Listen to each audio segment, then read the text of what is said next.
Whispers in the static. Eris's refuge was the observatory, a geodetic sphere clinging to a precipice, its windows facing the vast, restless Atlantic.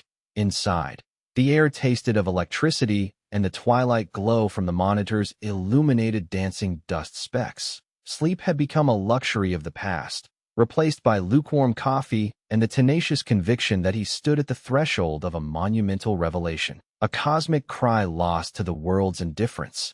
Years of ostracism had pushed Eris to the periphery of mainstream science.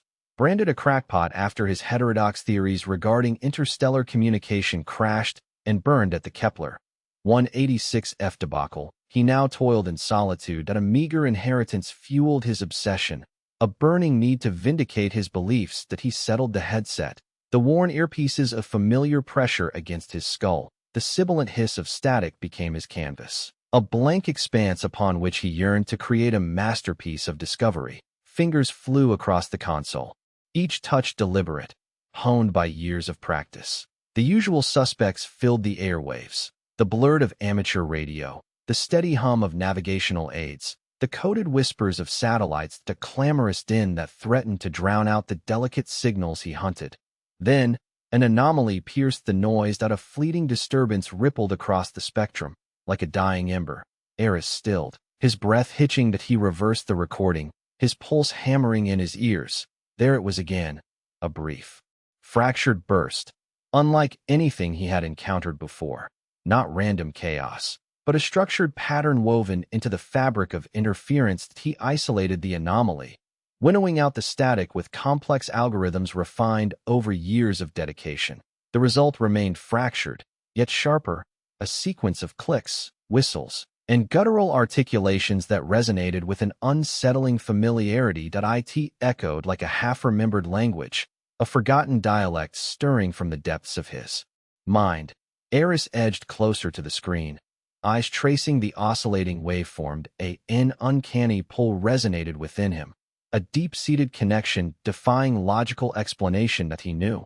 With a certainty that settled in his core, this was it, the message he sought, evidence absolving him of his perceived lunacy. He undertook a rigorous analysis, dissecting the message into its fundamental components, searching for recurring motifs, for redundancies, for any clue to its meaning. Linguistic databases were scoured, comparing the sounds to every known Earth tongue, ancient and modern. An match surfaced. Disappointment gnawed that he raked a hand through thinning hair, stirring up dust devils in the gloom. He possessed the key, of that he was sure, but the lock eluded him. The signal taunted, forever just beyond his grasp. That a new tactic was required. He turned away from linguistic interpretation, concentrating instead on the signal's mathematical architecture. He plotted frequency shifts, amplitude peaks, the intervals separating each sonic burst, seeking prime numbers, Fibonacci sequences, any mathematical constant suggestive of intelligent origin. Hours dissolved into days. Eris lost all sense of time, his world shrinking to the confines of the observatory. Sustenance became an afterthought, sleep a snatched necessity on a corner cot, dreams teeming with alien vistas and incomprehensible symbols. That he was consumed, possessed by the riddle of the signal. One storm-tossed evening, as the observatory shuddered beneath the onslaught of wind and rain, a breakthrough dawned that he recognized a cyclical motif within the pauses between sound bursts, a prime number progression seemingly embedded within the signal. Cross-referencing this sequence with astronomical catalogs, he found a correlation with the coordinates of a distant stellar system. That a jolt surged through him. He'd uncovered a link, a prospective origin point. Refining his calculations, accounting for Doppler shift and universal expansion, the coordinates settled upon a particular star, a G-type, a sibling to our Sun, nestled within a largely uncharted sector of the galaxy. Adrenaline coursed, pure elation. He stood on the precipice of a world-altering discovery. Then, like a cold wave, doubt threatened to drown him. Was he mistaken? Was this merely coincidence, a meaningless alignment of numbers? He banished the apprehension. Refusing to be paralyzed, he had to pursue the evidence, regardless of where it led. Returning to the signal, his mind raced. He singled out individual sounds, attempting to isolate phonemes, the root elements of the extraterrestrial language. He began to experiment with varying decoding techniques, utilizing a neural network he'd constructed to dissect patterns embedded within the signal. He fed the network data from multiple Earth languages, seeking a common ground, a Rosetta Stone to unlock this alien tongue. The network word, tirelessly filtering noise, seeking correlations. Slowly, meticulously, it began to identify patterns, recognizing recurring sonic sequences, like watching a jigsaw assemble itself, piece by painstaking piece. After another sleepless night, the network offered its initial, tentative translation, fragmented, incomplete. It was nonetheless sufficient to send a shiver down Eris's spine, disjointed phrases, words that conveyed a sense of urgency, near despair, waning, world, assistance. The terms were fractured, distorted, but the essence was unmistakable. A distress beacon, a plea from a civilization poised on the brink of annihilation. Eris stared, mind reeling. He had found what he sought. Irrefutable proof that humanity wasn't alone. But the revelation bore with it a grave burden. He now knew of a civilization teetering on the edge, reaching out to him, to Earth, for salvation. A wave of accountability washed over him. An obligation impossible to ignore. He had to act.to stand idly by as another civilization dissolved into oblivion was unthinkable. But what could he do? One man, working in isolation, devoid of resources, influence, any means to reach the stars, the Kepler 186F incident flashed through his mind, the mockery and derision he endured when he attempted to warn the world of potential hazards lurking on that distant planet, the faces of those scientists who dismissed him as a delusional crank.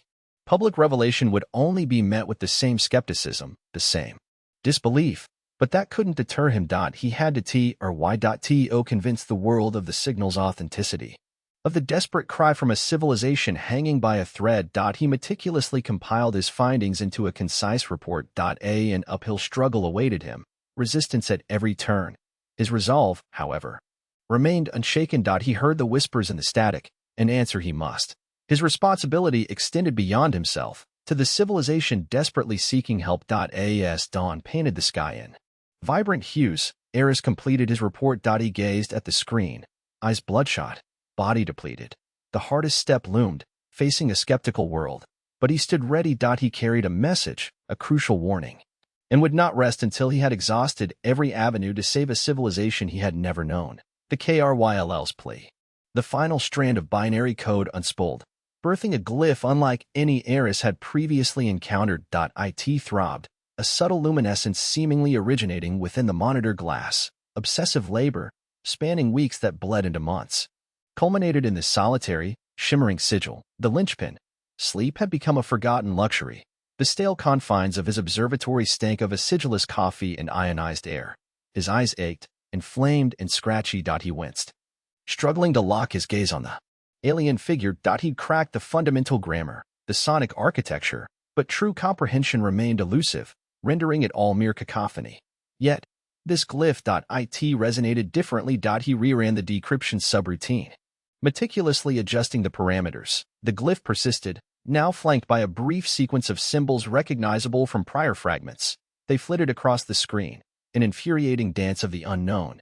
Then, an impulse surged, pure, unadulterated intuition. He bypassed the established decryption path, channeling the glyph directly into the linguistic analysis system he'd salvaged from discarded university resources. The software, typically sluggish, jolted to life with startling alacrity. And then, articulation. Not quite articulate words, more akin to abstract notions, rendered with agonizing imperfection into English. Nevertheless, a breakthrough. Perishing. Eris edged closer, his pulse hammering a frantic rhythm against his sternum. The glyph pulsed anew, the light intensifying, culture dissolving. A cascade of symbols followed, a deluge of broken phrases. The linguistic module strained to keep pace, the translation stuttering and glitching. Zargith, nearing. Harmony, ruptured.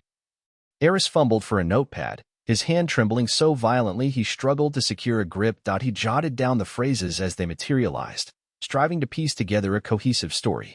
Like attempting to reconstruct a shattered urn from scattered remnants. Hope snuffed.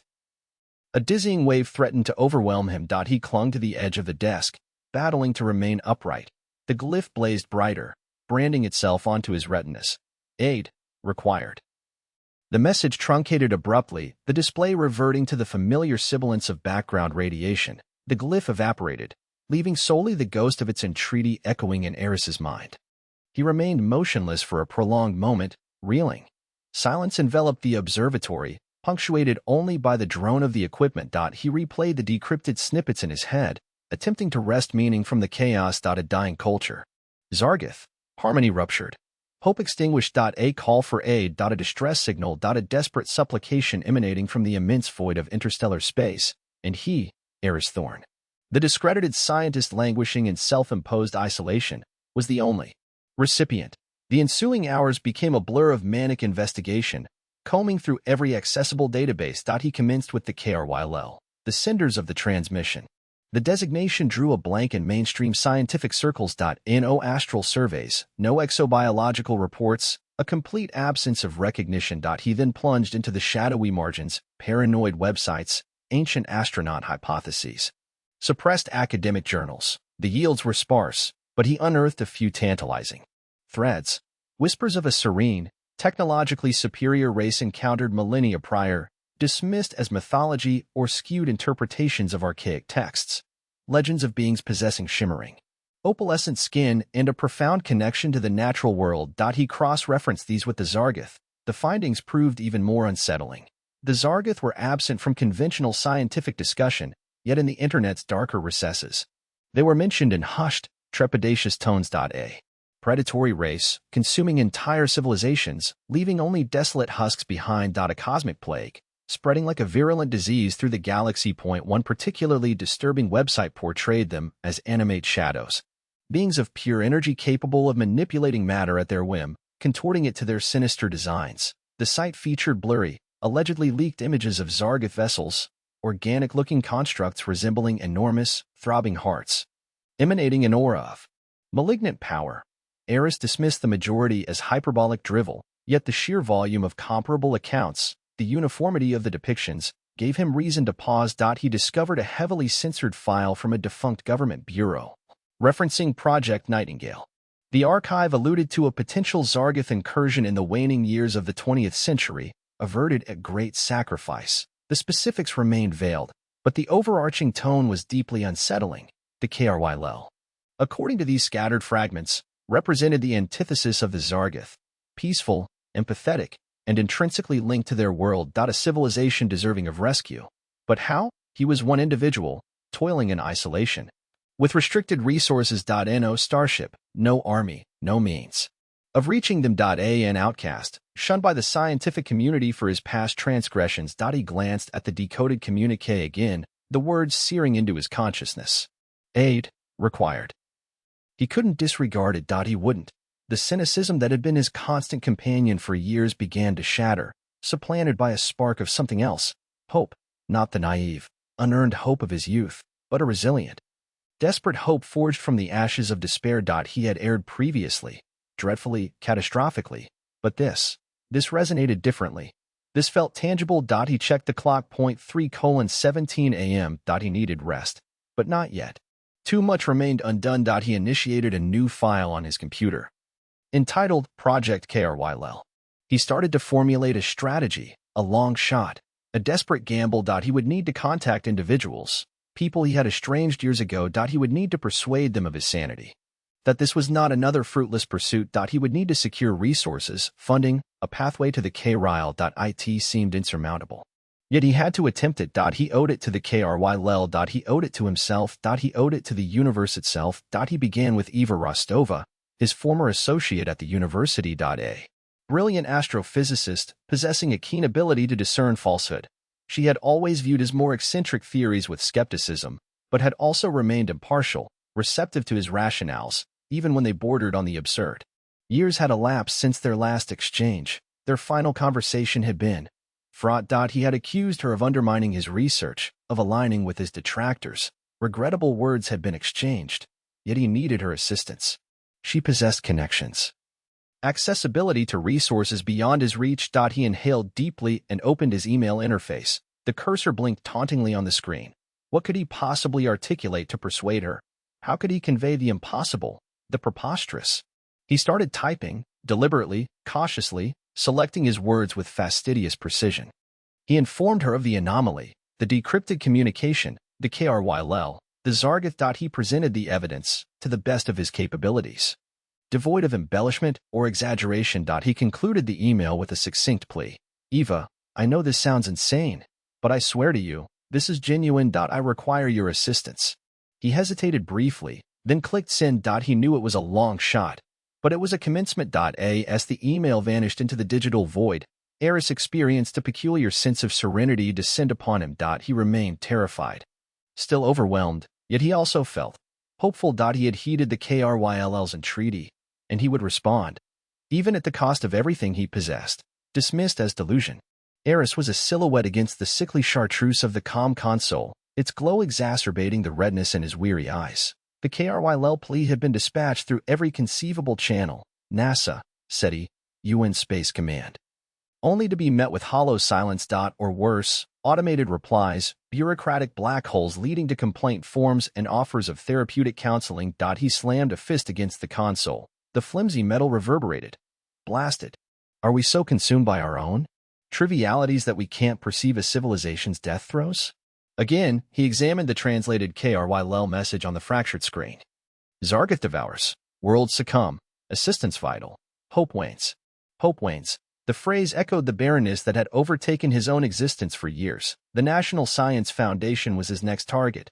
After enduring 20 minutes of elevator music, a disinterested voice finally picked up. NSF. How may I direct your call? I have critical data regarding a potential extraterrestrial cataclysm. I must speak with someone in astrophysics immediately. A sigh rasped over the line. Sir, we field countless claims of unusual phenomena. Do you possess any peer-reviewed publications to substantiate your claims? Peer-reviewed? They're facing annihilation. There's no time for publications. Eris's tone escalated, verging on a shout. Sir, I must insist you remain composed. Absent verifiable evidence, I cannot connect you. Have a pleasant day. The connection terminated abruptly. Eris's gaze remained fixed on the handset, his jaw rigid. Verifiable evidence. He possessed the signal, the translated entreaty. What more did they require? A Zargath armada hovering over the capital. He raked a trembling hand through his receding hairline. This was the specter he had desperately tried to avoid. His diminished credibility was an insurmountable obstacle. His thoughts drifted back, unbidden, to the Kepler 186F endeavor. The discovery that had propelled him to prominence, only to then dismantle him. The data, the confirmation of complex organic compounds present in the atmosphere, the near-certain affirmation of life itself. He presented his conclusions with youthful passion. Certain he stood on the cusp of the greatest revelation in human history. Flashback. An anticipatory hum filled the auditorium. Eris, barely past 30, stood poised at the lectern, radiating a raw, nervous energy. A holographic projection of Kepler 186F flickered behind him. Asterisk, distinguished guests, esteemed colleagues, I am here to present evidence that will fundamentally reshape our understanding of the cosmos. We are not unique. Asterisk. Asterisk. He pressed the remote, displaying a cascade of spectral analysis charts. The atmospheric composition of Kepler 186F is extraordinary. We've identified significant concentrations of complex organic molecules, far exceeding what could be attributed to natural geological processes. Asterisk. Asterisk. A hand shot up from the audience. Dr. Evelyn Reed, a luminary in astrophysics, regarded him with a frosty skepticism. Dr. Thorne, while your data is stimulating, the margin of error in these readings is considerable. Could this not be merely atmospheric distortion? Asterisk. Asterisk. Eris swallowed, his confidence momentarily shaken. We've accounted for all known interference, Dr. Reed. The data exhibits consistency across multiple observations. Asterisk. Asterisk. Another voice, belonging to Dr. Harrison Blake, a rival of Eris's, interjected. Consistent, perhaps, but scarcely definitive. We've all observed anomalies before, Dr. Thorne. Leaping to conclusions based on circumstantial data is hardly rigorous scientific procedure. Asterisk. Asterisk. Eris felt a wave of heat rise up his neck. This isn't circumstantial. This is a pattern, a distinct indication of, asterisk. Asterisk. Of what, Dr. Thorne? Sentient beings, constructing metropolises and composing operas. Let us not become overly enthusiastic. A few aberrant molecules hardly constitute proof. Blake offered a smug smile, eliciting a ripple of laughter throughout the room. Asterisk. Eris's presentation continued, but the momentum had dissipated. Doubts, fueled by the skepticism of his peers, began to fester. He hurried through the remaining slides, his voice losing its initial fervor. By the conclusion, the atmosphere felt frigid, the earlier excitement replaced by polite indifference. Asterisk. Weeks later, a formal investigation was initiated. A faulty calibration on the telescope was cited as the culprit.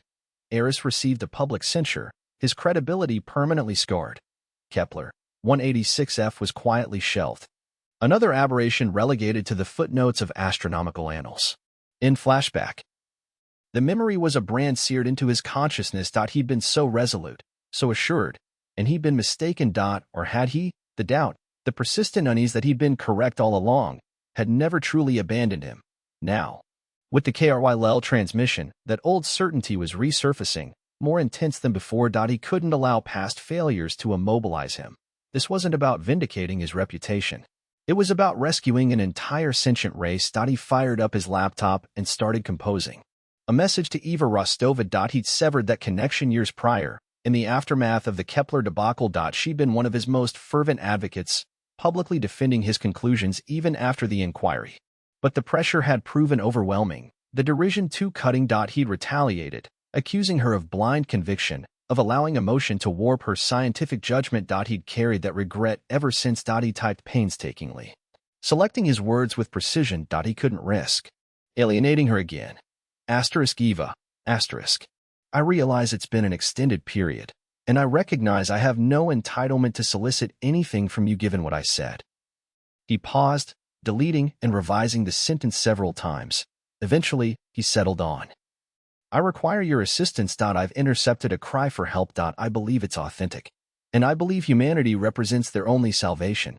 He attached the translated KRYL message and a précis of his findings. After a moment's hesitation, he added, Asterisk. I realize this may sound implausible, but please, examine the data. I suspect I was correct about Kepler 186f all along. Asterisk. He clicked send, then leaned back in his chair, the combined weight of his past and the uncertainty of the future pressing down on him. He'd exhausted all options. Now, all that remained was to wait. Thousands of miles away, in a bland office complex in Langley, Virginia, Agent Marcus Cole sat at his desk, his gaze fixed on the low-resolution image displayed on his screen. Dr. Eris Thorne. Cole knew the story by heart, the disgraced astronomer, the Kepler 186f embarrassment, the public denunciation. Thorne served as a cautionary figure, a symbol of intellectual arrogance. His phone vibrated. It was Director Hayes. Cole, I need you in my office. Cole sighed inwardly. He anticipated this. Hayes's office exuded a cold, detached ambience, the sole adornment a framed certificate from the FBI Academy. Hayes, a man whose expression seemed permanently molded into a disapproving frown, indicated for Cole to take a seat.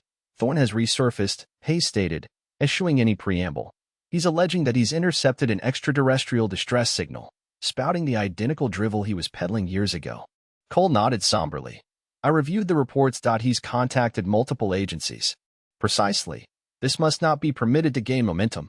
Thorne is a liability. He's erratic. We must quash this, discreetly and effectively. Cole felt that familiar unease coalescing into a pit in his stomach. He knew the routine. What are my directives? Discredit him.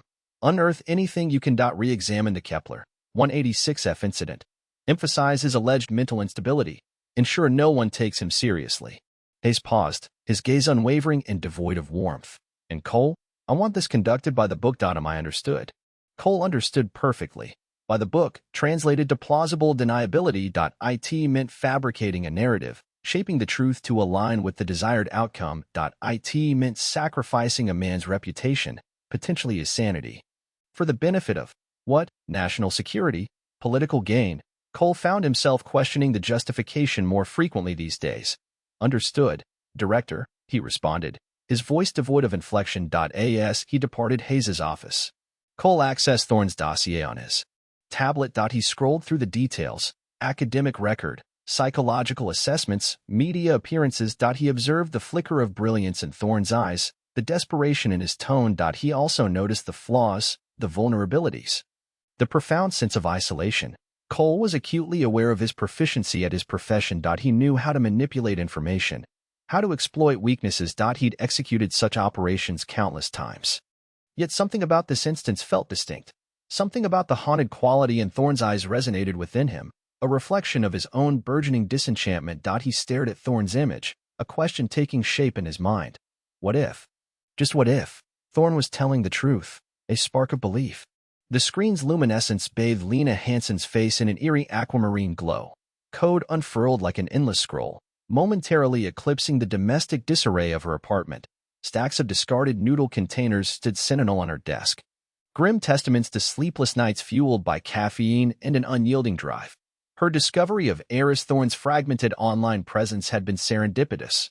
A chance to send into a rabbit warren of fringe theories and abandoned academic works. It began with a cryptic mention on an obscure forum, a mere breath about the Kepler 186f enigma. The programmer's inherent curiosity, an irresistible itch to understand, compelled her to investigate. Eris Thorne. His name resonated distantly, a faint echo from her university days. He had shone brightly, only to flame out spectacularly, crushed by the weight of his own hubris, or so the narrative went. Now, his name was synonymous with zealots and internet eccentrics. Lena pursued the digital breadcrumbs, piecing together the fragments of his discredited research, his increasingly desperate blog entries, and the infrequent interviews where he ranted about a signal, a plea, something undeniably alien. Doubt pricked at her. This was madness. Thorne was clearly obsessed, perhaps even unhinged. The Kepler 186f debacle years prior had provided ample fodder for the media, with Thorne as the main course. Lena had felt a twinge of sympathy at the time, then promptly forgotten him. Yet, within the archived audio files, a raw, visceral urgency in Thorne's delivery resonated deeply. It wasn't the sound of insanity, but of a man desperately championing a cause, however illusory.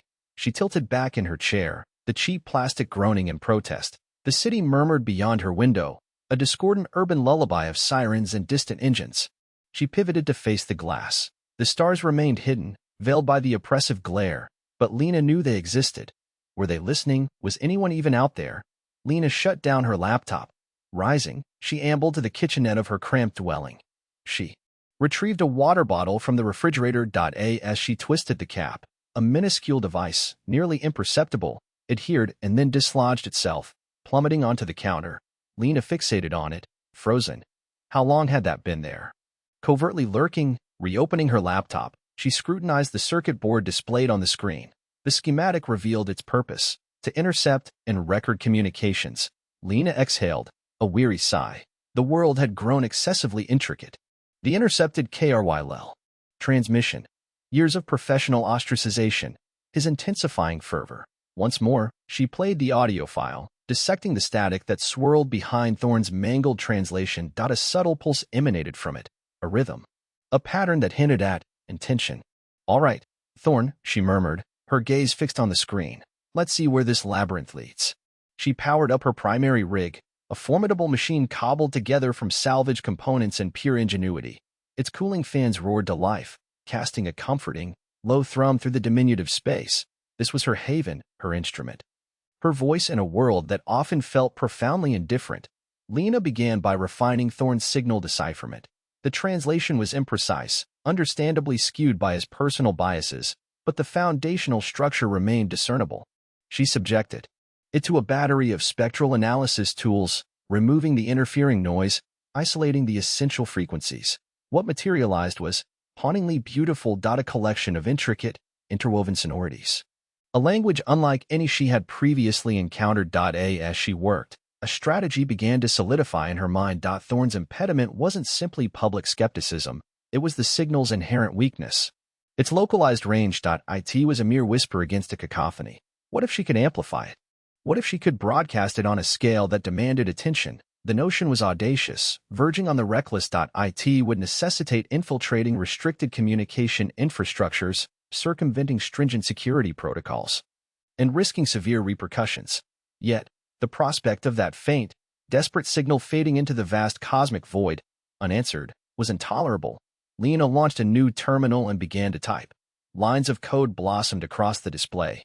Intricate and precise, she was a digital artisan, shaping reality with logic and algorithms.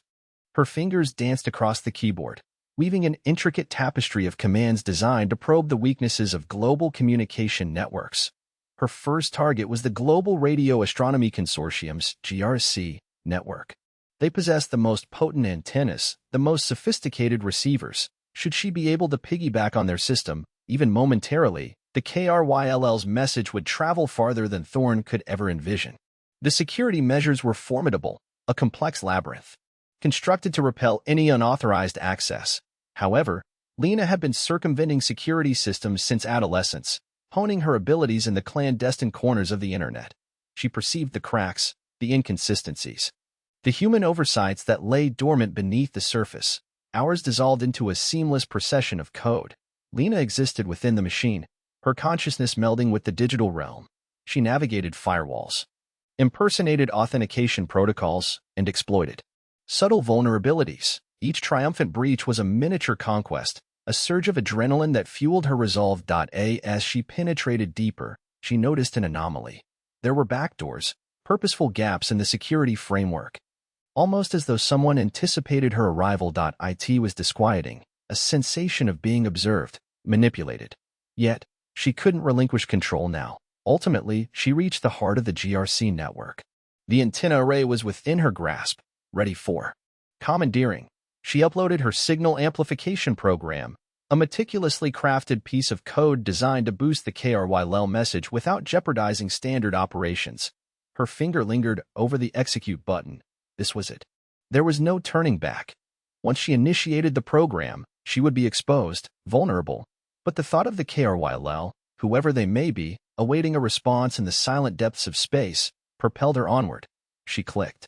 The program initiated, inundating the GRC network with her code. The antennas pivoted, aligning with the coordinates Thorne had provided. The amplified signal surged outward, a hopeful beacon piercing the cosmic darkness. For a fleeting, exhilarating moment, Lena felt as though she were brushing the stars. She had succeeded. She had provided the KRYL with a voice. Then, the system imploded. Alarms shrieked in her headphones, a discordant chorus of digital agony. The GRC network was crashing. Overwhelmed by the influx of unauthorized code, Lena attempted to terminate her program, but it was futile. The system was spiraling into chaos. Abruptly, her screen went dark. Her apartment was plunged into absolute darkness. The power had been disconnected. Lena remained motionless, frozen in her chair, her heart pounding within her chest. She had anticipated resistance, but not this. This felt personal. A solitary knock reverberated through the apartment, sharp and insistent. Lena remained still. She knew who it was. Lena Hansen, a voice announced from behind the door. "Open up. We know you're in there." She inhaled deeply, striving to calm her racing thoughts. She had made a decision, and now she had to confront the consequences. She rose, approached the door, and opened it. Two figures stood in the hallway, their features obscured by the dim illumination. One of them advanced, a gleam of metal flashing in his hand. "You shouldn't have done that," he stated, his voice frigid and devoid of emotion. Lena regarded him, a peculiar tranquility enveloping her. She had attempted. She had given them a voice. That was all that counted. "It was worth it," she murmured, her voice barely audible. They needed to be heard. The figure raised his weapon, and then everything dissolved into blackness, echoes across the globe. Oblivion. Lena's vision dissolved into that final dark tableau. Yet, her last act, the perilous intrusion, the amplified signal, had fractured the veneer of everyday life, sending ripples across the world. At precisely 3:17 Greenwich Mean Time, every screen, every frequency, every device shackled to the GRC network faltered. Static erupted, coalescing into an intricate, otherworldly glyph.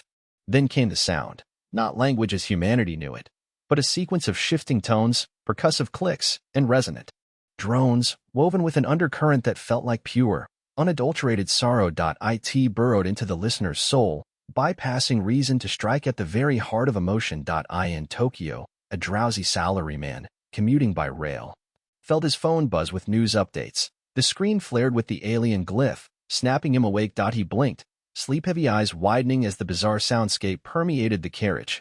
High in the Andes, a solitary shepherd huddled near a sputtering radio, listening to a local broadcast. The familiar strains of folk music disintegrated into a jarring symphony of alien noise. He crossed himself, whispering of demonic forces. In the throbbing heart of New York, the colossal displays of Times Square bloomed with the KRYL message in a synchronized burst. Tourists halted, jaws slack, capturing the eerie spectacle. The sound, amplified by the urban canyons, echoed through the steel and glass labyrinth. Initial response: bedlam. Hysteria seized entire metropolises. Conspiracy theories bloomed across the digital landscape, ranging from elaborate government deceptions to full-blown extraterrestrial invasions. Media outlets clawed for meaning, consulting linguists, mathematicians, and acoustical specialists, none able to decipher the anguished alien aria. But within the terror and disarray, something profound stirred. Empathy, the raw, untamed feeling buried inside the alien communication, bypassed cultural filters and intellectual detachment. People, irrespective of origin or creed, felt an overwhelming wave of grief. A visceral understanding of loss and despair. Dr. Anya Sharma, a xenolinguistics professor at Oxford, was roused from sleep by a frenzied call from a colleague at GRC. Initially dismissive, attributing the reports to an elaborate prank, she begrudgingly tuned into the GRC emergency channel. The instant the KRYL message filled her ears, skepticism crumbled. This isn't random noise, she breathed, her fingers dancing across the keyboard as she parsed the waveform. It possesses structure, syntax. A grammar utterly unlike anything terrestrial. A language, undeniably. Anya, a woman ignited by curiosity and blessed with contagious enthusiasm, had devoted herself to languages, earthly and theoretical. She held an almost preternatural talent for unearthing patterns and extracting significance from seemingly nonsensical data. Her receptive nature, fused with a deep well of human kindness, made her an exceptional communicator. Capable of bridging cultural chasms with extraordinary ease, within hours, Anya found herself aboard a private jet, hurtling toward GRC headquarters in Geneva. Tension suffused the air. Generals barked commands, scientists clustered around monitors, and politicians fretted. The world held its collective breath, awaiting answers. She was ushered into a secure chamber, dominated by a vast screen showcasing the alien glyph's pulsating form. General Davies, his face a mask of weariness, greeted her with a clipped nod. Professor Sharma, your expertise is critical. Can you translate this transmission? Anya inhaled deeply, struggling to maintain poise amid the carefully orchestrated chaos. I can attempt it, General, but I offer no guarantees. This surpasses anything in my experience. She immersed herself in the alien language for hours, scrutinizing the waveform, analyzing frequencies, hunting for structures. The KRYL utterance wasn't merely sound, it was an intricate tapestry woven from raw emotion. A desperate plea for salvation embedded within its architecture. As Anya probed deeper, fragmented meaning began to coalesce.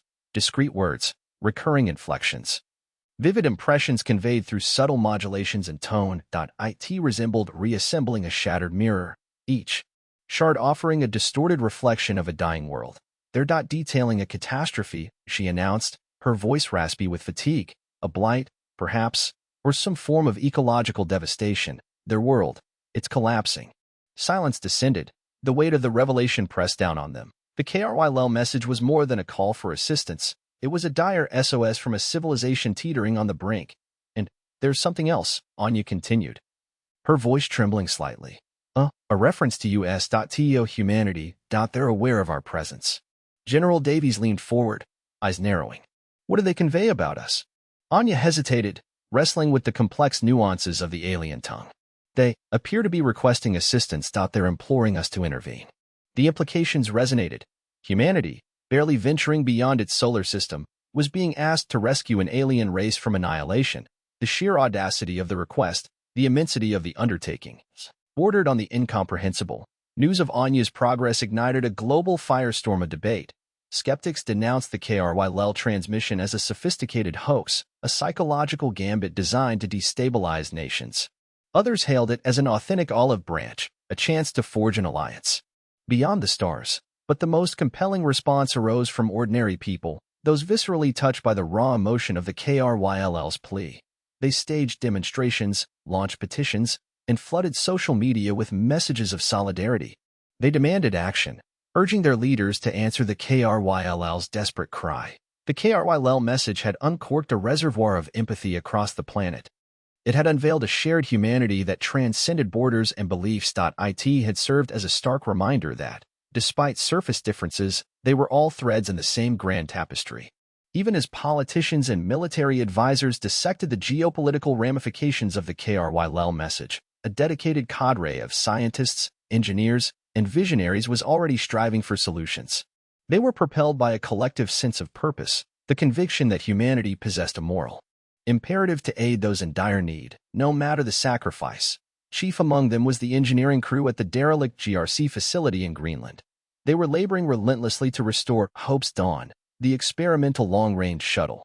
Against the unforgiving elements, daunting odds, and the gnawing uncertainty of their chances of success, the shuttle, a relic from an era of bolder interstellar dreams, had languished in disuse for years, its systems decaying and its technology surpassed. Yet, through inventive thinking, unwavering resolve, and a healthy dose of desperation, the team was inching closer to breathing life back into it. Eva Rostova, haunted by the ghosts of her past errors, immersed herself in the project with a fervor that astonished even herself.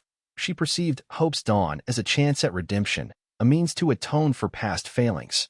She was determined to ensure the shuttle's readiness, to guarantee its delivery of its vital payload to the KRYL, even if it demanded her ultimate sacrifice. The Zargath's response. The KRYL's shattered cry didn't merely echo across Earth. It ripped a gash in the silent tapestry of space, a luminous wound against the void's frigid indifference. Parsecs distant, deep within the Iron Maw, Forlag's obsidian warship. The signal erupted across his command console. Forlag, the Grand Admiral, a figure hewn from obsidian and spite, inclined his massive head, his reptilian gaze sharpening. The console's sanguinary glow painted the crags of his scaled countenance, lending him a diabolical aspect. Accustomed to unwavering compliance, he reigned supreme within the confines of his dreadnought. "Report," he commanded, his voice a gravelly rumble that vibrated through the bridge. A lieutenant, sweat glistening on his carapace, hammered at his station. "Grand Admiral, the signal. Its anomalous. Xenolinguistic analysis is underway, but preliminary findings indicate a distress beacon. Point of origin. A previously uncatalogued system. Designation: Sol." Forlag's interest flickered, briefly eclipsing the perpetual disdain in his gaze. "Uncatalogued? Preposterous. Our scouts have charted every sector for millennia. The signal strength is volatile, Grand Admiral. Artificially amplified, it would seem. And the language, though fragmented, suggests echoes of pre-collapse KRYL dialects." The word resonated like a death knell. KRYL, the once formidable race, renowned for their sophisticated bioengineering and their fatal error of antagonizing the Zargath Empire, their annihilation had been comprehensive. Forlag's clawed fist clenched on the armrest. KRYL? Impossible. They were extirpated, annihilated, atomized. He paused, his gaze hardening to flint. But the signal boost, that merits attention. He stalked across the bridge, his ponderous steps resonating on the durasteel. His gaze swept across the data streams cascading across the monitor banks. If this is KRYL tech, however vestigial, it's a potential complication. He halted, pivoting to face his officers.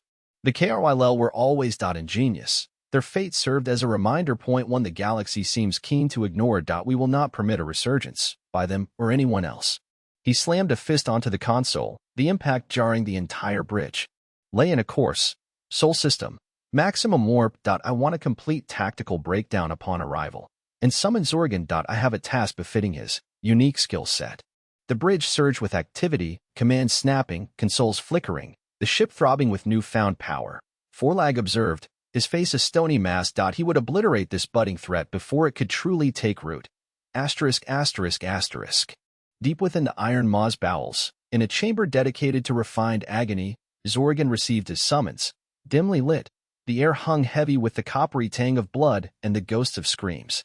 Restraints, designed for maximum torment and zero escape, lined the walls. Zorgan found the ambience invigorating. He was a symphony of sharp edges and lethal elegance, his chitinous armor shimmering beneath the strobing lights. His multifaceted eyes, cold and calculating, mirrored the chamber's stark atmosphere. He possessed a mind as keen as his talents, and a devotion to the Zargath Empire bordering on religious zealotry. A junior officer, trembling visibly, conveyed Forlag's message. "Interrogator Zorgan, Grand Admiral Forlag requests your presence on the bridge. A delicate situation requiring your expertise, sir." Zorgan's smile, thin and cruel, revealed rows of razor-sharp teeth. A delicate situation. Excellent. Inform the Grand Admiral that I am eager to assist.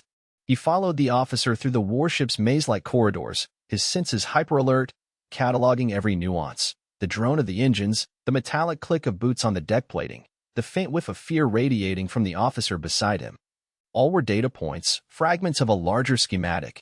Upon reaching the bridge, Zorgan instantly perceived the palpable tension. The officers were coiled tight, their movements precise and economical. Forlag stood before the primary console, his back to the entrance, exuding barely contained fury. Zorgan, Forlag stated, without turning. You are acquainted with the KRYL. Indeed, Grand Admiral, Zorgan responded, his voice a silky, chilling baritone. Their history, their culture, their vulnerabilities. I have studied them extensively. Good. Then you comprehend the severity of this. We've detected a signal emanating from a previously uncatalogued system. Analysis points to KRYL origins. Forlag turned, pinning Zorgan with his gaze. The signal, a desperate plea. A distress call broadcast, outward. Zorgan's eyes narrowed. Outward, implying an attempt to contact other civilizations that might harbor sympathy for their plight, civilizations that could jeopardize the Zargoth Empire. Forlag gestured to the main console, where a star chart highlighted the Sol system. The origin is a planet designated Earth. A nascent world, apparently inhabited by a species called humans. Zorgan considered this.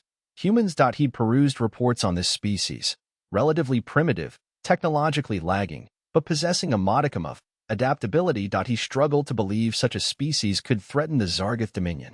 Grand Admiral, with deference, I find it improbable that a backwater species could possess the technology to receive, let alone amplify, such a signal.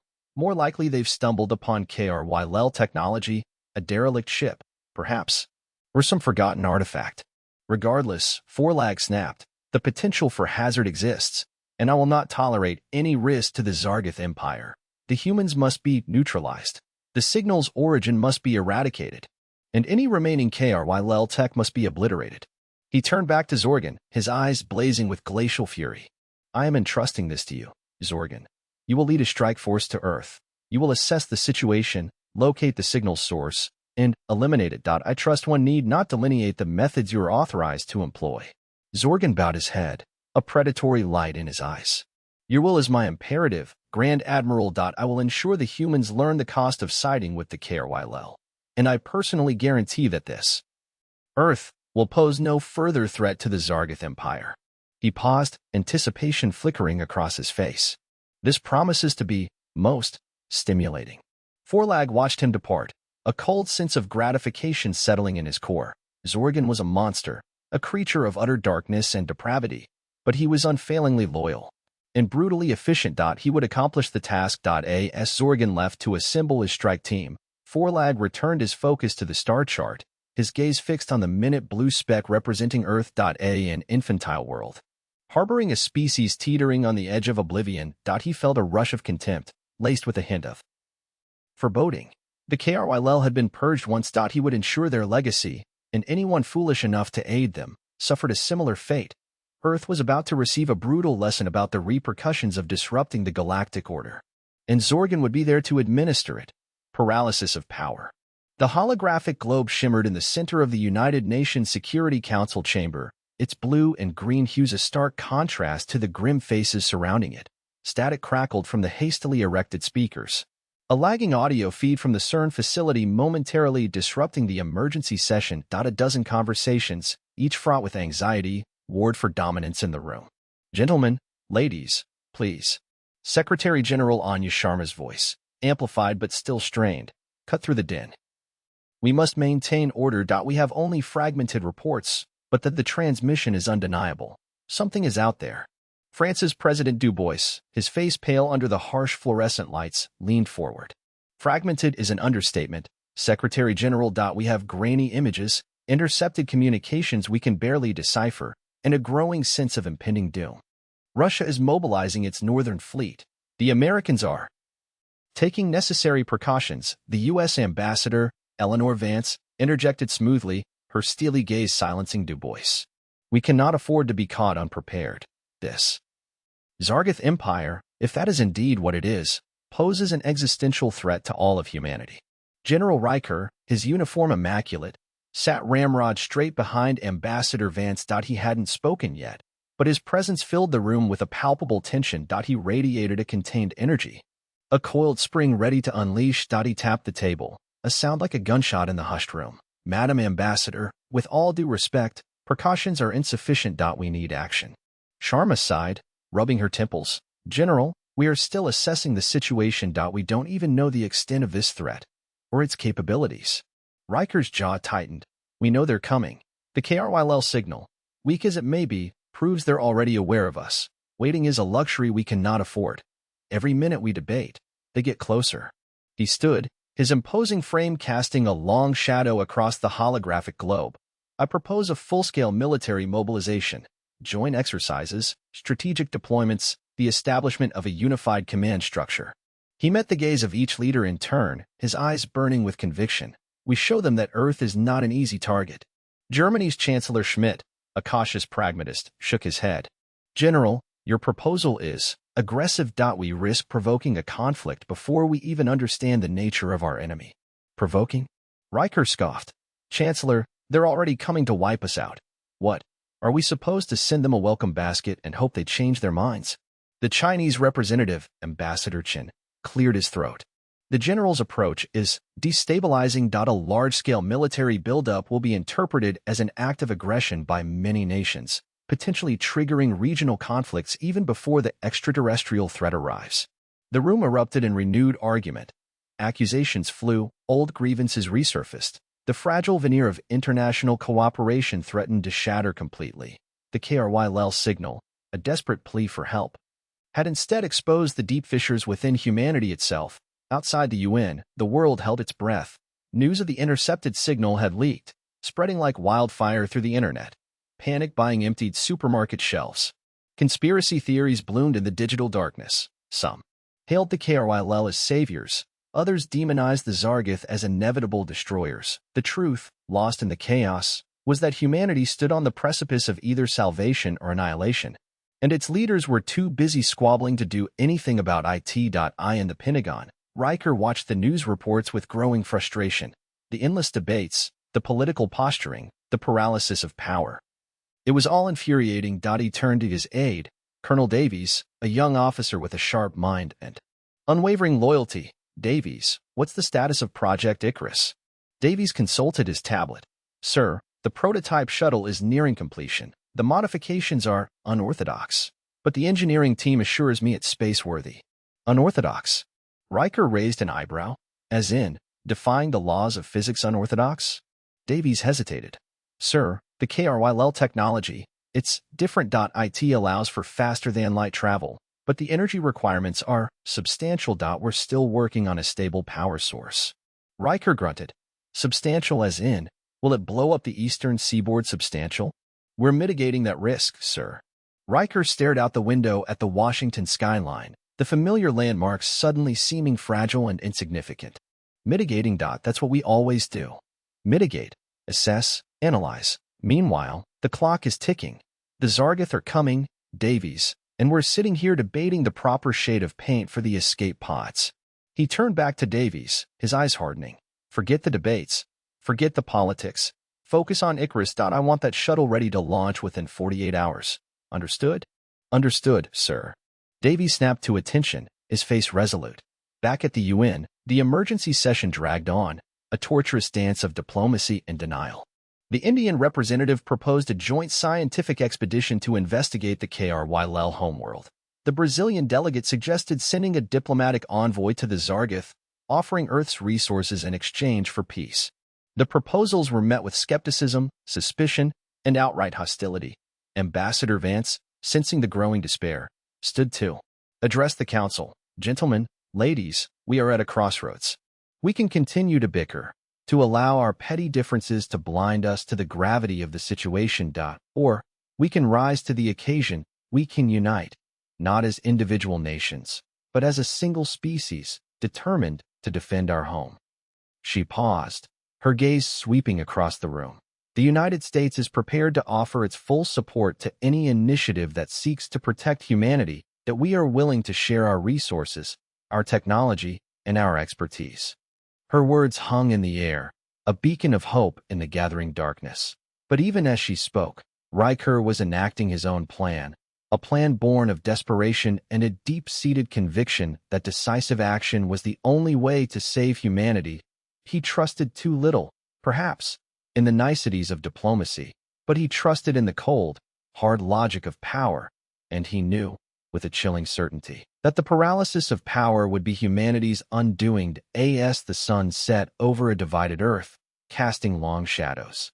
Across the globe, the prototype shuttle Icarus sat poised on its launch pad, a fragile symbol of hope against an impending cosmic storm. The KRYLL distress signal, now faint and almost lost in the noise of the universe, had inadvertently set in motion a chain of events that would determine the fate of two civilizations, one dying and one teetering on the brink, taking matters into their own hands. Eva Rostova wrenched the throttle of her venerable motorcycle, its engine growling like a dyspeptic beast as she sped through Reykjavik's hushed streets before dawn. The frigid wind clawed at her leathery skin, blurring her vision, yet she barely registered it. Her thoughts churned with static and fractured visions. Lena's distorted visage on the screen, the amplified KRYLL signal's chilling resonance, and a deep-seated premonition that the world stood on the precipice the broadcast had reached everyone's ears. Unlike the bickering bureaucrats in New York, Eva grasped its ominous import. Years navigating the treacherous North Atlantic had honed her instincts, and they were now screaming a warning. The concrete block housing Eris's apartment rose somberly in a placid neighborhood. With a tire screech, she killed the engine and bolted up the stairs, ignoring the old building's groans of protest. She hammered on Eris's door, the sound booming in the cramped hall. "Thorn, open up." A feeble moan filtered through the wood, followed by shuffling. The door edged inward, revealing Eris Thorn, more haggard than usual. Bloodshot eyes peered out from a bird's nest of hair that he still wore the same crumpled clothes from days ago, trapped in a temporal blur. "Rostova," he rasped, blinking in the gloom. "What is it?" "Lena, the broadcast. What in God's name is happening?" Eva shouldered past him into the stifling apartment. Chaos reigned. Books and documents littered every surface, surrounded by rings of stale coffee. The air hung thick with cigarette smoke and a pervading sense of doom. She actually did it," Eris muttered, raking his fingers through his unkempt hair. She boosted the signal, reached them. "The KRYLL," Eva stated, cutting straight to the terrible truth. "And now what?" Eris's gaze glazed over. "How? I have no idea. She's gone." Eva's eyes sharpened. "Gone where? Give me the details." Eris hesitated, his eyes flitting nervously around the room as if searching for an exit. "I don't know. Certain individuals came. They took her." Eva seized his arm, her grip unexpectedly firm. "Who were they, Thorn? Spill it." He flinched, recoiling from her touch. "I swear, I don't know. They didn't identify themselves. They simply took her." He collapsed into a chair, burying his face in his hands. Eva scrutinized him, her expression hard. She didn't buy his story, not entirely. He was definitely withholding information. "Listen, Thorn, I haven't got time for your games. The world's teetering on the brink, and Lena is endangered. We need to find her and understand what the KRYLL are after." Eris looked up, a spark of something akin to hope flickering in his eyes. "You'll assist?" "Damn straight, I'll assist," Eva retorted. "Lena's a decent kid, and I have a hunch this KRYLL situation is bigger than either of us can imagine. But we're losing precious time here. Now let's get moving." Just as they were about to leave, a sedan, black and anonymous, purred to a stop at the curb. That a man emerged, clad in a suit the color of midnight, his features obscured in shadow. Eva knew the type instantly. Government spook. "We've got company," she murmured, her voice hushed. "Say, most likely." Eris's eyes grew wide with fear. "Cole," he breathed, barely audible. "It's Cole." "Who's Cole?" Eva asked, already sidling toward the back exit. He's been dogging my steps, trying to discredit my work. He's on to the KRYLL." "Then he knows about Lena," Eva said, grimly. "We need to vanish, and fast." They slipped into the labyrinth of back alleys. Eva set a brisk pace, her movements lithe and purposeful. After weaving through a maze of narrow passages, they reached her motorcycle. "Get on," she ordered, tossing Eris a helmet. Time for a field trip. As they roared away, Eva checked the rearview mirror. The black sedan was still back there, glued to their wake. He's persistent, she said, her voice tight. We need to shake him. She threaded through the dense traffic, ignoring the din of horns and angry shouts. She pushed the motorcycle to its absolute limit. The engine shrieked a raw protest. The black car doggedly clung to their tail, its driver implacable. Where are we headed? Eris yelled over the gale-force wind. Somewhere secluded, Eva replied, her gaze locked on the road ahead. A place where Cole can't get his claws in us. They rode for hours, leaving Reykjavik shrinking in the distance as they plunged into Iceland's untamed interior. The terrain grew increasingly stark, the black volcanic plains stretching towards the horizon like a petrified sea. Finally, Eva steered off the paved road and halted before a dilapidated shack.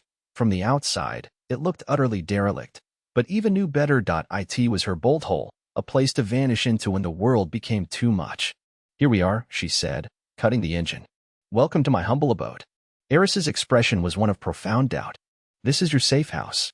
Appearances can be deceptive, Eva responded, a sardonic grin playing on her lips.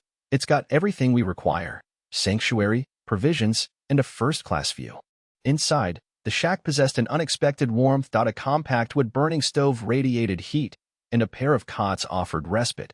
Eva had provisioned the shelves with food and water, and a generator hummed quietly, providing electricity. Right. First order of business, Eva said, yanking a map from the wall. We need to pinpoint Lena's location. Eris was already bent over a laptop, his fingers dancing across the keys. I'm trying to trace her mobile, but it's been powered down. Damn it, Eva cursed, pacing the floor in agitation. We're running out of wiggle room. Suddenly, the laptop's screen flickered erratically, and a message materialized. It was a single word. Reykjavik. Eris stared at the display, his eyes wide with disbelief. She's still in Reykjavik? That's illogical, Eva said, her brow furrowed. Why would she remain there? Then understanding dawned. She's trying to communicate. She's aware we're searching. Eris nodded, his face brightening with a sliver of hope. She's guiding us to her. Yet, as they began strategizing their return to Reykjavik, a sense of foreboding washed over Eva. Something didn't feel right. It was far too simple. Hold your horses, she cautioned, her voice low. This could be a setup. Meanwhile, back in Reykjavik, Agent Marcus Cole sat in his car, observing the HFY research facility. He'd been shadowing Thorn for months, assiduously gathering intel, patiently awaiting the opportune moment to make his move. The broadcast had reached his ears as well, and he knew that Thorn was the linchpin. He'd lost Thorn and the Rostova dame in the breakneck chase, but he knew they'd resurface. Thorn was far too engrossed with the HFY to remain hidden for long. He received a text message. Target has established contact, proceeding to Reykjavik. Cole smirked. He had them exactly where he wanted them. He radioed his team. Prepare for interception. We're bringing Thorn in, dead or alive. Back at the shack, Eris and Eva were bundling up their gear, readying themselves to return to Reykjavik. I still have a bad feeling about this, Eva confessed, her expression troubled. It's a little too neat. We don't have a viable alternative, Eris responded, his voice laced with determination. Lena's life is on the line. As they ventured outside, a figure stood framed against the inky horizon. It was Lena. Lena, Eris exclaimed, rushing towards her. But as he drew closer, he realized something was amiss. Her eyes were vacant, her movements mechanical and eerie. Lena, what in the world happened to you? He asked, reaching out to touch her arm. She raised her hand, aiming a pistol at his head. Sorry, Eris, she said, her voice flat and devoid of emotion. But I have my directives. Eva reacted on instinct, tackling Eris to the ground just as Lena squeezed the trigger. The bullet screamed past their heads, narrowly missing its intended target. Eva scrambled to her feet, drawing her sidearm. Lena, what the hell do you think you're doing? Lena remained silent. She simply continued firing, her aim precise and terrifying. Eva returned fire, the bullets pinging off the shack's exterior. They were trapped, hemmed in by an opponent they couldn't comprehend. As the exchange of gunfire intensified, Eva grasped the horrifying truth. Lena was no longer Lena. She'd been subverted, transformed into a weapon, and time was running out. The Zargath were coming. Hope's dawn. Lena, a vessel ravaged, hurled herself forward, a strangled growl escaping her lips. Eris swayed back just enough to avoid her grasp, the air displaced by her frantic swipe. Eva, already anticipating the attack, deployed the taser. The barb struck home. Yet Lena remained unfazed, the jolt seemingly feeding the darkness within, adding a malevolent hum to her presence. The light had vanished from her eyes, replaced by bottomless pits of black, reflecting only a frigid, alien will. "That's not Lena," Eris choked, stumbling away, a wave of bitter remorse washing over him. He had unwittingly unleashed this horror upon her. Eva, her face etched with grim determination, snatched a fire extinguisher from its bracket. "Clear out." A blinding cloud of foam erupted, enveloping Lena. For a fleeting moment, there was a glimmer of hope as she faltered, choking, temporarily robbed of sight. But then, with a blood-curdling screech that echoed through the house, she burst through the barrier. Her movements amplified, her fury unbound. "Fighting's futile here," Eris bellowed, hauling Eva back. "We need room." They fled through the dwelling, Lena an implacable hunter in their wake, a figure desecrated and defiled. They erupted into the night, the frigid Eris stark contrast to the sweltering dread within. Eris wrestled with Eva's Jeep Cherokee's keys. His palms slick with cold sweat. "Get in, now," he barked. Eva, guarding their retreat, slammed the door as Lena descended, her face a ghastly mask pressed against the glass, a sickening distortion of their friend. Eris stomped on the accelerator, the Jeep. Spinning wildly on the loose gravel. He risked a glance in the rearview, spotting Lena planted in the center of the road, a dark figure silhouetted against the stark moonlight. He didn't need to witness her eyes to feel their burning gaze. The unrelenting hunt. They drove for an eternity in silence, broken only by the engine's drone and the frantic drumming of Eris's pulse. Eva stared ahead, jaw clenched tight, her knuckles bone-white against the dashboard. "Where are we headed?" Eris finally rasped, his voice raw. "Somewhere secure," Eva responded, her tone flat. "Somewhere beyond their expectations." Another hour passed, a winding journey through forgotten backroads and desolate highways, until they arrived at a decaying industrial park on the fringe of a forgotten town. Buildings crumbled, windows were sealed, and the reek of rot permeated the air. "What is this forsaken place?" Eris questioned, apprehension creeping into his voice. "My past," Eva murmured, a trace of acrimony tainting her words. "And perhaps, our future." She halted before a massive, unmarked warehouse, a solitary security light flickering above the loading bay. Punching a sequence into a keypad concealed beneath a dislodged brick, the colossal steel door ground open. Inside, the structure was a vast, echoing void filled with shadows and the spectral remnants of abandoned machinery. Eva flipped a series of switches, and buzzing fluorescent lights revealed rows of mothballed vehicles, towering stacks of dusty crates, and in the distance, something that stole Eris's breath. A space shuttle, not the sleek, modern craft of his memories, but a vintage model, its heat shielding scarred and faded, its nose cone bearing the marks of read-entry.it sat like a discarded icon. A silent testament to a long-gone era of exploration. Hope's dawn. Eva breathed, her voice softening, tinged with reverence. Decommissioned, forgotten, but still viable. Eris approached the shuttle, his hand reaching out, almost hesitant to touch it. His fingers traced the rough texture of the heat tiles. It was tangible. It was present. A chance, however slim. How did you unearth this?" he stammered. Pivoting towards Eva, his thoughts racing. "Let's just say I possess certain resources," she replied, a sardonic smile gracing her lips. "Resources gleaned from a life I thought I'd erased."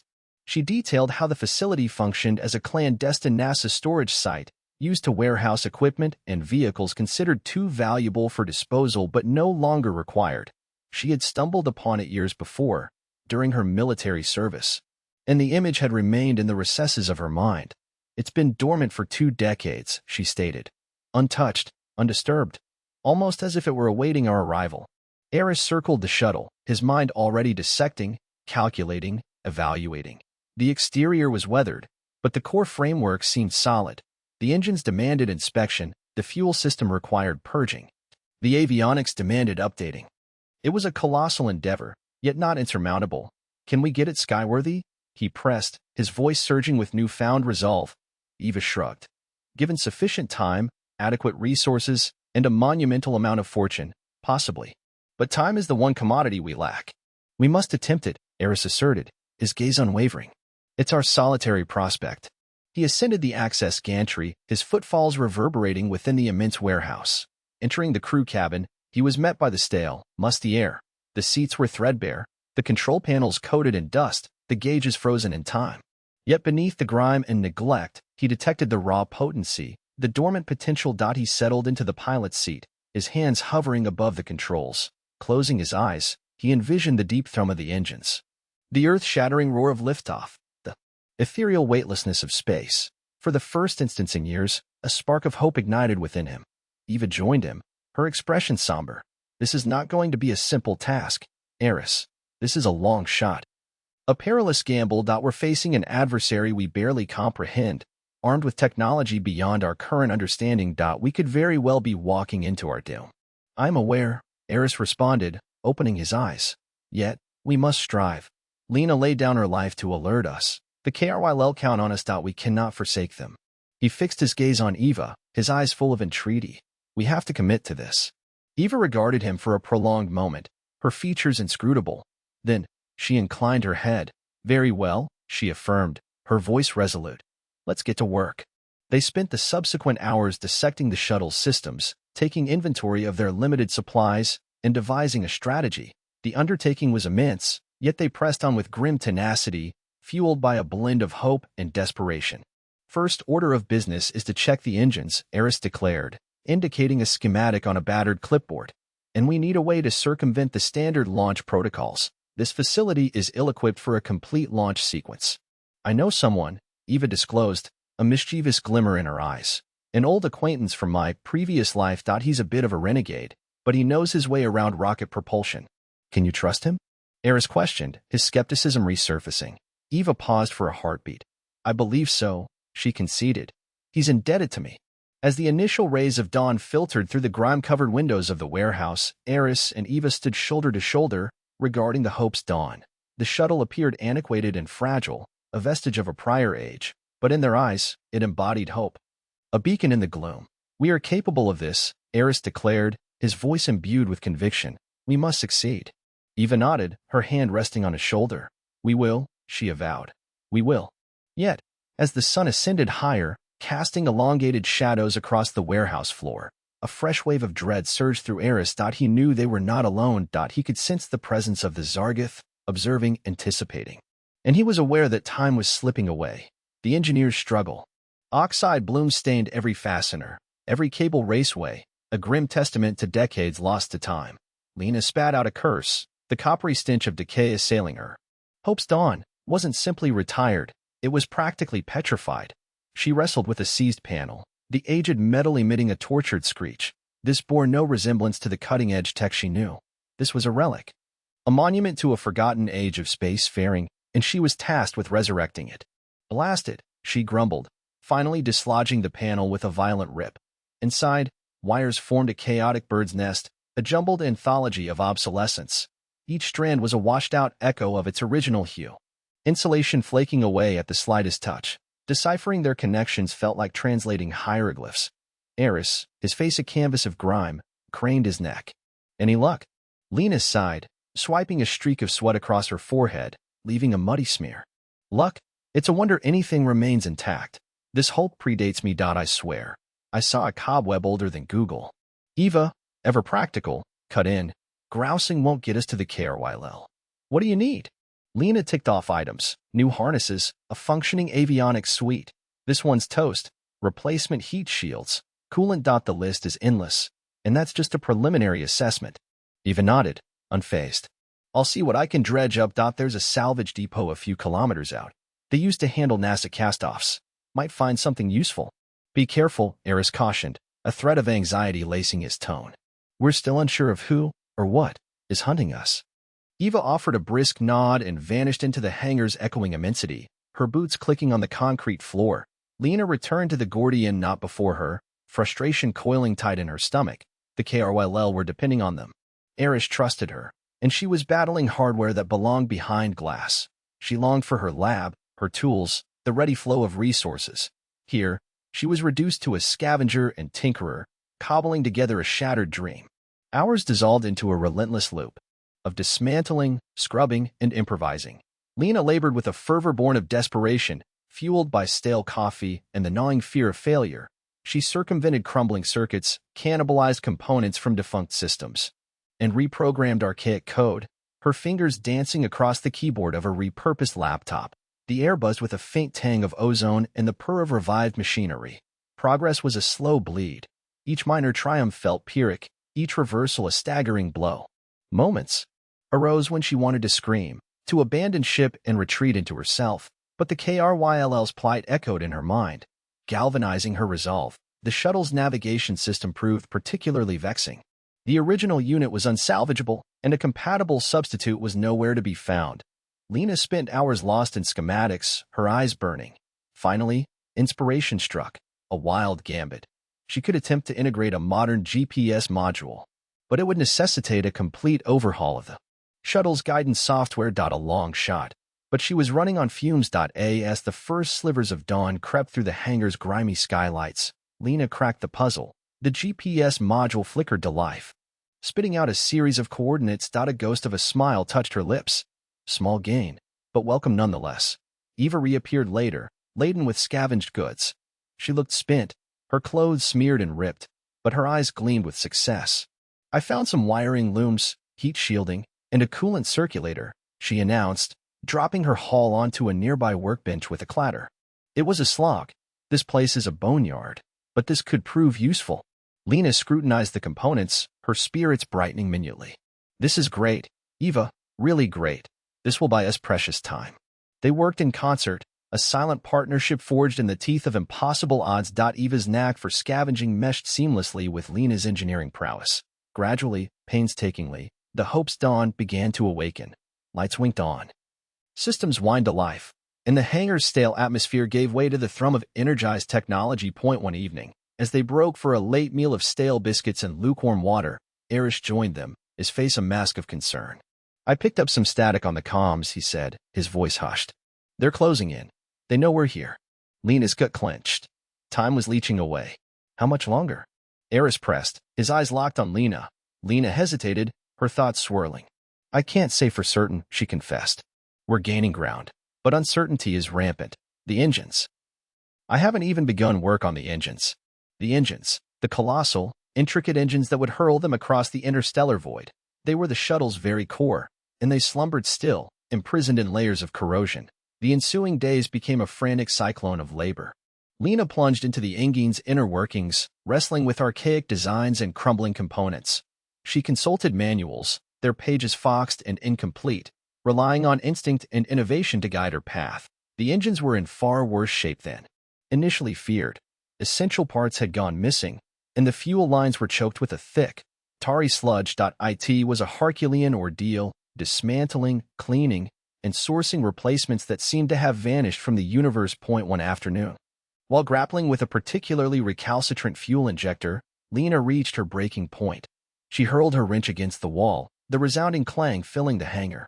I can't do this, she shouted, her voice fracturing. It's insurmountable. This thing is a death trap. Erich approached with caution, his eyes conveying understanding. Lena, I know this is brutal, he said gently, but we cannot yield. The KRYL are counting on us. Lena averted her gaze, tears welling. I'm no miracle worker, Erich, she choked out. I'm just an engineer. This transcends my abilities. Erich placed a hand on her shoulder. You're far more than an engineer, Lena, he said. You're a survivor. You're inventive, brilliant, and possess a heart of gold. You have this. I believe in you. Lena met his gaze, searching for reassurance. She saw in his eyes not just hope, but unshakable conviction, and in that instant, something clicked within her. The despair that had engulfed her began to recede, supplanted by a renewed fire. She inhaled deeply, wiped her tears away, and reached for a wrench. Right, she stated, her voice resolute. Let's wrestle this beast into submission. Fueled by coffee and a resolute belief in success, Lena attacked the engines with fresh zeal, her mind laser-focused, her hands steady. She labored deep into the night. Finally, after days of relentless toil, she heard it, a deep, guttural tremor that resonated through the hangar's skeleton. The engines were sputtering, coughing, but they were waking. Lena grinned, a triumphant expression that erased the exhaustion from her features. She had done it. She had breathed life back into the hope's dawn. Now, all that remained was to fly it. Training day. The echoing hangar, a cathedral of repurposed metal, reverberated as Erich navigated Eva's improvised gauntlet. A snarl of scavenged pipes, corroded containers, and errant cables formed the obstacle course where he now wrestled with his own limitations. Perspiration slicked his receding hairline, and his breath hitched in his throat. He resembled less a driven scientist than a bewildered specimen in a cruel experiment. Move it, Thorn. The Zargoth aren't known for their patience before they turn you to ash. Eva's voice boomed, amplified by the hangar's immensity. He tangled with a wire, hitting the grime-coated floor hard. Pushing up, his face burned with exertion. I'm a physicist, Rostova, not an acrobat. My forte is theoretical quantum entanglement, not this infernal agility test. Eva crossed the distance between them, her boots ringing against the steel deck. Offering a hand, she hauled him upright. Quantum theory won't shield you from a plasma blast. This, she indicated the treacherous course, is about survival, about reflexive action, about not seizing up when the universe goes sideways, and trust me, it will. He adjusted his glasses, smudging away the dirt, his face a mask of frustration and fatigue. And this, pointless torment, will somehow make a difference. A grin split Eva's sun-weathered face, teeth flashing white. It'll give you a sliver of an advantage, now, again. Faster, and try not to wreck anything. This salvage is harder to come by than you imagine. The ensuing hours became a grueling circuit of drills. Relentlessly, Eva pushed Eris through the hazards, forcing him to grapple with makeshift combat, even to target practice with a modified KRYL energy weapon. He was awkward, inept, and vocal in his complaints, yet Eva glimpsed a spark of grit in his eyes, a tenacious refusal to surrender. Between physical trials, she threw him into the deep end of flight simulation, using a weather-beaten rig plucked from a defunct fighter. Eris wrestled with the controls, sending their digital avatar careening through space in a ballet of near misses and catastrophic collisions. Ease off the throttle, Thorn, you're manhandling it. Eva yelled from the co-pilot's seat, clinging to the shaking simulator. Think fluidity, not brute force. Eris's jaw clenched, his knuckles bone-white on the joystick. Fluidity? It feels more like being chained to a runaway asteroid. He finally tamed the virtual beast, charting a wavering path through the simulated asteroid field. Eva watched, a kernel of respect taking root. He was a novice, certainly, but he was striving. As twilight filtered through the hangar's grimy skylights. Eva called a reprieve. Eris slumped onto a crate, his lungs burning.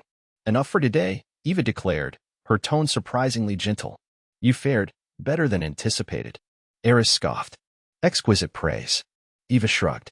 Don't let it inflate your ego. You still move like Bambi on ice. But you're progressing, and you're not quitting. That's paramount. A hush settled, punctuated only by the drone of the hangar's antiquated ventilation. Eris studied Eva, his expression softening. Why are you doing this? He queried, his voice hushed. You're practically a stranger. You could have left me to my equations and written off the KRYL. Eva gazed into the gathering gloom, her focus distant. I've witnessed too much suffering, Thorn. Too much needless extinction. The KRYL, they rekindled something. Something worth upholding. She pivoted back, her gaze sharpening. Besides, you're the sole one who comprehends that alien tech. Your demise means our collective doom. So, consider this. Advanced self-preservation. Eris nodded slowly, a ghost of a smile touching his lips. Self-preservation, naturally. The following days evolved into a rhythm of demanding training interspersed with reluctant camaraderie. Eris, initially resistant, began to find his footing. He remained far from a seasoned warrior or ace pilot, but improvement was undeniable. He learned to anticipate Eva's orders, to react with instinct to peril, even to coax the simulator into a landing without total annihilation.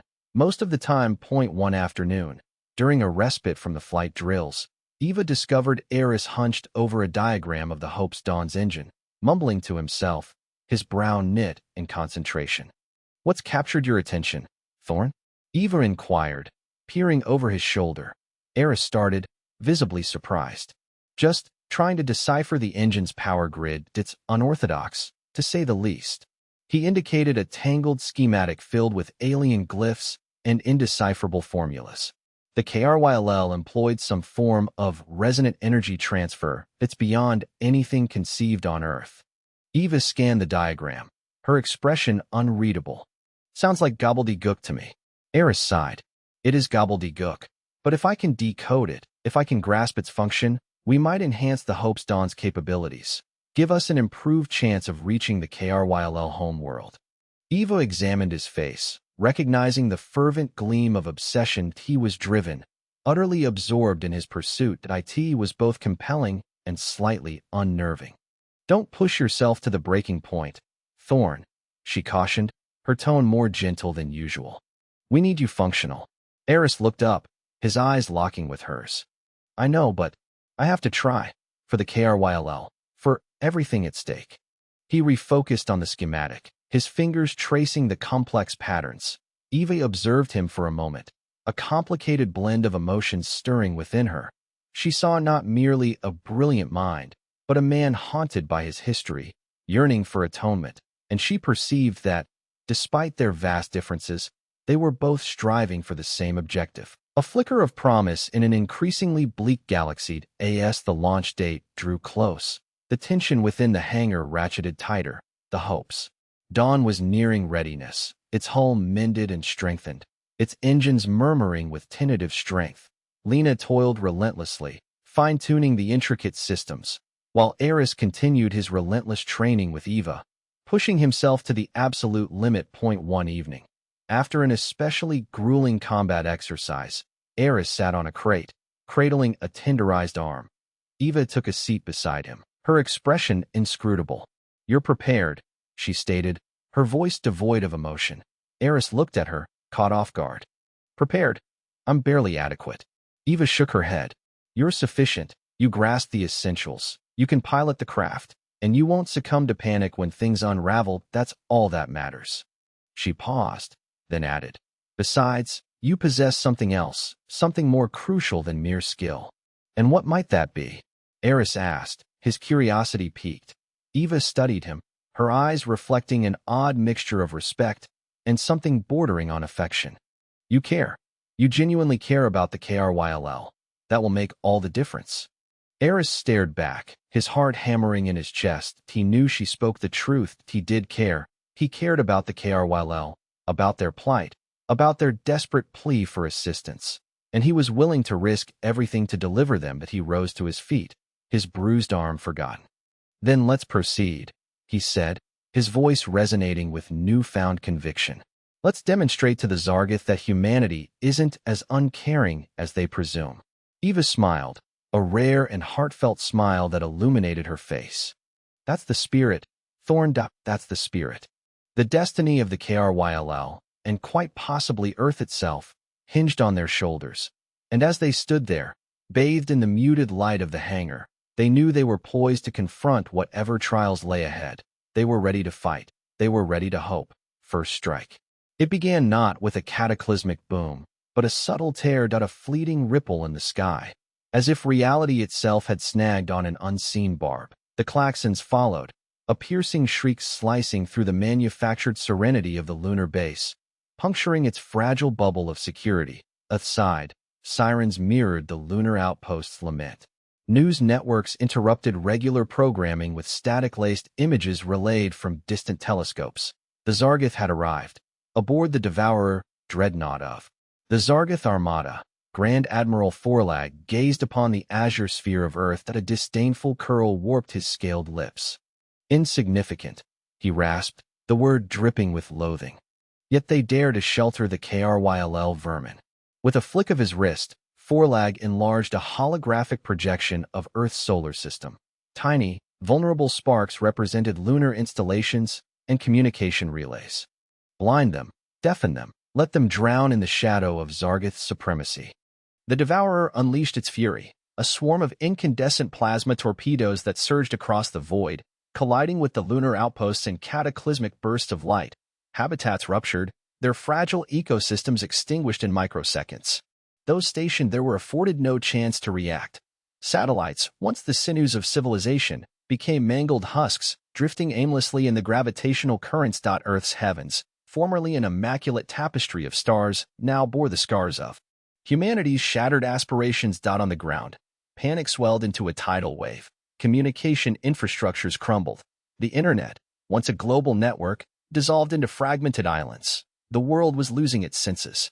Deep within a secluded laboratory nestled amid the Swiss Alps, Professor Anya Sharma scrutinized the erratic flow of data on her monitor.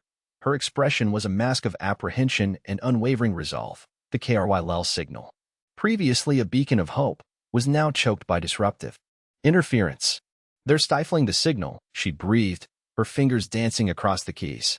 trying to sever our connection to the KRYL. As the principal linguist for the KRYL Communication Initiative, Anya had been chosen for her peerless talent in deciphering arcane languages, as well as her uncanny intuition for comprehending alien mindsets. She'd been key to establishing initial contact and translating their desperate, urgent plea. The lab doors hissed open, admitting two figures clad in obsidian armor. Zargith soldiers holding menacing weapons. Behind them loomed Zorgan, the Zargith interrogator, his face, drawn and hollow, revealed eyes that were like chips of ice. "Professor Sharma," Zorgan purred, his voice a gravelly whisper. "We anticipated this meeting." Anya stood tall, refusing to cower. "What is it you want?" "Information," Zorgan replied, a sinister smile etching his features. "The KRYL tongue, their technology, their vulnerabilities. Cooperation is advised, unless you enjoy suffering." "You'll get nothing," Anya retorted, her voice firm despite the dread clawing at her insides. Zorgan chuckled, a dry, rattling sound. "We have persuasive methods, Professor, highly refined methods." He motioned to his soldiers, who advanced with predatory grace. Outside, the grinding gears of heavy vehicles grew louder, a stark reminder of the Zargith's tightening grip on Earth, aboard the Devourer. Grand Admiral Forlag surveyed the spreading pandemonium with grim satisfaction. "So this is the vaunted resistance, pathetic." A subordinate approached, their voice crisp. "Admiral, we have pinpointed the origin of the KRYL communication signal. A research enclave in the Swiss Alps." "Excellent," Forlag said, his voice edged with anticipation. "Secure the facility. Bring the responsible humans to me. I demand access to their knowledge of the KRYL." Back in the laboratory, Anya realized time was dwindling. She had to safeguard the KRYL secrets, even at the cost of her own life. "I will never betray them," she declared, her voice imbued with defiance. Zorgan's smile deepened, a truly horrifying sight. "That remains to be seen, Professor. That remains to be seen." He gestured to his soldiers, who seized Anya and began dragging her toward a waiting transport. As she was pulled away, she risked a glance at the monitor, at the diminishing KRYL signal. A silent farewell, a desperate, fervent prayer. As Zorgan and his troops departed the lab, he barked an order to another soldier: "Incinerate all equipment. Leave no trace," he commanded. On the Devourer, Forlag received a transmission from Zorgan. "Admiral, we have apprehended the human linguist. She is proving uncooperative." "Break her," Forlag barked, his voice devoid of emotion. "Wrest every secret from her mind. The KRYL will not elude our grasp." As Anya was herded onto the transport, she found herself dwelling upon the KRYL. She could only hope that Eris, Eva, and Lena were safe. She knew what the Zargith were after, and she vowed to maintain her loyalty to the KRYL. As the transport ship glided toward the Devourer, she noticed the debris of shattered satellites and ruined spacecraft. She knew that the Earth's feeble defenses were doomed, and that the Zargith would soon have complete control. As she stepped from the transport ship and onto the Devourer, she was greeted by Forlag. "Welcome aboard," he leered. "I'm confident you'll find your stay here to be enlightening." Anya Sharma fixed Forlag with an unwavering stare and said firmly, "I will never betray the KRYL." Forlag's cruel laugh echoed through the chamber. "We shall see." The initial blow had landed. Earth was staggering, its defenses shattered, its populace gripped by terror. The Zargith had asserted their dominance, but the struggle had only just begun. A world united in fear. Screens across the globe fractured with the same nightmare. Gargantuan Zargith dreadnoughts eclipsing the sun, emerald energy lances dissecting urban landscapes, and the stark terror etched on civilian faces. Initial disbelief curdled into a gnawing, primal fear that infected every corner of the world. The Zargith had arrived, and humankind was tragically outmatched. News anchors, their composure strained thin, recited casualty tolls that spiraled skyward with terrifying speed. The calculated strikes against strategic defense outposts had effectively neutered Earth's ability to retaliate, leaving densely populated areas exposed. Communication networks, once lauded as the sinews of global connection, splintered and faltered, breeding paranoia and amplifying the pervasive sense of pandemonium. "We're receiving unsubstantiated reports of complete urban evacuations," a CNN correspondent stammered, her complexion ashen under the studio lights. "The Zargith, their weaponry, it appears to be excessive." Excessive, the word dangled, a feeble understatement for the sheer obliteration unfolding in real time. Feeds showed panicked throngs battling for space on thoroughfares gridlocked with abandoned vehicles, while the heavens above crackled with otherworldly ordnance. Raw, unfiltered, the images banished all doubt. Conspiracy theories, once whispered in the shadows, were consumed by the irrefutable reality: Earth was at war. Within mere hours, the fragmented internet throbbed with a collective digital scream. Hashtags such as hashtag Zargath Invasion, hashtag Save Our World, and hashtag the KRY were right surged, a frantic effort to impose meaning on the meaningless. Yet, threading through the terror and fury, a novel sentiment began to coalesce, a fervent demand for action.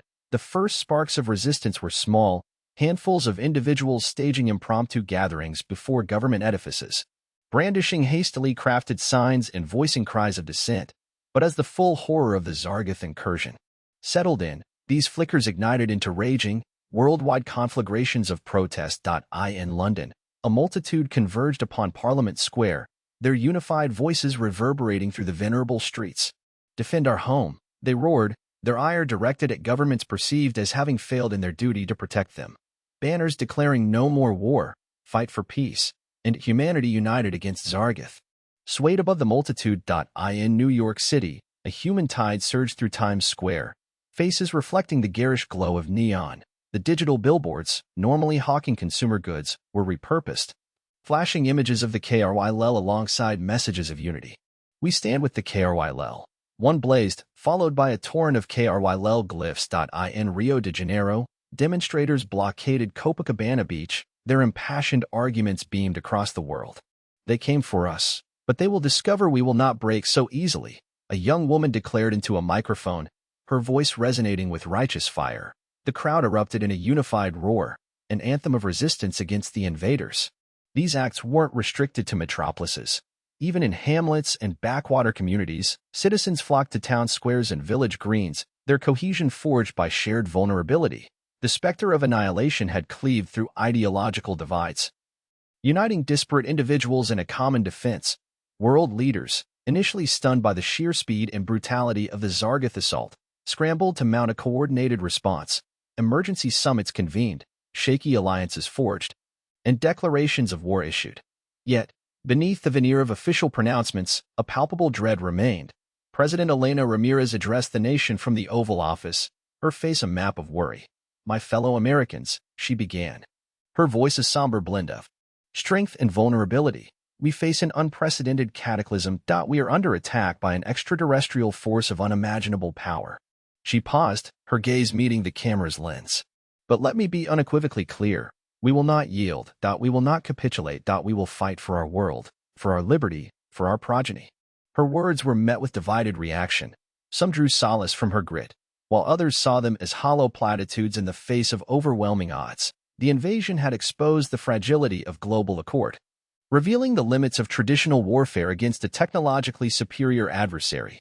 Premier Jian Li of China delivered an equally grave address. He underscored the necessity of global solidarity, imploring all nations to set aside their disputes and unite against the common foe. "The Zargath imperil all of humanity," he intoned, his tone grave. "Only through cooperation and mutual sacrifice can we hope to triumph."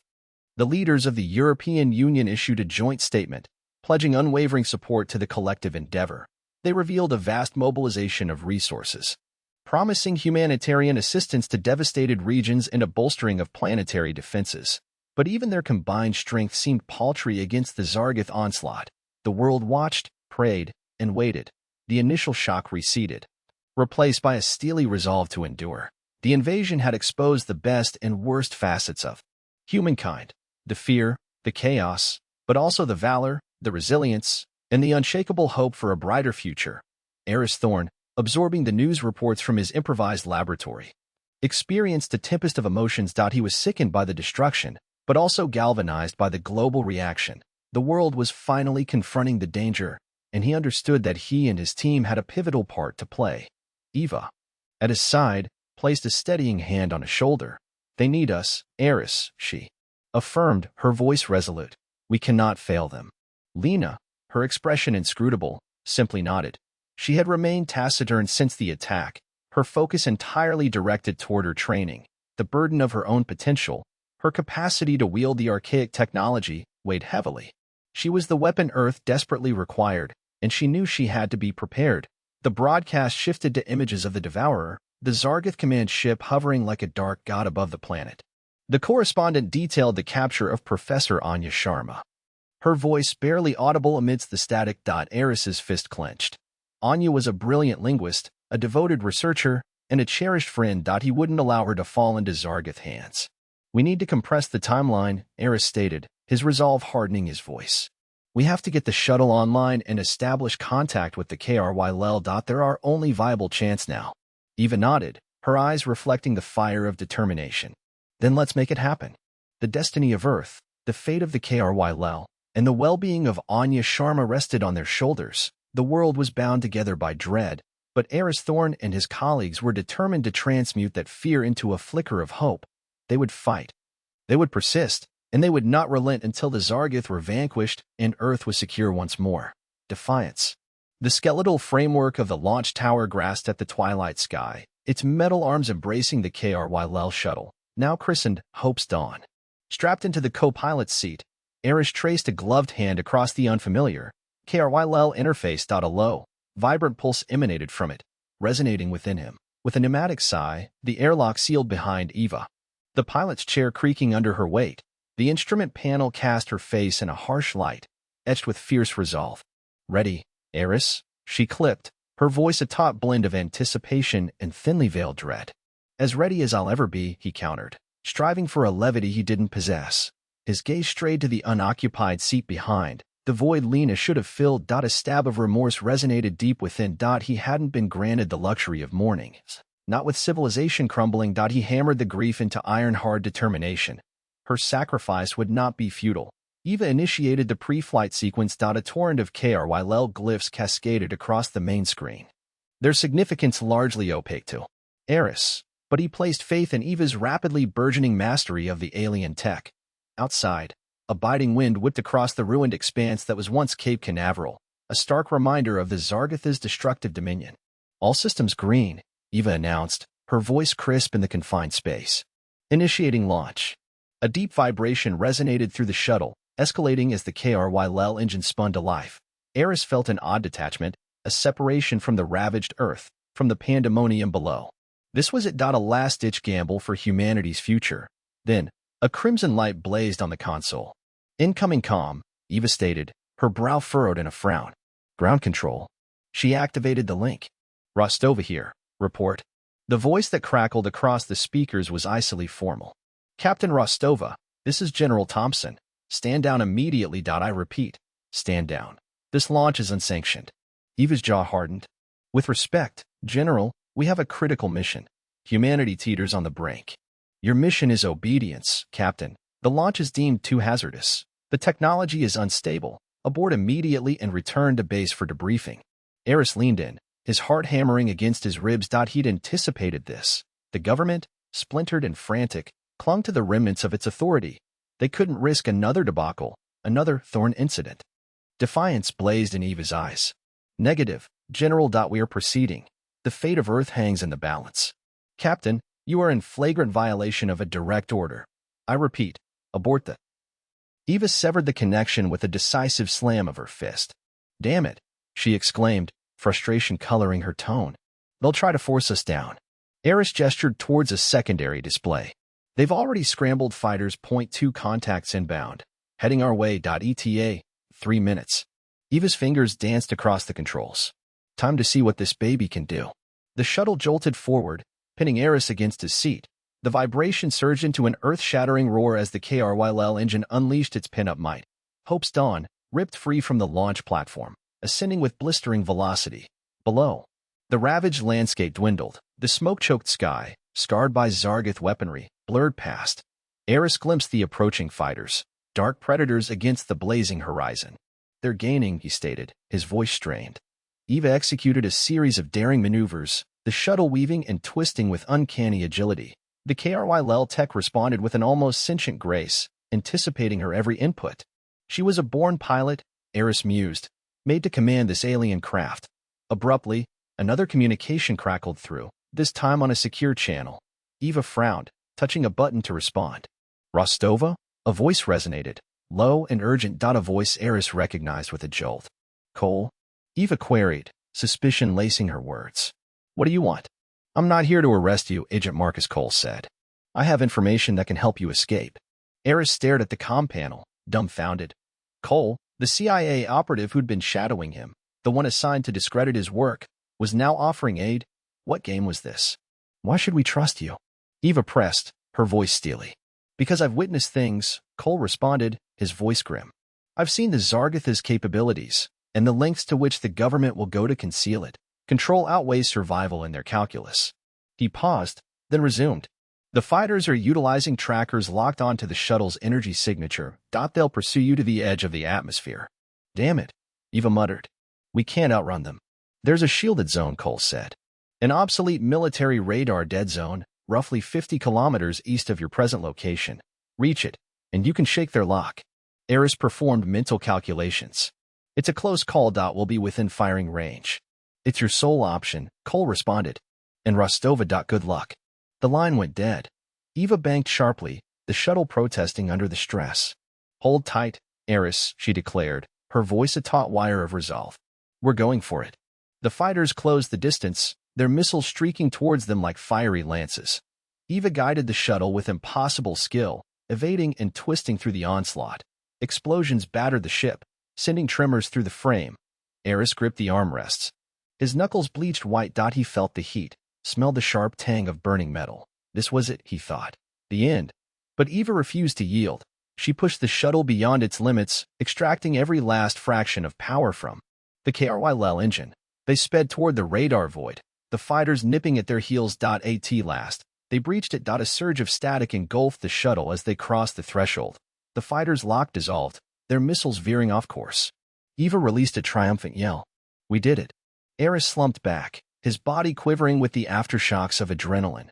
They were alive. They had defied authority, outmaneuvered the enemy, and survived against overwhelming odds. But their odyssey was far from finished. They were venturing into the unknown. Towards a dying civilization and a fragile hope, the fate of humanity rested on their shoulders. As hope's dawn pierced the atmosphere, leaving behind the ravaged planet and pursuing fighters. Eris gazed out at the star-studded expanse. He wasn't merely a disgraced scientist anymore. He was a warrior, a survivor, a beacon in a galaxy steeped in darkness. He was ready for the fight, navigating the graveyard.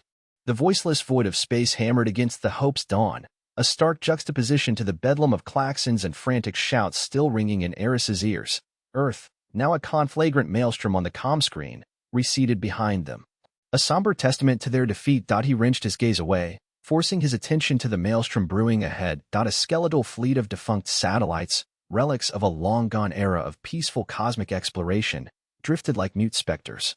Each a potential death trap. Eva, firmer readings on those fragments? Eris requested, his voice tight with concern. He was jury-rigged into a repurposed navigation station, his fingers dancing across a holographic display, striving to chart the safest possible trajectory. Eva, her features cast in the cerulean glow of the cockpit instruments, maintained a vice-like grip on the controls. Too much interference. The Zargath barbecued most of our long-range sensory arrays back on Earth. I'm navigating blind, relying purely on visuals and short-range sweeps. Peachy, Eris quipped, adjusting his spectacles. Just peachy. He initiated a diagnostic check on their remaining sensors. The HFY tech, while incredibly sophisticated, was proving to be difficult. It seemed almost resentful of human attempts at mastery. Revealing only fleeting glimpses of its capabilities, the debris belt resembled a macabre waltz.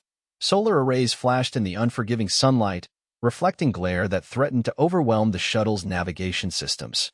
Abandoned communication satellites, their antennae twisted and broken, pirouette erratically. The airlock sighed with foreboding.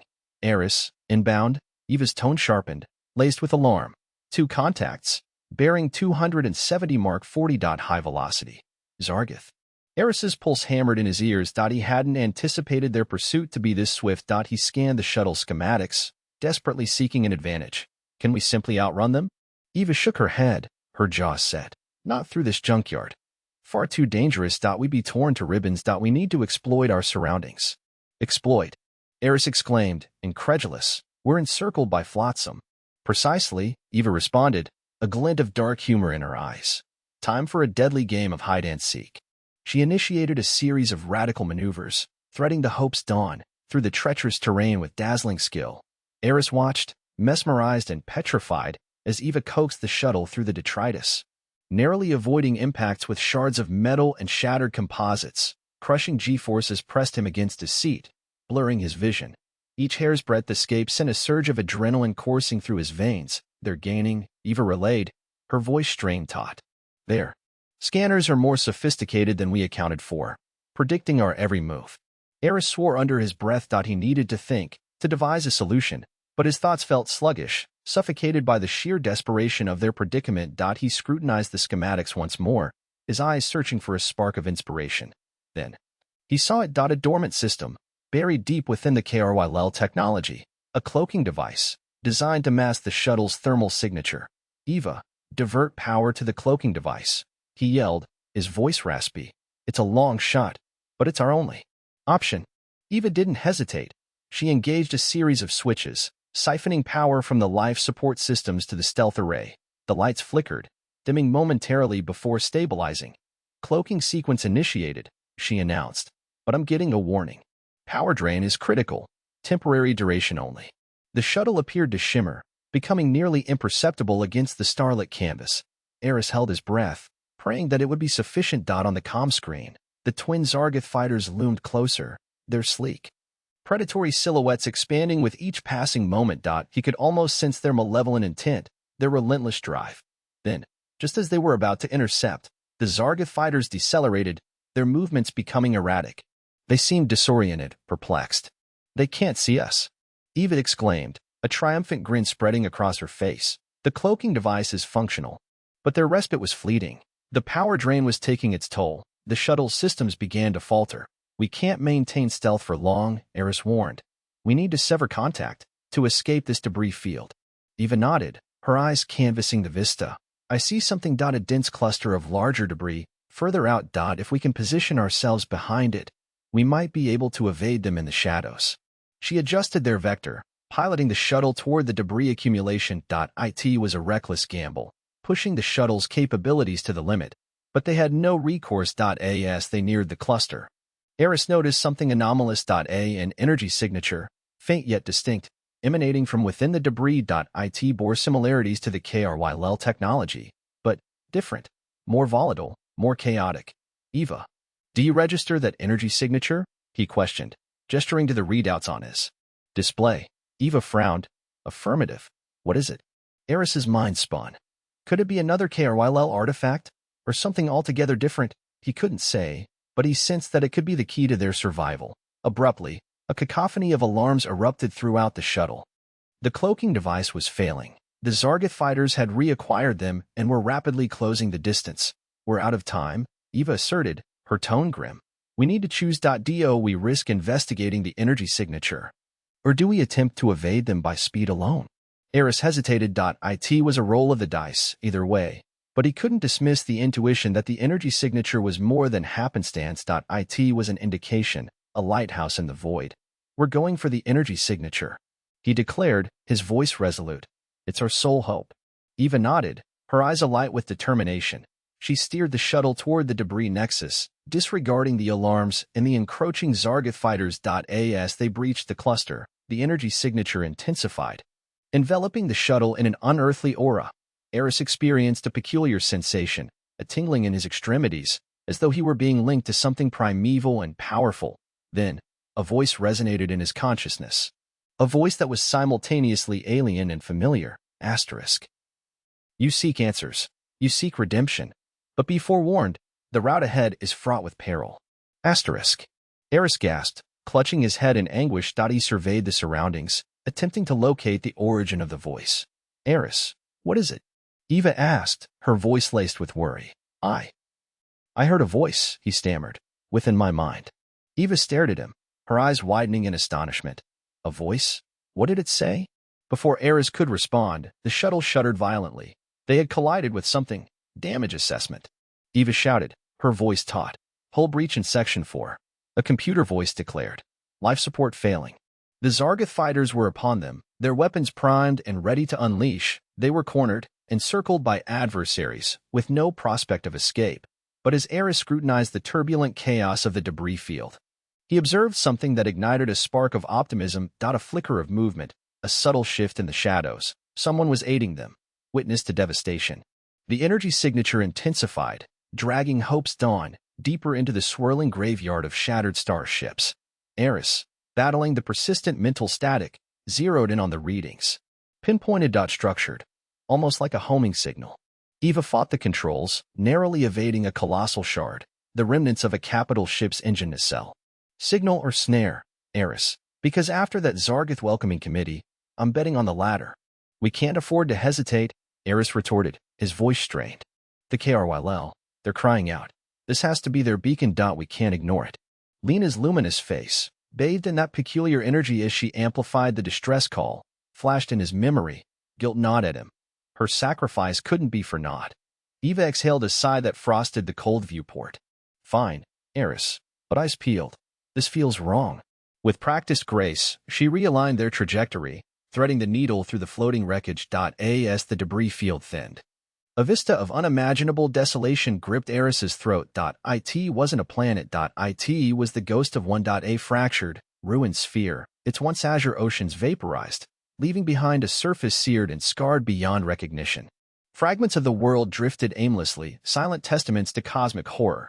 The other celestial bodies in the system mirrored this fate. Some were cleaved in two, their molten hearts exposed like suppurating wounds. Others were airless husks, ravaged by orbital bombardment. Sweet heavens! Eva breathed, her voice uncharacteristically hushed. Even filtered through the viewport, the sheer magnitude of the calamity was staggering. In Necropolis, etched with the Zargoth as barbarity. Then they emerged into view. Lost amongst the planetary shrapnel were vessels, not warships, but transports, makeshift contraptions, hammered together from scavenged components, packed beyond capacity, their hulls blackened and scored. They drifted listlessly, like wounded creatures searching for sanctuary. Refugees, Eris whispered, his heart constricting. KRYL refugees. Eva activated Hope's Dawn sensor array, sweeping the refugee ships. The data painted a bleak picture. Life support faltered. Power waned. Many were adrift, engines crippled or non-existent. The KRYL were perishing, not in combat, but to attrition, starvation, exposure, despair. A ragged comm signal flickered to life, weak and distorted, barely cutting through the static haze. Mayday! Mayday!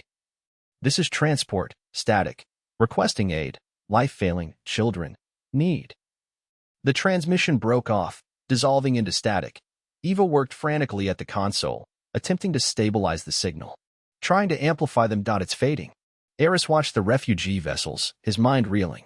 He had theorized the Zargoth's aggression, cautioned against their potential, but witnessing the stark reality, the sheer scale of KRYL's suffering, struck him with brutal force. This wasn't a hypothetical threat. It was extinction in progress. He spotted a small, battered transport drifting nearby. It listed dramatically, multiple hull breaches venting atmosphere into the void. Through a fractured viewport, he glimpsed huddled figures, their forms indistinct within the dim interior. Eva, bring us closer to that transport, Eris requested, pointing. The one leaking atmosphere. Eva studied the sensor readings.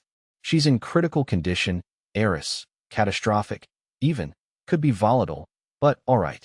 She carefully steered Hope's Dawn alongside the stricken vessel, matching its sluggish momentum. As they drew nearer, gruesome details sharpened into focus. The transport was Swiss-cheesed with holes, its hull a mangled mess. Overcrowded, the KRYL within were gaunt, their eyes hollowed by fear and fatigue. Makeshift bandages swathed numerous injured. Even at a distance, Eris felt the weight of their anguish. Then he saw it, something that chilled him to the bone. Affixed to the exterior hull, dangerously close to a breach, was a KRYL child, no more than 5 or 6 Earth years, its small face framed by gossamer strands of dark hair. Eyes shut, body limp. A thin trickle of blood oozed from its nostril.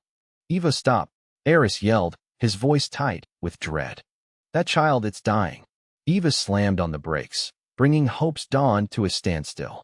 What do you expect me to do, Eris? We can't rescue them all. We have to try. Eris insisted, his voice trembling slightly. He couldn't stand idly by and watch another innocent perish. Not after Lena. Not after everything. He turned to Eva. his eyes pleading. Eva, please, give me a chance. Let me go out there. I'll try to save the child.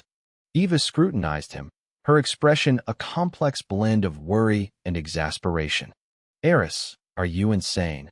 That wreck could rupture any second. We don't know what toxins are leaking from it, that it's suicide. I don't care, Eris said, his voice resolute. I can't just sit here and watch them wither. He knew it was a long shot. He knew it was foolhardy. Yet, the compulsion to act was irresistible. He needed to atone for past inaction to prove humanity was not indifferent to suffering. Eva hesitated, then sighed heavily. All right, Eris, 5 minutes, and I'm dragging you back in, understood? Eris nodded, his heart hammering. He grabbed a pressure suit from the storage locker, quickly donned, and sealed the helmet. He checked the oxygen levels, then faced Eva. Wish me luck, he said, a faint smile gracing his lips.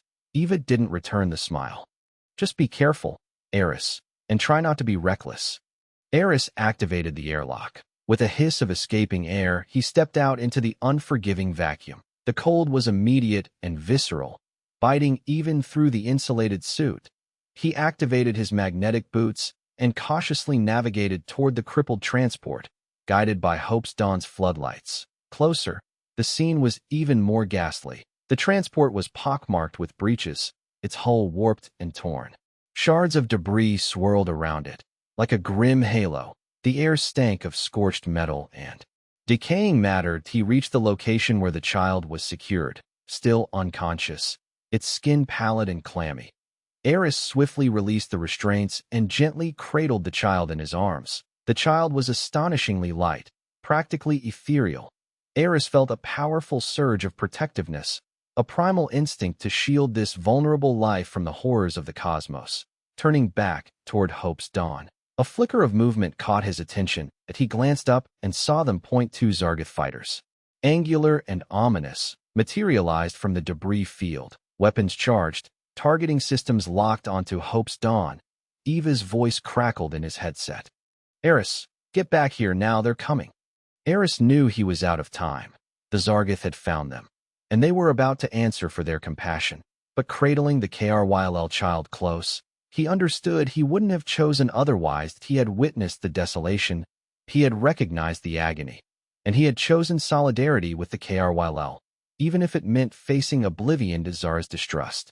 Crimson energy bolts streaked past Hope's Dawn, a furious display solidifying Eva's dark assessment. They're not letting us slip away, she rasped, piloting the ship through the asteroid field with sure movements. Brace yourself, Eris, this is going to get rough. Eris, secured in his seat, barely registered the close calls. His focus remained glued to the data streaming from Alara, the rescued KRYLL child. Her life signs were fragile, like embers fading in the cold. The antibiotics are ineffective, he whispered, his voice edged with frustration. The biosignatures. They're anomalous. Eyes on the present, Eris. Eva barked. Survival comes first. We address the girl's condition after. As if in answer, a barrage of laser fire slammed into Hope's Dawn's shields, the impact shaking the vessel to its core. The ship bucked wildly, nearly unseating Eris. Klaxons wailed, bathing the bridge in a frenetic dance of crimson and amber light. Eva fought the controls, beads of sweat trickling down her temples. Then, as suddenly as it had begun, the assault ended. Eva carefully guided the ship behind a massive asteroid, using it as a shield. What in the void was that? She murmured, her voice laced with suspicion. They simply stopped. A comm request blinked urgently on the main screen. With hesitation, Eva accepted the hail. The image that materialized was a KRYLL, yet unlike any they'd encountered. This one was taller, more imposing, encased in elegant obsidian armor. Her multifaceted eyes, usually pools of shifting iridescence, were now narrowed, like chips of volcanic glass.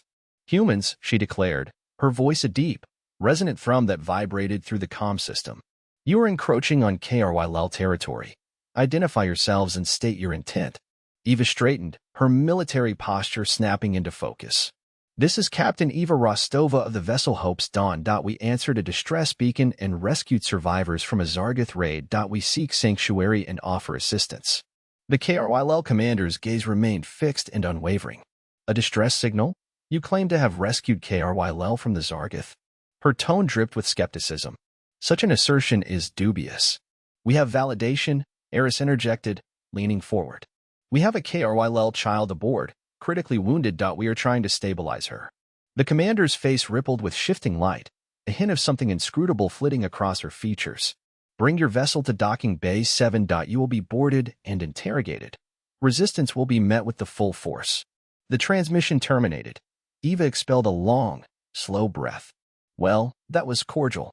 The KRYL resistance fleet was a sharp contrast to the sterile, uniform vessels of the Zargath. These ships were scarred, dented, jury-rigged, living proof of a desperate battle for survival. As Hope's Dawn was guided into docking bay 7. Eris could discern the frantic activity, the steely resolve etched into the faces of KRYL warriors. The boarding party that entered Hope's Dawn was led by the same KRYL commander. She moved with sinuous elegance, her very presence exuding an aura of command. Behind her stood a squad of heavily armed KRYL soldiers, their weapons trained on Eris and Eva. I am Commander Zara of the KRYL Resistance, she proclaimed, her voice echoing in the confined space. You will answer my questions truthfully. Deception will be interpreted as an act of hostility. Zara's questioning was relentless. She probed every detail, scrutinizing their motives, their loyalties, their understanding of KRYL technology. She seemed particularly interested in Lena Hansen, pressing Eris for details regarding her work.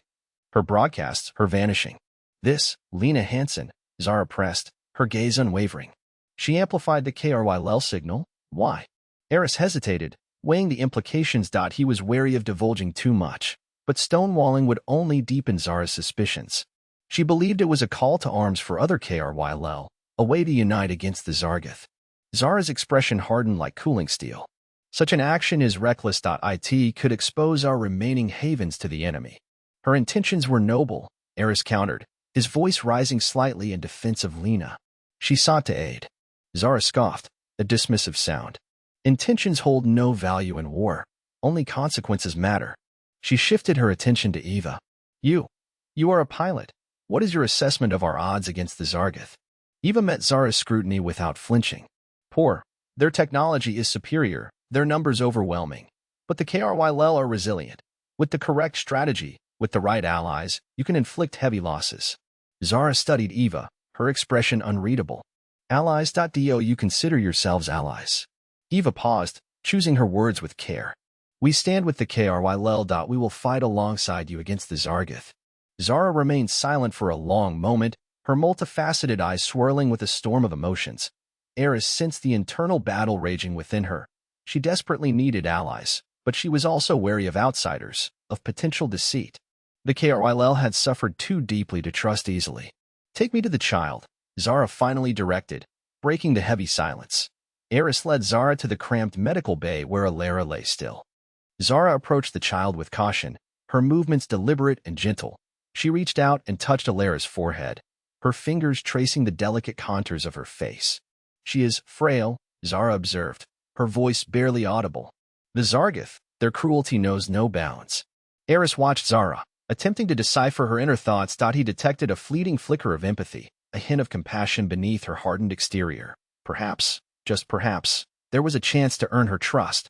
We are exhausting every option to save her, Eris said, his voice sincere. We have located advanced medicines and treatment protocols to improve her chances. Zara straightened, her gaze snapping back to Eris. I will assign my most skilled medic to assist you. But understand this, human.my trust is a rare commodity. You will be monitored. Your actions will be judged. Point one misstep, one indication of treachery, and you will suffer the consequences. Eris nodded, accepting Zara's terms. He understood that he and Eva were walking a precarious path, that their survival, and maybe even the KRYL's, rested upon their ability to navigate Zara's ingrained distrust. As Zara turned to depart, she paused at the threshold. Tell me, human, she said, her voice low and contemplative. Why? Why risk your lives for a vanishing race? What reward do you seek? Eris looked at Alara, her slight, vulnerable form lying motionless on the medical bed. He thought of Lena, her unwavering faith in the KRYL, her sacrifice. He remembered the dying KRYL refugees, their desperate cries for aid. We seek nothing, Eris replied, his voice resonant with conviction, except the fulfillment of doing what is right, earning trust. The antiseptic tang of the KRY medical bay was a sharp contrast to the radiant tapestry of alien flora visible beyond the viewport. Alara remained prone, her breath shallow yet consistent, connected to a machine emitting a soft, rhythmic pulse. Eris stood vigil, his gut churning with unease, an unwelcome guest that had settled in since the KRYL's initial arrival. He understood the stakes intimately. Alara's demise would extinguish any flicker of hope for alliance. Zara, a rigid silhouette, against the alien vista, inquired, her tone devoid of warmth. You maintain you've unlocked the distress signal? Eris's hand trembled as he adjusted the data pad. Affirmative. I have the complete translation. He approached cautiously, extending the device. It details the Zargoth assault, the shield's collapse, the entire catastrophe. Zara remained unmoved. Her obsidian eyes, like polished stones, remained fixed on the horizon. Why should I credit a word you utter? Human. Lena Hansen has demonstrated that your kind is treacherous. Her actions were a betrayal. Hansen acted independently, Eris countered, his voice gaining fervor. She's a rogue operative. We offer aid, whatever we can contribute. He paused, composing himself. The message, it mentions a concealed research installation, where the KRYL work to construct a Zargoth countermeasure. It is imperative we locate it. Zara's gaze finally shifted, pinning him with a scrutiny that threatened to unravel him. A weapon. Such research was expressly outlawed by the KRYL Council ages past. Desperate times require drastic measures, Commander, Eris replied, his tone softening. The message insinuates it's our only salvation. Zara finally accepted the data pad, her touch surprisingly featherlight. She perused the translated text, a frown etching itself onto her brow with each line. Silence descended, broken only by the hypnotic hum of the medical apparatus. Eris felt the full force of her judgment, the imperative to persuade her. He had to convey their sincerity. At length, Zara lowered the data pad. The contents, they align with intercepted Zargoth transmissions we've successfully parsed. Her tone was still laced with caution, but a fragile spark ignited in her eyes, perhaps nascent trust. Then you believe me? Eris asked, hope blossoming within him. I believe the intelligence possesses validity. Zara turned, pacing the confined space. However, that is insufficient. I require verification. This extends beyond my authority, beyond any single KRYL. I must consult Counselor Alara Vantos. Eris nodded in understanding. Counselor Vantos, a venerated elder, was renowned for her wisdom within the KRYL leadership. Securing her endorsement was paramount. Hours later, they received summons to a secluded chamber nestled deep within the KRYL complex. The atmosphere hung heavy with the fragrance of medicinal herbs and the resonant drone of archaic technology. Counselor Vantos, her carapace gleaming with age, presided over them from a raised platform, her ancient eyes radiating intelligence. Zara stood beside her, maintaining a respectful distance. Humans, Counselor Vantos began, her voice raspy yet resolute. You assert that you offer assistance, that you will stand with us against the Zargoth. Eris stepped forward, his heart hammering against his ribs. Precisely, Counselor. We comprehend the magnitude of the peril, not only for the KRYL, but for the entire galaxy. He reiterated the decoded message, the concealed facility, the weapon. He outlined their strategy, their resources, their devotion. Counselor Vantos listened intently, her unwavering gaze fixed on him. When he ceased speaking, she maintained a prolonged silence, her multifaceted eyes seeming to pierce his very essence. Lena Hansen's actions have cultivated profound distrust, she declared at last. Words alone will not suffice to earn our confidence, human. We understand, Counselor, Eva interjected, advancing slightly. We are prepared to demonstrate our worth. Instruct us. Counselor Vantos offered a slow nod. The research facility, it is located on a desolate moon within the Kthar system. The Zargoth have undoubtedly reinforced the area. Should you successfully infiltrate the premises and secure the weapon, then perhaps. Then we might entertain the possibility of alliance. Zara glanced at Counselor Vantos, a silent query in her gaze. The counselor offered only a nod, her expression inscrutable. Eris felt a jolt of adrenaline. This was the turning point. This was their opportunity to prove their allegiance, to procure the KRYL's trust. We accept your terms, Counselor, he affirmed, his voice steady despite the surge of nervous energy. We will retrieve the weapon. The subsequent days were a blur of intense preparation. Eris and Eva collaborated tirelessly with Zara and her team, scrutinizing schematics of the Kthar system, dissecting Zargoth troop deployments, and orchestrating their infiltration plan. The KRYL, initially reserved, began to ease, sharing their insights into Zargith strategies and vulnerabilities. A fragile alliance began to solidify, forged in the crucible of shared peril and a unified objective. One evening, as Eris was absorbed in a holographic display, Zara approached. Her demeanor was notably softer. Eris Thorn, she addressed him, using his full name for the first time. I have examined your research, your past achievements. You possess considerable intellect, but you also bear the weight of past burdens. Eris looked up, startled. My prior missteps? Zara nodded. Indeed. Yet I perceive more. I see a sincere desire to render assistance, to atone for past failings. She paused, her gaze intense. The KRYL, we are not prone to swift forgiveness, but we are willing to extend an opportunity, not solely for our benefit, but for the welfare of the galaxy as a whole.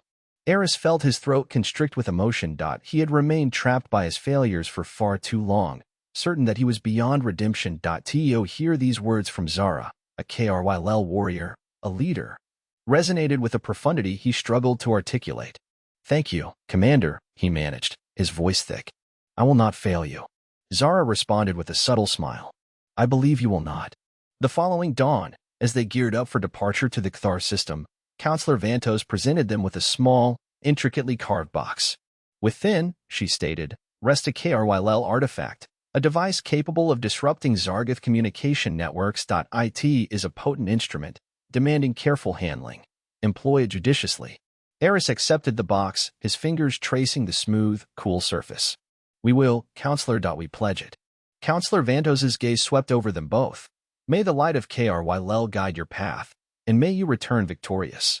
As they boarded the refurbished KRYL shuttle, Eris felt a resolute spirit he hadn't experienced in years. He was no longer merely a disgraced scientist seeking absolution. He was a guardian, a comrade, an ally. He fought for the KRYL's future, the destiny of Earth, the preservation of the galaxy, and he couldn't waver. He mustn't. The hopes of so many weighed upon him. The shuttle ascended, tearing into the alien atmosphere, carrying them toward the Kthar system, toward the epicenter of the Zargith menace. The journey to earn trust had commenced, and the cost of defeat was beyond imagining. The last stand. Xylos, a KRYL moon bathed in the baleful, carmine light of the gas giant it orbited, was etched with long, gaunt shadows, once a closely guarded secret, a haven known only to the KRYL elite. Its tranquility shattered as the void reverberated with the arrival of the Zargith. Commander Zara, her chitinous armor reflecting the lurid glow, stood at the edge of the primary defense station, her quartet of eyes narrowed in laser-like focus. Erratic sensor pulses sent tremors of fear through her. The Zargith armada was a vastness of obsidian warships, a constellation of malice eclipsing the stars. Their arrival wasn't discovery, but a calculated extermination. Status, Zariel demanded, her voice a carefully modulated calm masking the turmoil within. A KRYL comms officer, his carapace slick with anxious sweat, stammered, Commander, preliminary scans. At least 50 capital-class vessels, hundreds of fighters. They're deploying siege cannons, orbital disruptors, the full arsenal. 50 capital ships. Zariel's mandibles clicked, a sound of grim understanding. The KRYL defenses, formidable as they were geared for attrition, not a tidal wave. This wasn't about subjugation. It was erasure. Activate planetary shielding. Reallocate all power from extraneous systems, she commanded, her voice hardening like tempered steel. Prepare for immediate counteroffense. Recall all scouting teams. This moon remains ours, or we fall trying. The initial assault struck with punishing force. The planetary shields shimmered, groaned under the strain, but held. For now, an ear-splitting clamor of alarms erupted throughout the subterranean complex, a symphony of impending annihilation. Above, the vanguard of Zargith fighters, predatory wedges of metal, plummeted through the atmosphere like metallic locusts, their laser batteries spitting emerald bolts. KRYL interceptors, lithe and swift, ascended to meet the aggressors, their plasma cannons, answering in kind. The void became a dazzling, deadly ballet, interwoven with streaks of energy and the supernova-like bursts of exploding fighters. Zariel observed the fray on the main tactical display, her mind a whirlwind of calculations, assessing the unfavorable odds, strategizing a response. They were outnumbered, outgunned, but not broken. Not yet. Below, KRYLL warriors, wielding bioengineered weaponry at full charge, braced for the inevitable ground invasion. The air thrummed with descending Zargath troop transports, disgorging legions of armored soldiers. Grand Admiral Forlag, a mountain of a Zargath, surveyed the unfolding carnage from the bridge of his flagship, Ironclad Fury. A cold, reptilian satisfaction gleamed in his eyes. For centuries, he had hunted the KRYLL, fueled by a consuming hatred for their perceived weakness, their damnable resilience. Intensify the bombardment, he roared, his voice a gravelly bellow. Target their shield matrix that I want that moon peeled open. His subordinates, shrinking from his wrath, hastened to comply.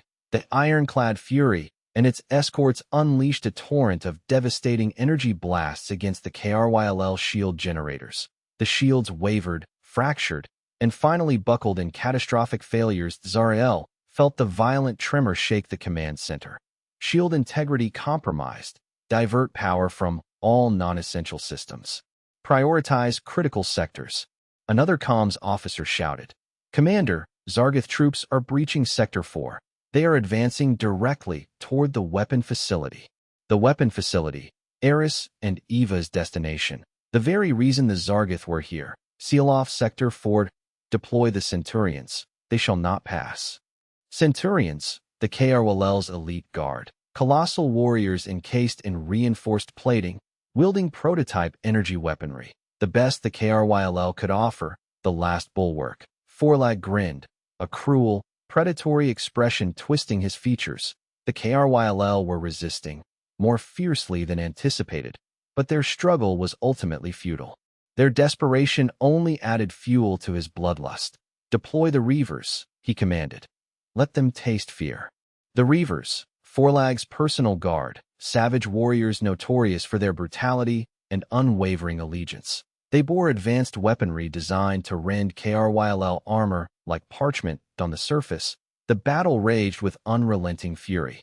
KRYLL warriors, fueled by the courage of the cornered, stood firm against the relentless Zargath onslaught. Plasma fire illuminated the desolate landscape, casting macabre shadows that danced with the fallen. The atmosphere reeked of scorched metal and the death. Cries of the dying. The Centurions, their energy blades humming with lethal potential, clashed with the Zargath Reavers in a savage melee. The screech of metal against metal echoed across the battlefield, a dissonant symphony of devastation. The Centurions, despite their superior training and equipment, were gradually succumbing to the Reavers' sheer numbers, their armor scarred and breached. Their energy weapons dwindling. Azarael watched the slaughter unfold on the tactical display, her heart weighed down by despair. They were losing ground. The Zargath were too powerful, too numerous, but surrender was not an option, not while even a sliver of hope remained for Eris and Eva's success. Not while a spark of hope flickered for the KRYLL. All units, she broadcast, her voice a beacon of steely resolve. This is Commander Zarael. We are the KRYLL. We are warriors. We will not yield. We will not break. We will fight to our dying breath to protect our home, our people, our future, for the KRYLL. Her words surged through the remaining KRYLL forces, igniting a wave of defiance in the face of annihilation. They fought on, plasma weapons blazing, claws rending flesh, their hearts steeled by a desperate hope. Zarael turned to her second-in-command, a grizzled warrior named Vorin.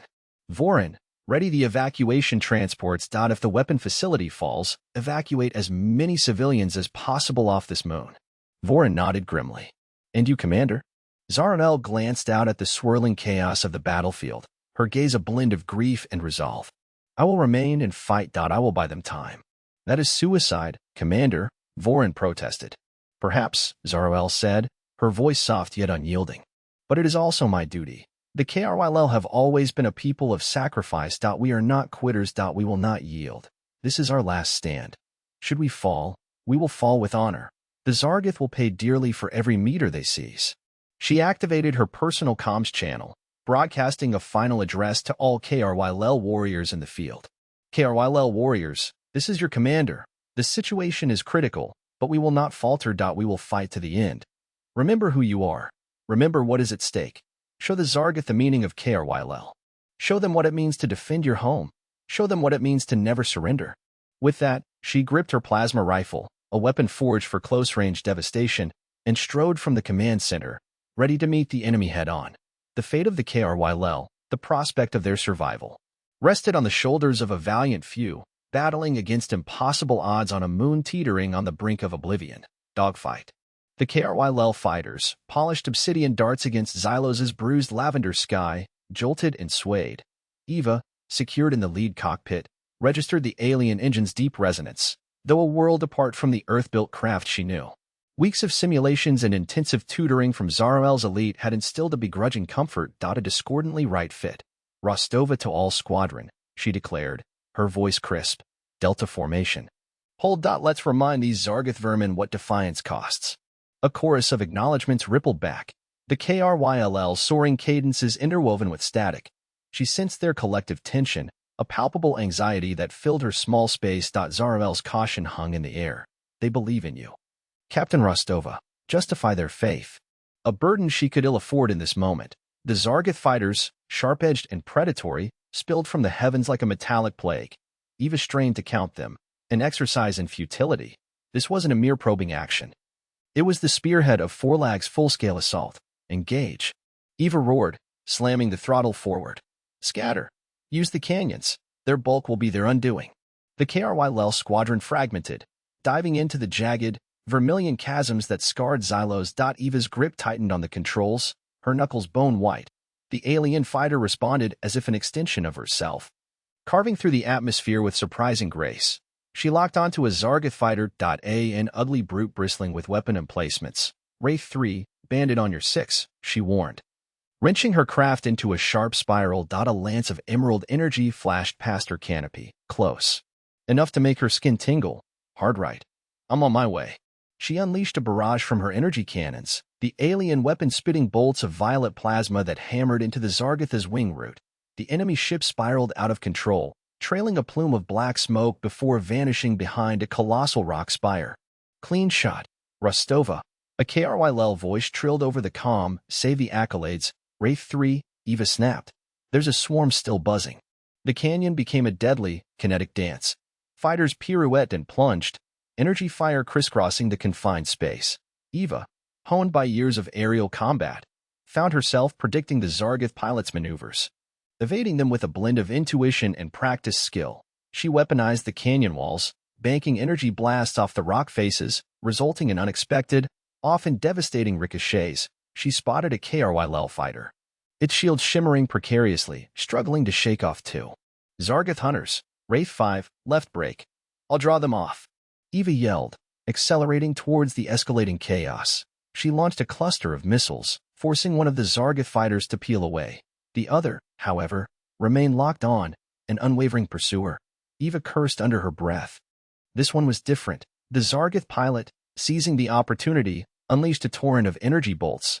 Eva wrestled her fighter through a series of desperate feints and rolls, narrowly avoiding each searing blast. But the Zargoth was relentless, gaining ground with every passing moment. A violent shudder rocked Eva's ship as a bolt grazed her shields. Warning klaxons wailed across her console. Time was running out. Thinking on her feet, she steered her fighter toward a narrow fissure in the canyon. Wall. Rostova. What is it you are doing? Wraith 5 shrieked over the comm. There's not enough room. Eva disregarded the protest, trusting her gut. She poured on the speed, the engine howling as it plunged into the crevice, the canyon walls becoming a dizzying blur. The Zargoth pilot, overconfident in his impending victory, followed without hesitation. The crevice tightened, the rock faces pressing in. Eva held her breath, bracing for the inevitable impact. At the critical instant, she slammed on the brakes, executing a near-impossible hairpin turn. The Zargoth fighter, caught completely by surprise, never had a chance. It slammed nose first into the canyon wall, detonating in a spectacular fireball. Eva, adrenaline surging, pulled her fighter out of the fissure, just as Wraith 5 crept past, shields collapsed and leaking vital coolant. I am in your debt, Rostova, Wraith 5 said, his voice trembling. You spared my life. That is what we do, Eva replied with a faint smile. Now return to base. You are spent. She watched Wraith 5 retreat, her attention snapping back to the ongoing battle. The sky was still infested with Zargoth fighters. The KRYL were holding firm, but they were outnumbered, outgunned. and slowly giving ground. Rostova to Zaradel, she reported, her voice tight. Casualties are mounting. We require immediate reinforcement. A beat of silence, then Zaradel's measured voice answered. Reinforcements are inbound, Captain. Maintain your position. The weapon facility is paramount. Eva swallowed hard. The weapon facility. Zaradel had never specified its contents, but Eva knew it was integral to the KRYLL's defense. The Zargoth would stop at nothing to destroy it. Understood, Eva acknowledged. They shall not pass. She rallied her remaining pilots, forming a desperate perimeter around the facility. They were outmanned, outmatched, but resolved to sell their lives dearly. The Zargoth fighters surged in waves, implacable and remorseless. Eva and her squadron fought back with a fierce tenacity, utilizing the canyons to their advantage, but the enemy was relentlessly closing the gap. Eva vaporized another Zargoth fighter, watching it plummet in a fiery descent. As she did, a savage jolt reverberated through her craft as a bolt hammered into her shields, and the energy field winked out of existence. Alarm bells shrieked through the cockpit. She was vulnerable. Instantly, a Zargoth fighter materialized on her tail, its weapon ports glowing menacingly. Eva braced for annihilation, knowing she was fresh out of options, but, out of nowhere, a KRYL fighter dove into the fray, obliterating the Zargoth fighter from her tail. Rostova, are you unharmed? The pilot queried, his voice familiar. Eva recognized him. Wraith 3, the young KRYL pilot she had rescued earlier. I am indebted to you, Wraith 3, Eva responded, her voice thick with gratitude. We stand as one, Wraith 3 replied simply. Such is Zaradel's way. Together, they repulsed the Zargoth barrage, buying precious moments for reinforcements to arrive, but Eva knew their time was finite. They were, after all, just two fighters against a ravenous swarm. She glanced at her fuel gauge. Critically low. A return to base was imperative, but abandoning her post was unthinkable. Not now. Wraith 3, she said. I am running on fumes. I must resupply. I shall cover you, Rostova, Wraith 3 responded. Proceed. I will impede them. Are you certain? Eva asked, reluctant to leave him exposed. Fly, Wraith 3 insisted. I am sufficient. Eva, realizing she had no alternative, reluctantly assented. She guided her fighter towards a concealed landing site close to the weapon facility, praying she could refuel swiftly and rejoin the fight. As she landed, she cast a glance back at the raging battle. Wraith 3 was locked in a desperate duel against at least 4 Zargoth fighters. He was facing impossible odds, yet he fought with savage defiance. A wave of guilt washed over Eva. She was abandoning him to face his doom, but she knew that. Without fuel, she had no chance of saving the facility. She leapt from her cockpit, sprinting toward the fuel depot. Mechanics surrounded her fighter, frantically initiating the refueling process. Hurry, she exhorted. Each moment is precious. As she waited, she observed the carnage overhead. Wraith 3 was still maneuvering, but his shields were on the verge of collapse. His end was near. Suddenly, she saw a Zargoth fighter secure a missile lock on Wraith 3's tail. A missile was unleashed, streaking toward the doomed KRYL fighter. Eva knew it was over. She squeezed her eyes shut, bracing for the inevitable explosion, but it never came. Instead, she heard a thunderous roar, followed by a blinding flash. She opened her eyes to behold a squadron of KRYL heavy fighters, spearheaded by Zarael herself, carving a path through the Zargoth ranks. The reinforcements had arrived. The momentum of the fight pivoted. The KRYL fighters, emboldened by Zarael's timely arrival, fought with renewed resolve. The Zargoth fighters, taken by surprise, began a disorderly retreat. Eva released a ragged sigh. They had prevailed. They had held the line. But the campaign was far from over. She knew Forlag would not concede defeat with such ease. This was only a prelude. She clambered back into her fighter, ready to confront whatever awaited. They had displayed to the Zargoth that the KRYL were a force to be reckoned with, and with the humans as allies, they might just have a chance of securing victory in this war. Hacking the enemy. Code swirled around Lena Hansen, a frantic dance of light and encrypted commands. Her fingers danced across the jury-rigged console. A Frankensteinian creation of scavenged KRYL tech and her own ingenious modifications. A sheen of perspiration coated her brow, mirroring the luminous cascade of firewalls and algorithms. The confined, shielded room hummed with raw power. The sharp tang of ozone filling her lungs. Had it been days? Hours?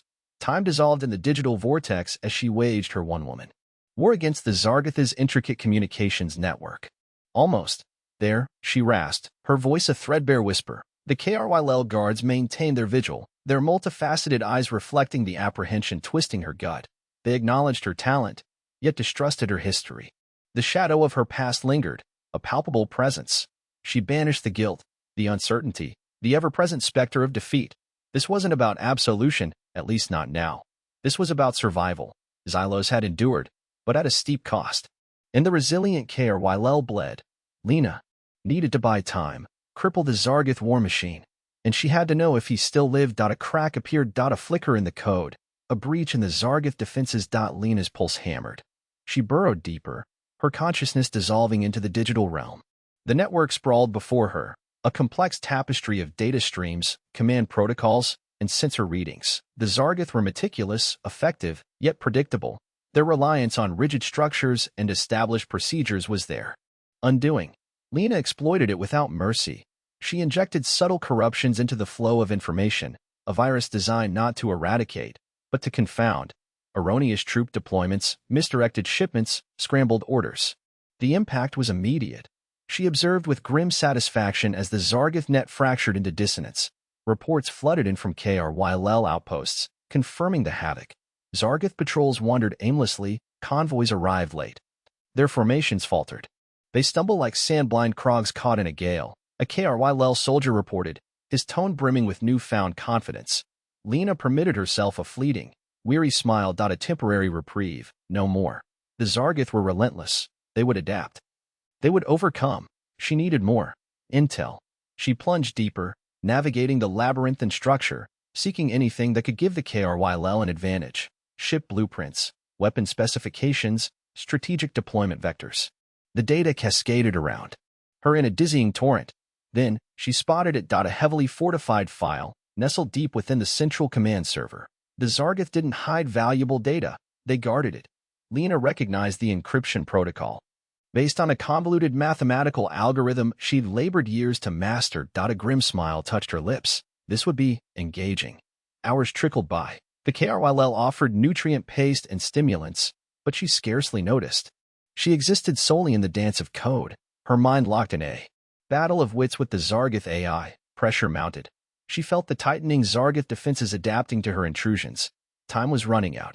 Finally, fueled by a surge of adrenaline, she shattered the final layer of encryption. The file materialized, revealing surveillance logs, transport manifests, and prisoner manifests. Lena gasped. She scanned the directory, her eyes hunting for a familiar moniker. There, Professor Alastair Sharma, captured during the initial Zargith incursion on Earth. Alive. 4. Now. A tempest of emotion surged through her. Relief that he survived, guilt that she had failed to shield him, and a searing hunger for vengeance. Alastair Sharma had been her mentor, her friend, the sole individual who had maintained faith in her, even when she doubted herself. The file likewise indicated his location, a Zargith research installation on a barren asteroid in the Gamma Serpentis system. A place whispered of only as the Crucible. Lena wrenched herself back from the screen, her hands trembling. She held what she sought. She turned to the KRYL leader. I know where they're holding Professor Sharma, she declared, her voice husky with strain. And I know how to further impair their operations. The KRYL commander inclined his head, his eyes narrowing. You speak of a rescue. That would deplete our dwindling resources. I'm not requesting a rescue, Lena countered, her voice steel-edged. I'm outlining what must occur. Professor Sharma is invaluable. He possesses knowledge the Zargith desire. And if they extract that knowledge, it spells oblivion for both of us. She paused, allowing her words to resonate. Besides, she added, her voice softening slightly, I owe him. The KRYL commander scrutinized her, his expression inscrutable. He nodded deliberately. Very well. We shall furnish the resources you require. But heed this, Lena Hansen. If you betray us once more. I won't, Lena replied, meeting his gaze directly. I pledge I won't. She returned to the console, her mind whirling. She formulated a plan, audacious, perilous, but it was their only recourse. To liberate Professor Sharma, to disrupt the Zargith, and to buy the KRYL the precious time they craved. Her fingers flew across the illuminated keys. She would inject the Zargith with false intel, magnifying KRYL military might, fabricating cutting-edge weapon systems, and disseminating rumors of a devastating counterattack. She would unleash a smokescreen of misinformation, cultivating paranoia and distrust amidst their ranks. A gamble. Her only play. As she labored, the sensation of walking a precarious high wire gnawed at her. A single misstep would send her plummeting into oblivion. She knew the KRYL remained wary. She was an additional strain on their strained means. If her scheme failed, she would not simply fail the KRYL and Professor Sharma, she would confirm their suspicions, a traitor incarnate. The cosmos seemed to rest upon her shoulders. Yet, underneath, the apprehension and trepidation, a spark of hope ignited. A hope of rectifying her past transgressions. A hope of proving herself worthy of the trust previously so freely granted and so carelessly shattered. A hope that she could, at last, be more than a traitor, more than a specter, something useful. She completed the programming and struck enter. The fabricated data flooded the Zargoth network, a digital Trojan horse intended to sow discord and disarray. She leaned back, drained yet exhilarated. The game was underway. Now, all that remained was to wait and pray her audacious plan unfolded flawlessly, because if it didn't, the reverberations would prove cataclysmic, not solely for the KRYL, not solely for Earth, but for the entire galaxy. The shimmering datascape dissolved, leaving her alone within the dimly illuminated chamber, ringed by the attentive regard of the KRYL. The pungent scent of ozone lingered, a testament to the recent digital battle. The ensuing silence deafened. Lena closed her eyes, inhaled deeply, and braced herself for the impending battle. The battle for Professor Sharma's life, and the battle for the survival of hope itself. The flaw in the armor. Data cascaded before Eris, a dizzying kaleidoscope of light and numerical symbols. He hadn't slept in over a day. Fueled by lukewarm synth coffee and a frenetic energy Eva knew preceded either a monumental discovery or a descent into madness. He was hunched over a makeshift console, cobbled together from Zargoth wreckage. Its alien interface clumsily melded to control the KRYL ship systems. The air in the cramped bay vibrated with the caged power of the KRYL power core. Anything, Eris? Eva's voice, tinged with a fatigue mirroring his own, yet better concealed, cut through the hum. She leaned against the doorframe, arms crossed, her gaze a laser-focused. He rubbed grit from his jaw. Almost. I think. A resonance signature. An odd harmonic buried deep within their shield matrix, subtly off, almost undetectable, yet. His words trailed off as his fingers flew across the controls. He isolated a sequence, amplifying it, stripping away layers of static. Zarael entered, her multifaceted eyes reflecting the console's radiant glow. Her carapace shimmered even in the subdued light, a faint, sharp scent of ionized air trailing in her wake. Thorn, status report. Her voice, filtered through the translator, possessed a steely edge. Eris straightened, his spine popping in protest. I've located a potential weakness in the Zargoth flagship's energy shield. A specific frequency band where it becomes susceptible. Eva arched a brow. Susceptible how? A paint scratch? Or are we talking about punching a hole? Potentially, a breach, Eris said, a surge of anticipation coloring his tone. Their shield relies on a complex symbiotic resonance. But there's a fracture, a minute aberration in the field synchronization. At a precise frequency, the shield degrades. A localized distortion forms, a chink in their armor. He projected a holographic representation of the Zargoth flagship shield, a radiant sapphire bubble. He pinpointed the anomaly, a fleeting imperfection in the otherwise homogeneous field. This hairline fracture can collapse the entire shield. Eva challenged, skepticism threading her words. Not directly, Eris conceded. But if we can channel the KRYL energy weapons, calibrate them to that precise frequency, and strike that point with sufficient force, we might stand a chance to penetrate. Zarael studied the projection, her mandibles clicking softly in thought. Their shields have proven nigh impenetrable. We have lost entire armadas attempting to break them. I know, Eris affirmed. This isn't about brute force. It's about leveraging a weakness. Imagine finding a stress fracture in a vault door. No hammer can destroy it, but a precisely placed chisel can. He magnified the anomaly, revealing the frequency spectrum. This is the linchpin frequency. The margin of error is razor-thin, so pinpoint targeting is paramount, and we'll need to maintain modulation integrity throughout the entire firing sequence. Any wavering, and the shield will simply absorb the energy. Eva leaned closer, brow furrowed in concentration. So, a flawlessly aimed, perfectly modulated shot against a moving target, surrounded by swarms of enemy fighters. Sounds mildly improbable. It is, Eris acknowledged. But it's our best play. The Zargoth won't relent. If we can't cripple their flagship, they'll overrun us. Zarael turned to Eris, her gaze unwavering. Can your human technology interface with our armaments to fulfill this modulation requirement? Affirmative, Eris stated firmly. I've already begun adapting the targeting matrix. Fine-tuning will be necessary, but it's viable. But we must proceed swiftly. The Zargoth will adapt. They'll inevitably detect and rectify the anomaly. If they do, Eva inquired. Then the window slams shut, Eris said gravely. And we're back to square one. Zarael arrived at a decision. Commence the modifications. Thorn. We will launch an assault on the flagship within the next stellar cycle. Rostova, ready your ship and pilots. We must be prepared to exploit this advantage. Eva nodded, her expression hardening into resolution. Understood, Commander. I'll assemble our elite squadron. Zarael turned back to Eris. This strategy leans heavily on your findings, Thorn, should your assessment prove erroneous. I'm confident in my analysis, Eris countered, his voice steady. I've run the simulations ad infinitum. The data is irrefutable. The imperfection exists. He paused, then added, This is our opportunity, Commander, our only one. Zarael studied him for a moment, her expression enigmatic. Then we can only pray your findings are accurate, Thorn, for the sake of us all. She pivoted and exited the lab, her footfalls echoing through the corridor. Eva watched her depart, then turned back to Eris. You sound awfully certain, Doc. A tad too certain, if you catch my drift. Eris raked his hand through his hair, exacerbating its unruly state. I know it sounds presumptuous, Eva, but I've been drowning in this data for nearly 3 days. I've deciphered the patterns, the anomalies, the subtle fluctuations. I understand this shield more intimately than the Zargoth engineers who conceived it.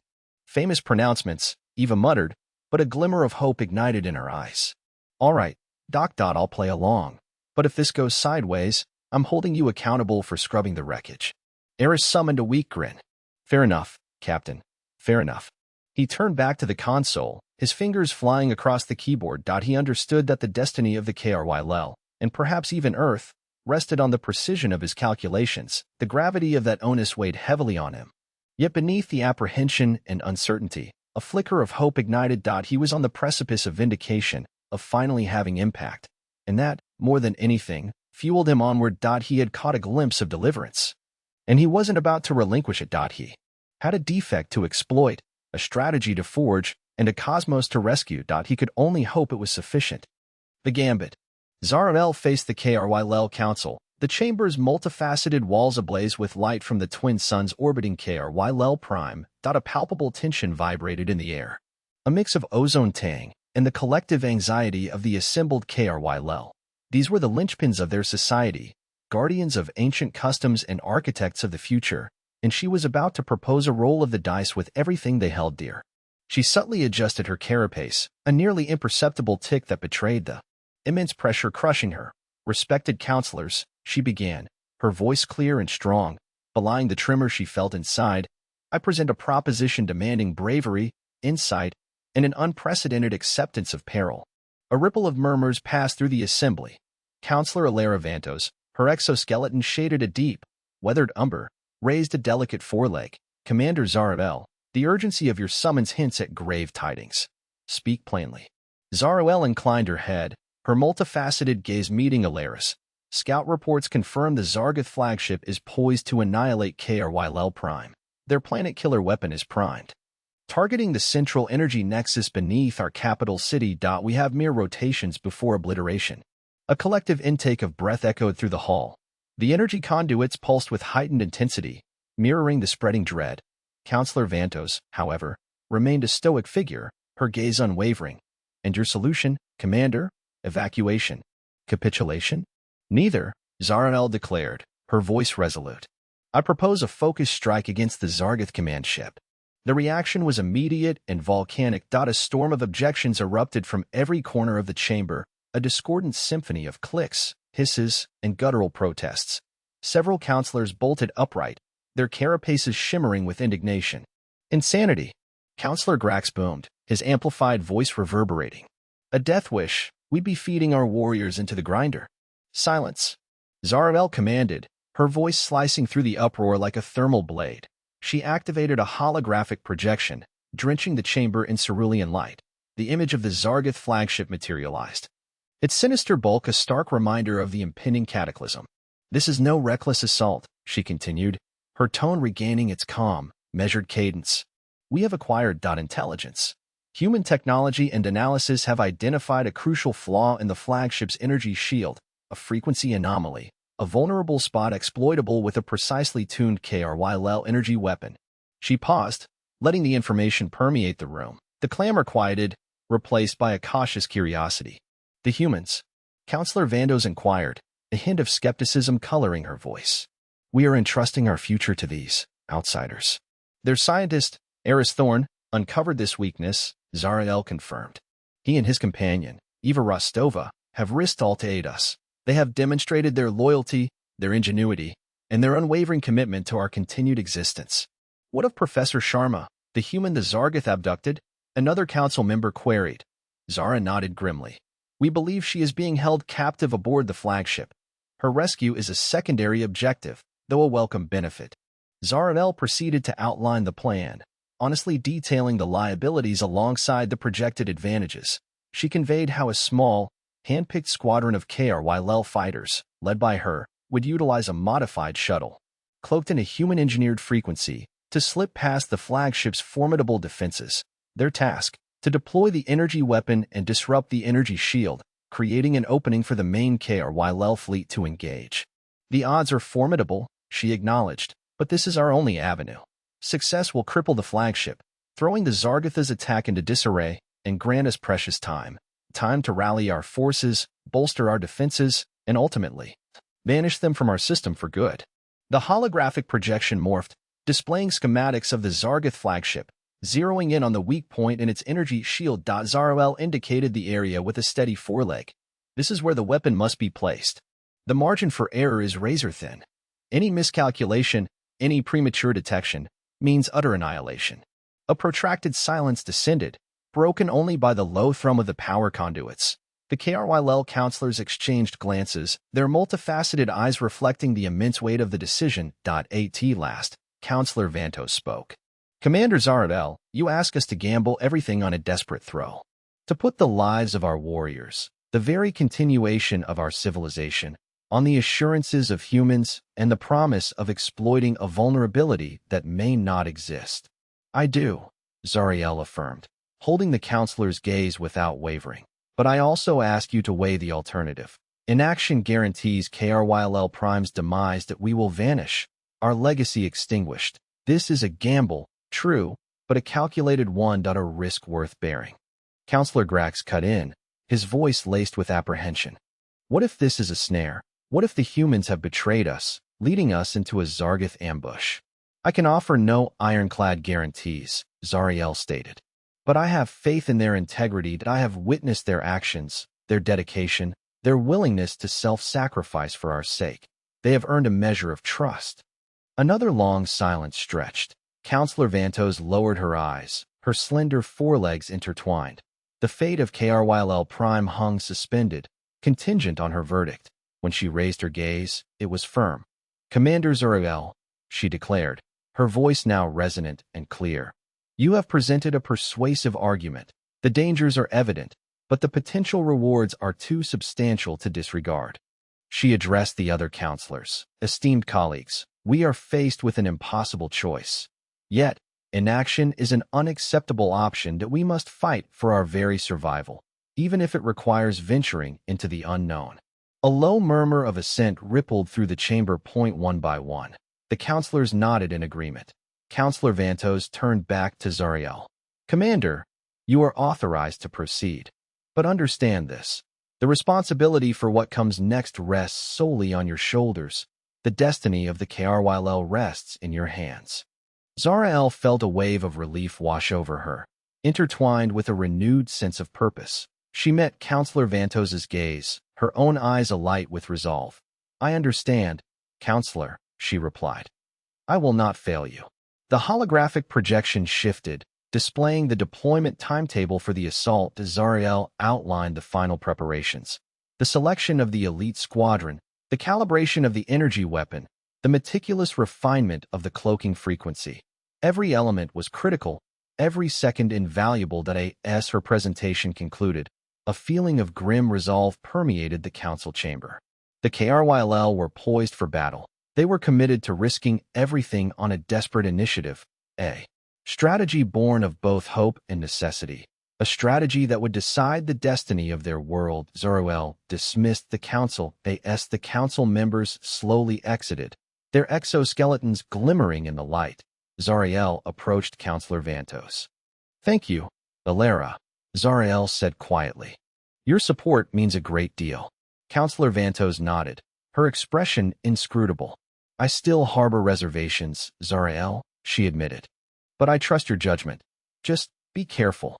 Zarael offered a small, sad smile.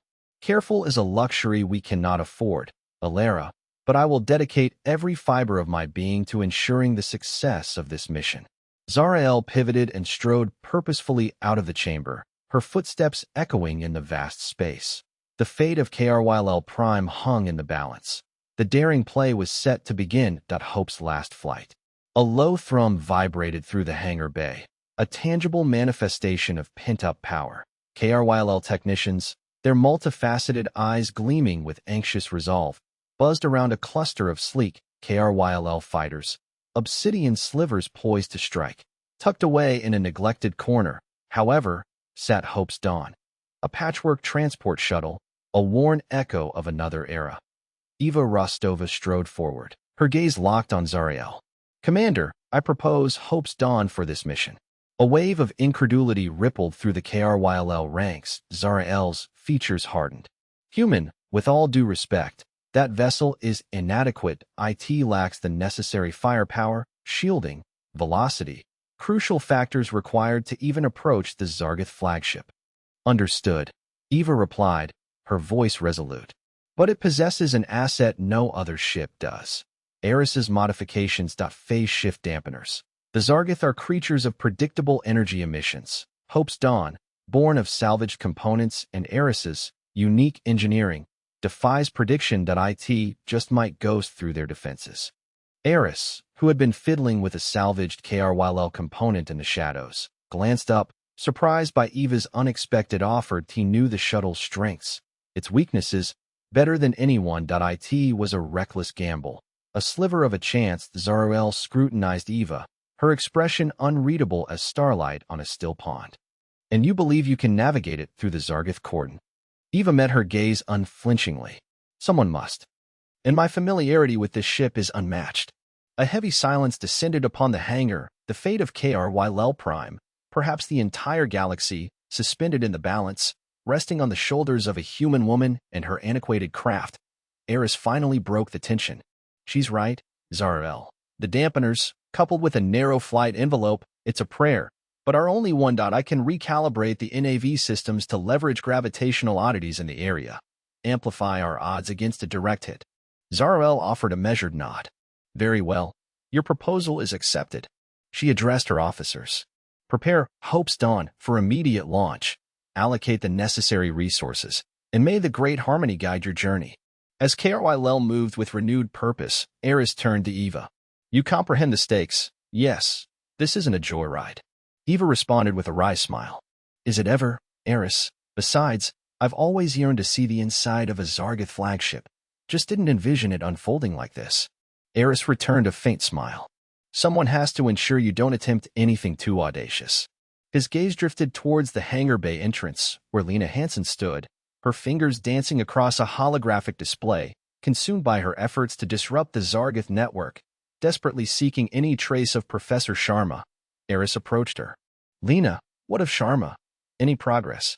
Lena shook her head, her face a landscape of frustration. "Nothing definitive. I've isolated some encrypted channels, but unlocking them in time is impossible. They're relocating him. Eris. I can sense it." He placed a reassuring hand on her shoulder. "We're heading to the flagship. If there's a whisper of a chance he's aboard." Lena looked up, her eyes alight with a volatile mix of hope and despair. "You're going? That's a death sentence." "Perhaps," Eris said. "But we can't simply wait for the Zargoth to extinguish everything. Besides, someone must deliver the virus to their energy shield controls. Eva can't accomplish that alone." He glanced toward Eva. "I'm in as well. I can monitor the dampeners and keep them calibrated perfectly." Lena drew a steadying breath. "Then I'm accompanying you." Eris frowned.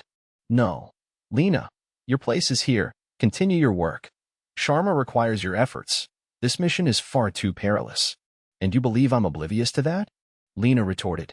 But Sharma wouldn't want me to remain idle while you both hurtle toward oblivion. Besides, you'll need backup. I can assist with navigating their systems once we're inside. Eva walked over, her expression gentling slightly. She makes a valid argument. Eris. We could utilize her skills. Besides, I trust her implicitly. Eris hesitated, then relented with a nod. Very well, but heed my words. If matters turn bleak, you extract yourself. Understood? Lena nodded, a spark of determination in her eyes. Understood. With the decision finalized, the trio turned their focus to Hope's Dawn. The shuttle, despite the KRY technicians' painstaking efforts, retained the look of a survivor, which, in many ways, it was. Patches of hull plating clashed. A chaotic web of wires spider-webbed across the interior, and the cockpit carried the sharp scent of ozone and fading hope.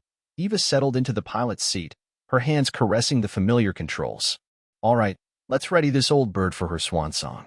Eris and Lena secured themselves in the co-pilot and navigator seats, respectively. Eris initiated diagnostics on the dampeners, while Lena delved into the Zargoth network, seeking any exploitable data before they breached enemy space. The KRY technicians worked with feverish intensity, fueled by both fervent hope and gnawing dread. They conducted final engine checks, calibrated weapon systems, and reinforced the shields to their maximum capacity. Zara herself oversaw the preparations, her presence a constant reminder of the mission's gravity. As the launch sequence engaged, a shared sense of grim resolve washed over the crew of A Hope's Dawn. They were aware of the overwhelming odds. They knew they were heading into the lion's den, possibly to their demise, but they also understood that they carried the aspirations of two civilizations on their shoulders. The engines of A Hope's Dawn ignited with a thunderous roar, filling the hangar bay with a deafening din. The shuttle shuddered, straining against its restraints. As the launch clamps released, Eva pushed the throttle forward, and Hope's Dawn surged ahead, abandoning the relative safety of the KRY hangar. As the shuttle punched through the atmosphere, Eris glanced out the viewport at KRY Prime, a beautiful, vibrant world bathed in the radiant glow of its twin suns. He knew there was a strong likelihood he would never see it again, but he also knew they were doing everything within their power to protect it. Eva's voice crackled over the comms. All right, team. Let's give those Zargoth scum a surprise that will resonate through their hollow course. EMP. Let's turn this relic into a lightning strike, Eris muttered, his voice echoing within the cramped shuttle bay of the KRY cruiser. He wrestled with a snarl of wires pirated from the Hope's Dawn's navigation system, sweat slicking his brow. The air tasted of ozone and desperation, sharp on the tongue. Eva, leaning against a nearby support strut, watched him, her expression a blend of worry and wry amusement. Lightning strike. I thought we were couriers of a plague, not conductors for a celestial firework. Hopefully, both, Eris said, never looking up. The virus is still goal number one, but we're adding a little deterrent. The Zargoth shields are going to present a difficulty. I've reconfigured the shuttle's energy matrix to implode on impact. Messy, but it should carve us a window. Lena, a blur of motion above a holographic display, interjected. Eris is right. I've daisy-chained the spare power lines to the shield generators. A few final calibrations and we'll have a localized EMP capable of scorching everything within a 5-kilometer radius. Single use only. No reset. Eva pushed herself upright. So we're becoming a disposable bug bomb for Sharma and his bioweapon. Charming. Yet, her eyes held a steely resolve. ETA? Eris scrubbed his hands on a grimy rag. An hour. Give or take. Lena's shouldering the coating. I'm just trying to keep the hardware from detonating prematurely. He shot a glance at Lena, a spark of admiration lighting his features. Her grasp of Zargoth tech is unsettling. Lena merely shrugged, her concentration unbroken. Professor Sharma drilled it into me. Outsmart your foe, he always said. Know their secrets better than they do. I only wish he could be here to witness this. A fleeting melancholy clouded her face. The hour stretched, defined by the keen of power tools, the thrum of energy conduits, and the rhythmic clicking of Lena's console. Eris, high on nervous adrenaline and an overdose of KRY stimulant, toiled with a frantic precision, his movements economical and focused. Eva patrolled the confines of the shuttle, offering sporadic words of encouragement or practical advice. Finally, Lena straightened, cracking her knuckles. EMP is hot. Ready when you are. Captain. Eva's nod was curt, her expression hardening to granite. All right, people, let's deliver the Zargoth a little payback. She gave Eris a bracing clap on the shoulder. Try not to get us vaporized, document. Eris managed a wan smile. Can't guarantee anything. The Hope's Dawn peeled away from the KRYL cruiser's bay, its geriatric engines coughing to life. Eva guided the shuttle through a graveyard of debris, weaving through shattered KRYL warships and shattered Zargoth drones. The Zargoth flagship, a looming obsidian spire, dominated the vista, bristling with weaponry. Closing on target, Eva announced, her voice steady despite the rising tension coiling in her gut. Lena, shield status. Shields are still down, Captain, Lena reported, her fingers flying across the console. But I'm detecting a spike. They're bringing them back online. Blast it, Eva hissed under her breath. Eris, progress on that EMP. Getting there, Eris replied, his voice tight with strain. Capacitors charging. 90%, 95, almost. Fire. Eva slammed the throttle forward, pushing the Hope's Dawn beyond its breaking point. The shuttle shuddered violently as it tore through space, its antiquated structure groaning in protest. Alarms shrieked, lights stuttered, and the air reeked of scorched circuits. Suddenly, the Zargoth flagship unleashed a torrent of energy. Emerald lances slashed through the void, vaporizing debris and narrowly missing the Hope's Dawn. Evasive action. Eva bellowed, wrenching the shuttle into a series of desperate barrel rolls and impossible turns. She danced through the deadly energy beams with practiced grace, her reflexes honed to a lethal edge. They've got a lock. Lena screamed, her voice edged with terror. We're not going to shake it. Eris, his face ashen but determined, snapped, keep going. Eva, we're almost in range, just a little closer. The Hope's Dawn bucked and swerved, its weakened shields flaring and buckling under the relentless barrage.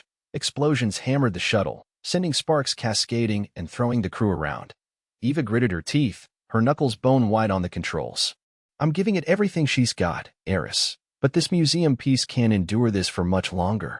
Just as the Hope's Dawn neared the flagship's hull, the Zargoth shield shimmered into existence, forming an iridescent barrier around the massive vessel. Brace for impact, Eva screamed, steeling herself for the inevitable. Eris closed his eyes, a silent entreaty escaping his lips. With a concussive roar, the Hope's Dawn collided with the Zargoth flagship's shields. A searing pulse of white light swallowed the shuttle, succeeded by a shockwave that shuddered outwards, rattling the behemoth to its core. The world fragmented into chaos. Asterisk, asterisk, asterisk. Inside the Zargoth flagship, utter pandemonium erupted. Consoles spasmed and died. Illumination flickered and vanished, replaced by the biting tang of burnt insulation. The ship's core functions, crippled by the massive EMP, sputtered and failed. The bridge, usually a model of frigid efficiency, was plunged into inky shadows and disorder. Zargoth officers stumbled through the darkness, struggling to regain control. Commander Thrax, a towering figure with skin like dried blood and eyes like molten gold, roared with unrestrained fury. What in the abyss was that? A junior officer, his voice quavering, stammered, Commander, we suffered a catastrophic energy event. All primary systems are down.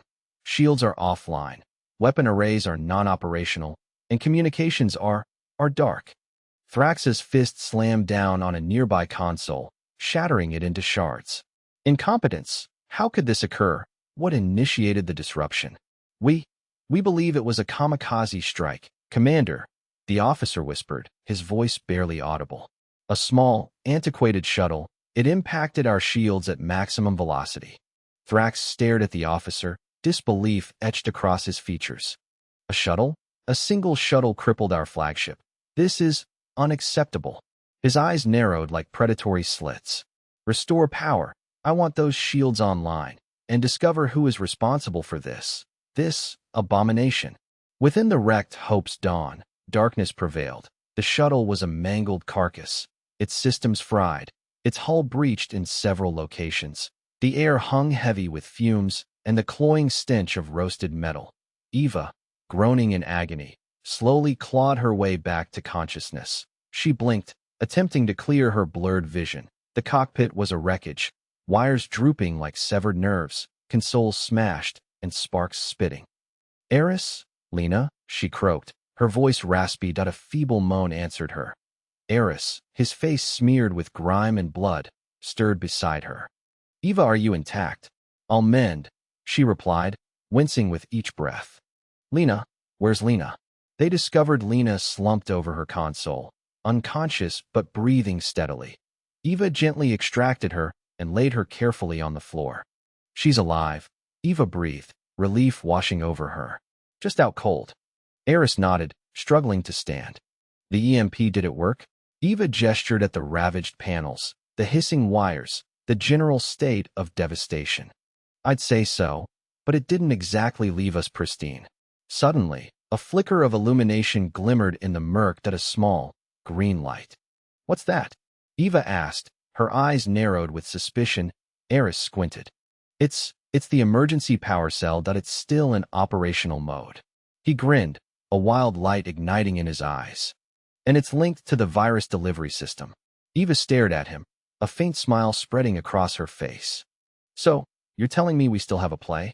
Eris nodded, his voice infused with renewed determination. A long shot, but a play nevertheless. We're inside the belly of the beast. Eva, let's offer them a taste of their own poison. He seized a damaged plasma rifle from the wreckage. Time to go to work. The emergency lights stuttered back to life, painting elongated shadows across the ravaged bridge. They could discern the distant sounds of Zargoth soldiers striving to resurrect the ship's systems. The shields remained down. The virus remained primed. The hunt had begun. Sacrifice. Eva fought the shuttle's controls, her grip a stark white against the aged yoke. Brace for impact. This is it. Hope's Dawn groaned, alarms erupting in a cacophony of impending doom. Looming large outside, the Zargoth flagship resembled a monstrous, metallic whale, ready to swallow them whole, strapped tightly into his improvised harness. Eris felt a surge of adrenaline laced with grim resolve. The virus injector, cobbled together from KRYLL tech and salvage, pulsed beside him. A thing of perilous beauty. Lena, report. Lena, her face a mask of pale determination, hammered at her console.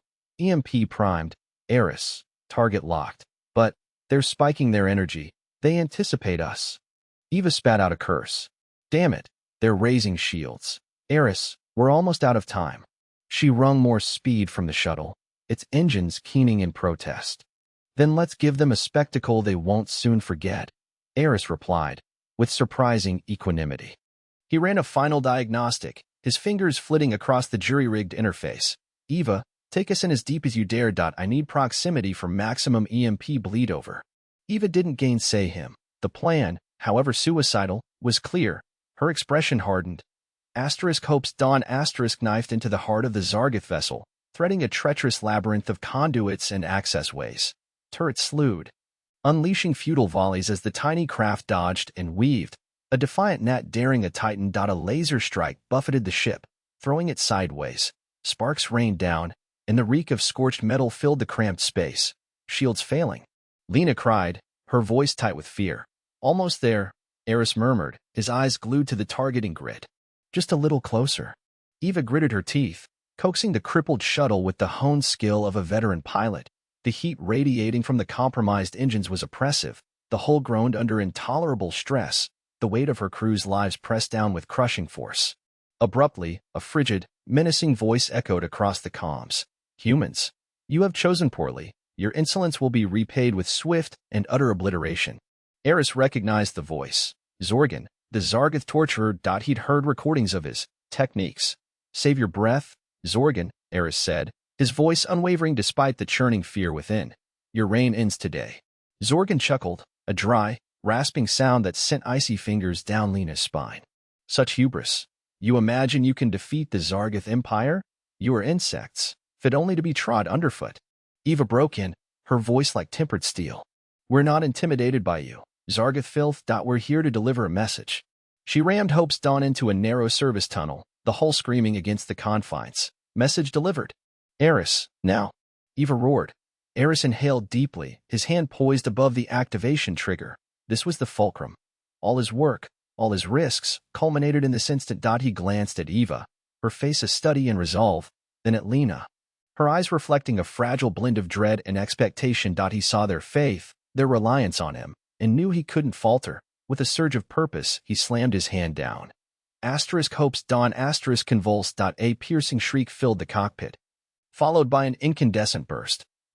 The EMP cascaded through the shuttle, frying its circuits, then expanded outward, engulfing the Zargoth flagship in a maelstrom of electromagnetic force. The colossal vessel shuddered, its lights stuttering and extinguishing.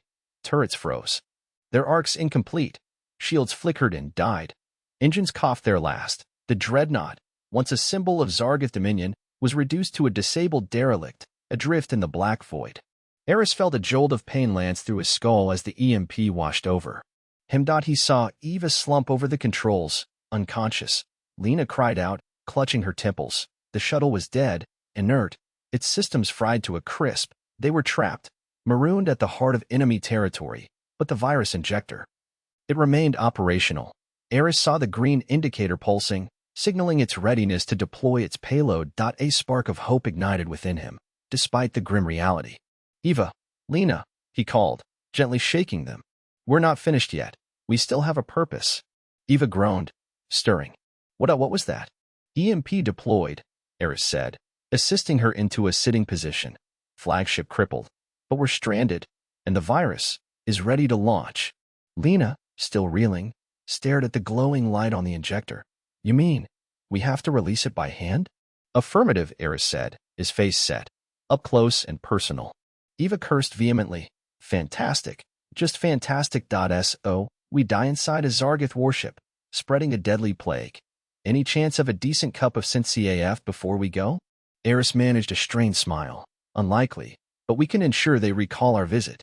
Suddenly, the comm sputtered back to life. Zorgan's voice, though garbled and faint, still dripped with malice. You may have damaged my vessel, humans, but you have not prevailed. I will find you, and I will exact a heavy price for your impudence. Come and find us, Zorgan, Eris retorted, his voice ringing with defiance. We'll be waiting. Eva retrieved a pulse rifle from the weapons locker, checking the power cell. Let's extend these bastards a proper welcome. Lena, despite her terror, picked up a smaller blaster. I'm with you. United, the three humans exited the crippled shuttle, venturing into the dim, silent arteries of the Zargoth flagship. The air hung thick with the tang of ozone and burnt circuits. The only sounds were the hum of the virus injector and the steady drumbeat of their own hearts. They proceeded with caution, weapons at the ready, their senses cranked to the maximum. They knew that Zargoth warriors would be hunting them, that every shadow could conceal a lethal adversary, but they were resolute in their mission, to unleash the virus and hobble the Zargoth Empire once and for all. Rounding a bend, they spotted him, Zorgan, standing sentinel in the center of the corridor, flanked by a squad of heavily armed Zargoth soldiers, his face twisted with fury, his eyes blazing with hate. So, Zorgan snarled, we meet again. It ends here, Zorgan, Eris declared, brandishing the virus injector. Your tyranny ends now. Zorgan erupted in harsh, grating laughter. You cannot impede me, human. The Zargoth Empire is eternal.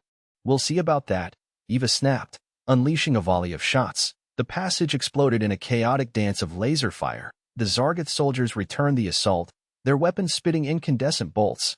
Eris, Eva, and Lena dove for cover, evading the lethal beams.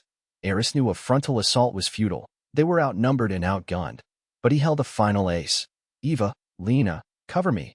He shouted. He primed the virus injector, its green light intensifying. He aimed it at Zorgan. His finger hovering over the deployment button.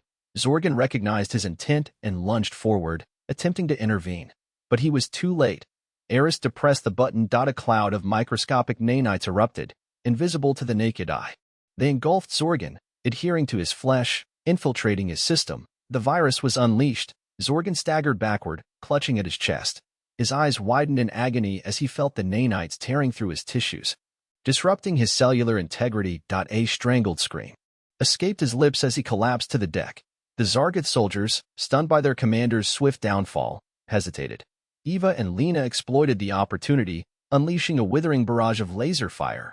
Several soldiers crumpled, their armor breached by the energy blasts, but more were advancing. Eris knew their position was untenable. They were trapped, surrounded, and rapidly running out of time. Suddenly, the flagship shuddered violently. Alarms blared, louder than before. The lights flickered, then died altogether, plunging the corridor into Stygian darkness. What's happening? Lena cried. I don't know, Eva said, but I doubt it's favorable. Then, a voice resonated through the corridors, a familiar voice. It was KRYLL. Humans, we have detected a critical energy surge on this vessel. The Zargith are attempting to initiate a self-destruct sequence to contain the virus. Eris experienced a surge of hope tempered with despair. The KRYL had arrived, but perhaps too late. You must evacuate immediately. The KRYL voice continued. There is no time to hesitate. Evacuate? How? They were marooned, trapped at the core of a doomed warship. Then, Eris discerned it. A small escape pod, concealed behind a panel in the wall. He couldn't fathom how he'd overlooked it. Eva, Lena, this way. He yelled, seizing their arms. We have to get out of here. They scrambled toward the escape pod, evading fallen soldiers and debris. The ship bucked and groaned, nearing destruction. The distant sounds of detonations reverberated. They reached the escape pod and crammed inside, Eris frantically manipulating the controls. The pod doors hissed shut, sealing them within.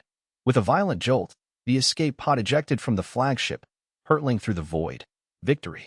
The escape pod rattled violently as it decoupled from the doomed flagship, a shard of twisted metal piercing the viewport. A stark memento of their brush with oblivion. Eris's pulse thrummed against his ribs as he witnessed the KRYL cruisers descend, their energy cannons erupting in volleys of verdant fire. The display was both mesmerizing and terrifying. A grim spectacle of salvation. Within the cramped confines, Eva meticulously tracked their course, a crease forming between her brows. Clear of the initial blast zone. KRYL sensors have acquired us. They're demanding transponder verification. Lena, ever the voice of reason, chimed in, comply, and swiftly. I'd rather not be mistaken for Flotsam from the Zargith wreck. Eva transmitted the codes. A wave of relief washed over them as a sleek, Argent KRYL fighter detached from the formation, beginning its escort. Below, the Zargith flagship, a behemoth of blackened steel, was undergoing systematic demolition. The EMP's handiwork was evident. Shields flickered erratically, weaponry lay dormant, and maneuvering jets remained unresponsive. It was a defenseless target. Aboard the lead cruiser, the Hope's Dawn, Commander Zarel registered the unfolding engagement. Her mandibles clicked, a sound filled with grim satisfaction. The humans, as unpredictable as the void itself, had struck a telling blow. What was formerly the pride of Forlag's armada was now destined to become space junk. Direct, concentrated fire on the command deck, Zarel ordered, her voice a resonant command. Neutralize all leadership structures. Grant no quarter. The Hope's Dawn, followed by the rest of the KRYL vessels, unleashed a torrent of energy. The flagship groaned under the relentless assault, its already compromised hull warping and splitting. Cataclysmic blooms erupted across its surface, scattering debris into the black expanse on the bridge of the mortally wounded flagship. Grand Admiral Forlag watched, apoplectic with fury, his visage, normally composed and calculating, twisted into a mask of enraged disbelief. Impossible, he bellowed, pounding a fist against the ravaged console. How could a mere EMP neuter a vessel of this magnitude? His subordinates cowered, offering no response, no excuse to quell his anger. They had underestimated the humans, and the repercussions were dire. Initiate emergency warp. Forlag snapped, his voice ragged. Extract us from this death trap. But fate had other plans. The KRYL fleet anticipated his desperate gambit, entangling energy nets, crackling with stolen power, ensnared the behemoth, preventing a jump to hyperspace. We're caught. A junior officer shrieked, his voice laced with despair. Forlag bared his fangs in a savage snarl. Then we meet our end fighting. Divert all reserve power to the forward batteries. We shall not perish as craven curs. The beleaguered flagship, against all odds, managed to unleash a final, defiant volley. The KRYL cruisers returned the favor, their combined firepower overwhelming the dwindling Zargith defenses.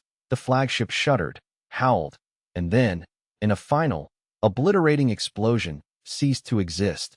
The wreckage field, once a symbol of Zargith dominance, now testified to their utter defeat. Zariel observed the scene, a blend of triumph and sorrow warring within her.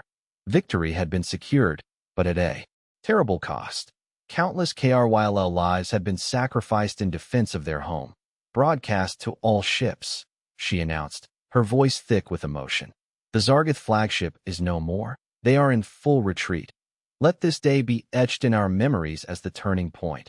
Yet, Let us never forget those who gave everything so this day could dawn. Their sacrifice must never be forgotten. A chorus of acknowledgments reverberated through the KRYLL fleet that a sense of jubilation, tempered by a profound respect for the fallen, filled the hopes dawned as the KRYLL fleet hunted down the remaining Zargath fighters. Zarael focused her attention on the lone escape pod. "Recover the human vessel," she instructed. "I will speak with them personally." Inside, Eris, Eva, and Lena steeled themselves for their audience with the KRYLL. They had achieved the unthinkable, but they remained prisoners of circumstance. An uncertain future loomed before them. The pod engaged with the hopes dawned that the hatch hissed open, revealing a phalanx of KRYLL warriors, energy rifles leveled at the humans. Eris raised his hands in a gesture of appeasement. "We offer no hostility," he declared, his voice unwavering despite the anxiety gnawing at him. "We came only to assist." The KRYLL warriors remained impassive, their multifaceted eyes fixed on the humans. They gestured for them to exit. Eris, Eva, and Lena stepped into the sterile confines of the KRYLL cruiser. They were ushered to the bridge, where Zariel awaited. She stood tall, her chitinous armor reflecting the ambient light. Her mandibles clicked softly as she scrutinized them. "You are the ones who responded to our desperate plea," she stated, her voice surprisingly gentle. "You are the ones who crippled the Zargath flagship." Eris nodded. "We did only what we could." Zarael paused, considering her words. "You have proven yourselves to be valuable allies, but trust is a rare commodity. Tell me, Eris Thorn, what drove you to risk everything for a species you barely knew?" Eris met her intense gaze, his eyes resolute. "We witnessed your suffering. We heard your call for aid. We couldn't stand idly by it. We acted as anyone with a conscience would." Zarael's mandibles twitched, a subtle expression of surprise. Such altruism is atypical within this galaxy. "Perhaps that's the core of the problem," Lena interjected. "Too few are willing to extend a hand to those in need." Zarael turned her gaze upon Lena, her focus intense. "You speak with remarkable frankness. What purpose do you serve in this undertaking?" "I am simply here to keep Dr. Thorne from being exceedingly foolhardy," Lena retorted, a hint of amusement gracing her lips. Zarael turned to Eva. "And you?" "I'm here to ensure these two don't annihilate one another," Eva quipped. Zarael's mandibles clicked again, this time with genuine humor. "I sense a powerful connection amongst you, despite your divergences." She addressed Eris again. "You have earned my respect, Eris Thorn. You have earned the respect of the KRYLL people. You and your companions are free to depart, though I would implore you to stay and aid in our reconstruction. The war is far from concluded. The Zargath will inevitably retaliate. We shall require every ally we can muster." Eris exchanged glances with Eva and Lena. The decision was effortless. They had come too far. They had witnessed the ruin the Zargath could unleash. They could not abandon the KRYLL now. "We will remain," Eris avowed, his voice unwavering. "We will stand alongside you in battle." A surge of relief coursed through the KRYLL bridge crew. The humans, these strange, unpredictable entities, had pledged their allegiance. Hope, once a distant flicker, now burned brighter. Zarael extended a hand, her chitinous fingers brushing against Eris's skin. "Welcome, Eris Thorn, Eva Rostova, and Lena Hansen. Welcome to the fight." The KRYLL fleet, now buttressed by the humans' unexpected support, began to fortify its defenses. They had secured a crucial victory, but they knew the war was far from over. The Zargath Empire, wounded but not shattered, would undoubtedly strike back. But for the moment, they allowed themselves a moment of respite. The KRYLL people, who had stood on the precipice of destruction, had been granted a second chance. And they owed it all to three humans who had answered their call for help. Resurrection. Hope's Dawn navigated the graveyard of shattered vessels, a spectral dance among the remnants of her destroyed squadron. On the bridge, Lena stood ramrod straight, hands clasped in a futile attempt to quell the tremors within. The muted thrum of the KRYLL ship was the only sound piercing the hollow ache left by the human shuttle's fiery demise. The launch played on repeat in her mind, each iteration culminating in the same catastrophic burst. Hope, she reminded herself, was a fool's currency in wartime. A ping from the console snagged her attention. Zarael, his multifaceted eyes reflecting an inscrutable light, beckoned. "A signal detected," he rumbled, his voice resonating deep within the ship's frame. "Weak," yet corresponding to the human shuttle's beacon. Lena's breath caught in her throat. Impossible, she breathed, but a treacherous sprout of hope unfurled in her core. Zarael barked rapid instructions. Alter course. Initiate a comprehensive sensor sweep. Prioritize all energy signatures for analysis. The KRYL bridge crew responded with honed precision, their movements a testament to years of rigorous training. Each second felt like an age as the vessel inched toward the indicated coordinates. The skeletal remains of the Zargoth flagship looming ever closer. Then, a cry erupted. Energy spike. A localized shield signature, teetering on collapse. Zarael pivoted, his gaze meeting Lena's. Prepare for the unknown, Lena Hansen. The situation remains unclear. The shuttle, or what was left of it, resembled a mangled, scorched insect. Eva had managed a rough landing on a sizable piece of debris, but the explosion had clearly exacted a heavy toll. The shield, flickering weakly, was the sole barrier against the lethal vacuum. As the boarding party, led by Zarael, advanced toward the crippled craft, Lena shadowed them, her heart hammering a frantic rhythm against her ribs. The airlock hissed open, unveiling a tableau of devastation, wire snaked down like severed veins, spitting erratic sparks. The fractured frame groaned under immense strain. And amidst the chaos, illuminated by the dim glow of emergency lights, lay Eris and Eva. Eris remained secured in his seat, his head slumped to the side, a thin trail of crimson tracing its path from his temple. Eva, trapped beneath a fallen section of the ceiling, remained conscious, her features tight with agony. "Took you long enough," she croaked, a fragile smile gracing her lips. "Eva," Lena exclaimed, surging to her side. "Eris, are you injured?" Zarael, his face an impassive mask, scanned the scene with calculating eyes. He issued a flurry of commands to his team, who immediately commenced efforts to stabilize the ravaged shuttle and extricate the survivors. "He's alive," Lena stated, detecting Eris's faint pulse. Though feeble, it persisted. "He's only unconscious." Freeing Eva from the wreckage demanded tense moments. She flinched with each adjustment, yet refused aid beyond a painkiller offered by the KRYL medic. As they carried Eris aboard Hope's Dawn, Lena at last permitted herself a sigh of relief. Later, within the confines of the medbay, after Eris had been stabilized and Eva rested, Lena found Eris awake, his gaze fixed on the overhead panels. "What happened?" he rasped, his voice parched. "You survived," Lena responded, the relief evident in her tone. "Against all odds." Eris frowned. "The explosion." "I recall the searing flash, the intense heat." "The shield endured," Lena explained. "By a thread." Zarael called it a miracle. Eris closed his eyes, a tentative smile playing on his lips. "Not a miracle," he murmured. "A modification." "Modification?" Lena inquired, puzzled. "What modification?" Before departure, Eris elaborated, his voice gaining strength.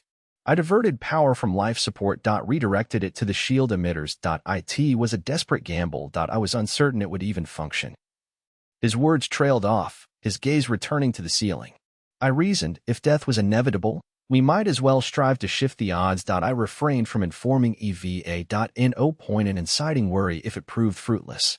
Lena stared at him, rendered speechless, the sheer nerve of the action, the dispassionate planning behind it, both startled and impressed her. He had risked everything, forgoing even comfort for a fragile chance at success. You wagered everything," she finally managed. Eris shrugged. "What else did we have to forfeit?" Their exchange was interrupted by Zarael, who entered the medbay with a somber expression. "We have detected another life signature," he announced. "A human, held captive within the carcass of the Zargoth flagship." Eris sat up straighter, his eyes widening with a start. "Sharma," he breathed. "Professor Sharma, they must have abducted her during the raid on the research center." "We are preparing a rescue mission," Zarael stated. "However, the flagship is severely compromised, unstable. The risk is substantial." "I'm joining," Eris responded instantly, swinging his legs over the bedside. "You are in no condition for such an undertaking," Lena protested. "Sharma is crucial," Eris insisted. "Her knowledge of KRYL technology, of the Zargoth, is paramount. We cannot abandon her." Zarael studied him for a prolonged moment. "Your resolve is acknowledged, Dr. Thorne. However, I cannot sanction your further endangerment. I will lead the rescue operation." The boarding party, led by Zarael, traversed the fractured corridors of the Zargoth flagship like specters. The atmosphere hung heavy with the miasma of incinerated metal and putrefying flesh. The ship, once a banner of Zargoth dominion, had devolved into a tomb, a maze of distorted passageways and collapsed partitions. They advanced cautiously, weapons primed, vigilant for any lingering Zargith presence. However, the ship stood deserted, forsaken by its crew amid their frantic retreat. At length, they reached the brig. The door was sealed, its locking mechanism disabled, easily overridden by the KRYL engineers. Zarel offered a nod, and the door slid open with a grating groan. Inside, shackled to a wall, sat Professor Anya Sharma. Her attire was tattered and soiled, her complexion pallid and haggard, yet her eyes, as she looked up, burned with defiance. "Took you long enough," she remarked, her voice surprisingly robust. Zarel stepped forward, his expression subtly softening. "We are here to liberate you, Professor Sharma. You are now safe." Sharma regarded him, then the KRYL soldiers behind him. "Safe," she scoffed. "From the Zargith, perhaps. But what are your intentions? What do you demand of me?" "We seek nothing," Zarel countered. "We offer only sanctuary." "Sanctuary?" Sharma echoed, a fragile glimmer of hope igniting her eyes. "Are you implying you won't experiment on me? Subject me to forced labor?" "We are not the Zargith," Zarel affirmed, his voice resolute. "We value intellect, but we do not extract it through compulsion. We comprehend the significance of autonomy. We grasp that you humans bore no responsibility for this conflict." Sharma scrutinized him, her eyes probing. Finally, she appeared to locate something that reassured her. "Very well," she conceded, her voice barely audible. "I will accompany you." As they escorted Sharma from the brig, Zarel paused, his gaze sweeping across the wreckage of the Zargith flagship. "This war," he stated, his voice low and resonant, "it has extracted a terrible price, but perhaps it has also bequeathed us something. A reason to struggle for something transcending mere survival." The return to Hope's Dawn proceeded swiftly and silently. Sharma was promptly escorted to the medbay, where she received sustenance, hydration, and medical care. As she ate, she recounted her insights into the Zargith, their strategies, frailties, and objectives. This wealth of knowledge held the potential to alter the course of the war. Later, Lena discovered Eris by a viewport, staring out at the spinning wreckage. "She's secure," Lena said. "Sharma is secure." Eris nodded, but remained facing the debris. "She said they neared a breakthrough," he said. "Near understanding the KRYL technology. Had they succeeded?" "But they didn't," Lena said. "You thwarted them. You rescued her." Eris turned to face her, a weary smile on his face. "We saved her," he corrected. "We all had a part in it. Heroes of two worlds." The holoscreens on the KRYL bridge pulsed with scenes of unbridled elation. KRYL children, their gem-like eyes alight with wonder, mirrored Zarel's solemn gestures. Elder KRYL, their carapaces maps of time and experience, emanated a subtle joy that hummed beneath the deck's surface. On Earth, the celebrations blazed with a distinctly human flavor. Streamers emblazoned with celebratory slogans snaked through metropolitan canyons. The very atmosphere vibrated with catharsis, a long-held breath. Finally released, Lena watched from her post aboard the Hope's Dawn, a wistful smile gracing her features. Though light years separated her from the jubilant crowds, from her loved ones, she felt intrinsically connected. The KRYL around her, once enigmatic and alien, now seemed like kindred spirits, forged in the crucible of shared adversity and the burgeoning promise of a brighter tomorrow. Their exultation echoes ages past, Zarel rumbled, his voice imbued with a newfound cordiality. "You and yours have gifted us something we feared extinct, hope." Lena inclined her head in acknowledgement. "We simply acted as we believed right, Zarel. Earth is deeply indebted to the KRYL." A chime from the comm panel broke the moment. "Incoming transmission from Earth Central Command. Priority Channel 1 for Captain Rostova," a KRYL officer announced. Eva's visage materialized on the main screen, her usual flinty countenance softened by the ghost of a smile. "Lena, good to see you in one piece. The top brass are already planning a ticker tape parade." "Us?" Lena queried, arching a brow. "Last I recall, you and Eris were the ones who volunteered to be Zargith targets." Eva chuckled, a sound like pebbles grinding together. "Minor details. You were indispensable in locating us, kiddo. Besides," she tacked on, her gaze shifting, "someone insisted on including you in the accolades." Lena knew precisely who that someone was. The ensuing weeks dissolved into a blur. The Hope's Dawn, following a swift stop at a KRYL orbital station for repairs and replenishment, made its triumphant return to Earth's orbit. A shining armada of Earth vessels escorted the KRYL cruiser toward a designated docking facility. Stepping once more onto Earth's soil felt dreamlike. The air, fragrant with pine and damp earth, stood in stark opposition to the sterile, recycled atmosphere of the asterisk Hopes. Dawn starred as Eris, Eva, and Lena disembarked. They were met by a roaring symphony of cheers and a blizzard of camera flashes. Eris visibly flinched, his eyes skittish. He seemed diminished, more fragile than Lena remembered. The weight of recent experiences, the consequence of his scientific overreach and subsequent atonement, lined his expression. Eva, ever pragmatic, steered them through the throng. "All right, move aside. Give them some breathing room that they've earned it." The official ceremony, overwhelmed, medals were presented, speeches were delivered, and hands were clasped until Lena's arm protested. Eris, looking utterly wretched, murmured perfunctory thank yous and avoided direct gaze. Eva, outwardly more composed, appeared equally ill at ease under the glare of the spotlight. Lena discovered a surprising composure, bolstered by the presence of Zariel and his retinue serving as silent, watchful sentinels amidst the dignitaries. Later, once the fanfare had subsided, the trio convened on a secluded rooftop terrace overlooking the glittering sprawl of the city. The soft breeze stirred through the potted flora, carrying the distant echoes of ongoing revelry. "Well," Eva stated, shattering the quiet, "that was something." She uncapped a bottle of locally brewed ale. "To cheating death." Eris and Lena echoed the toast. "So," Lena began, "what now?" Eris sighed, raking a hand through his messy hair. "I guess, back to the lab. Try to decipher the Zargith tech, understand their obsession with obliterating the KRYL." "And you, Eva?" Lena inquired. Eva shrugged. "Back to the sky. Or maybe a desk for a bit, but I'm getting too old for this damn conflict." The conflict was far from resolved, but the balance had shifted. The KRYL, empowered by Earth's collaboration, commenced pushing back against the Zargith onslaught. Other species, observing the bravery and compassion demonstrated by humanity, began tentatively to offer assistance. The apex of this burgeoning alliance occurred a few weeks later. Earth, following extensive discourse and debate, received a formal invitation to join the Galactic Federation. The ceremony, hosted on a neutral space station circling a faraway star, felt momentous. Representatives from scores of species congregated to witness the occasion, their countenances reflecting a mixture of curiosity and cautious anticipation. As the Earth flag ascended alongside the banners of the other member nations, Lena felt a surge of pride.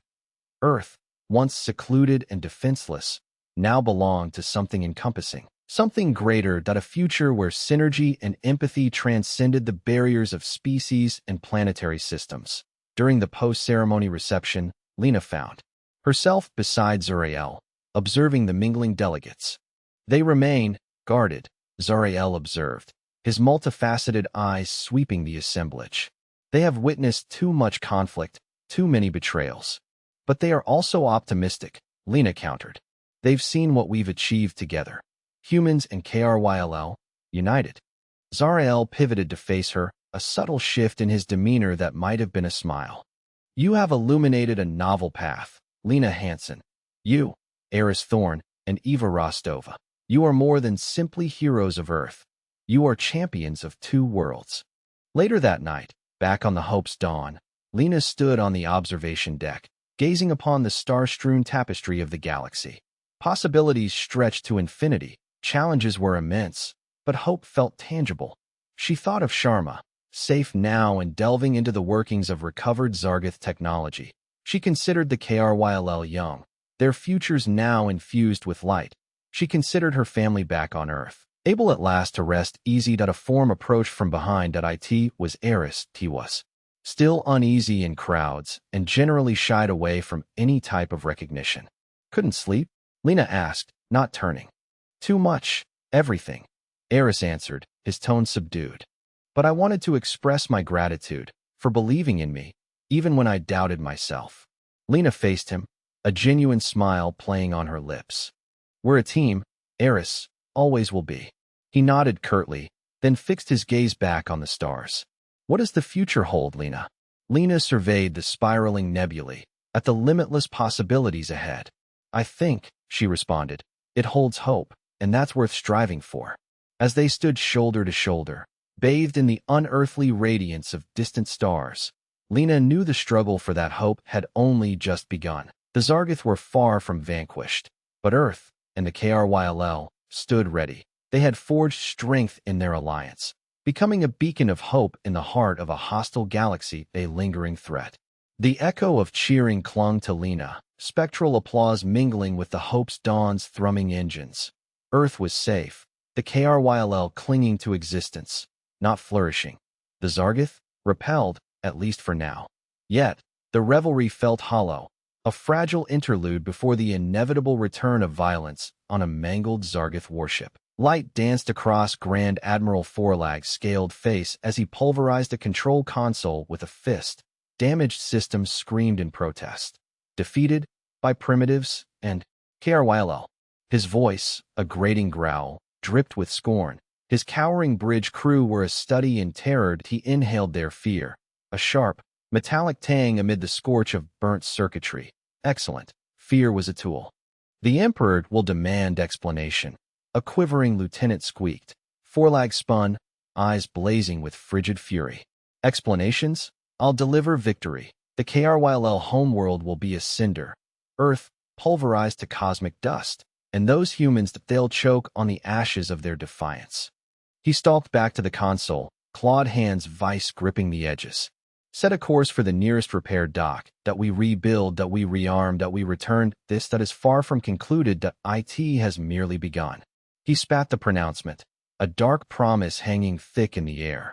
Meanwhile, bathed in the eerie glow of a holographic star chart on the Hope's Dawn, Eris remained lost in his work. Lena watched him, heart tugging with a familiar blend of apprehension and respect. He hadn't known true sleep in days.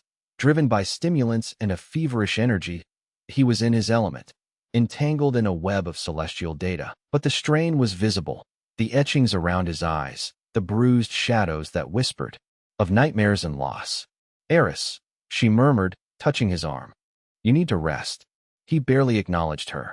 Just one more thing, he muttered, fingers dancing across the console. There's something elusive, nagging at me. The Zargith? They're crippled, certainly, he conceded, but not neutered. Forlag is resourceful, and commands a significant fleet. This victory bought us time, not the war's end. He zoomed in on a stellar cluster at the galaxy's edge.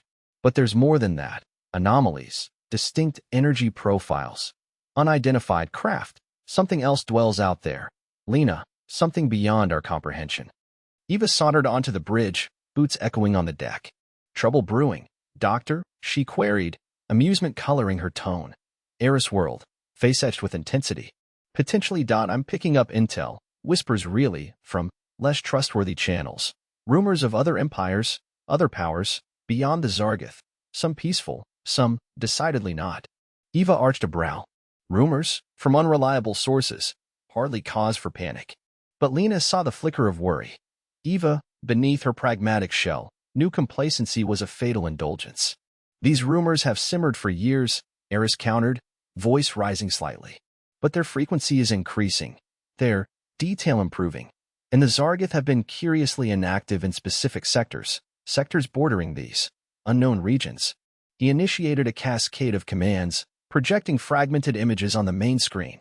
Grainy, indistinct, yet Lena discerned the forms of alien vessels, unlike anything she'd encountered. Some sleek and graceful, others bristling with armaments. Designs hinting at technological advancement perhaps exceeding even the Zargith. What are those? Lena breathed, voice barely audible. I don't know, Eris confessed, brow deeply furrowed. But I intend to discover. Eva folded her arms, expression hardening. So, the Zargith aren't the galaxy's only bullies, just our luck. Precisely, Eris affirmed, voice gaining urgency. We must prepare, understand these threats, and defend ourselves and our allies. He turned to Eva, imploring. We need to use this respite wisely, Captain. Learn, adapt, brace for what comes. Eva scrutinized him, gaze unflinching. All right, Doctor, she conceded finally, resolve hardening her voice. Assuming you're right. Other players exist. What's your proposal? Eris inhaled deeply, responsibility settling heavily. Information gathering. Analyze these signatures, decipher the visuals, trace the origins of these rumors, comprehend the capabilities, intentions, and alliances of these entities. Then, consider our approach, diplomacy, if possible, defense, if necessary. He turned back to the star charts, fingers a blur across the console. Lena, I need your help analyzing data streams. Eva, prep the Hope's Dawn for long-range scouting. We're embarking on a reconnaissance mission. Eva nodded. Understood. Engines recalibrated. Sensors upgraded. Full crew rotation. 2. Everyone's running on fumes. She paused, a shadow crossing her features. Are you certain, Eris? This is perilous. We barely survived the Zargoth. Eris met her gaze, resolute.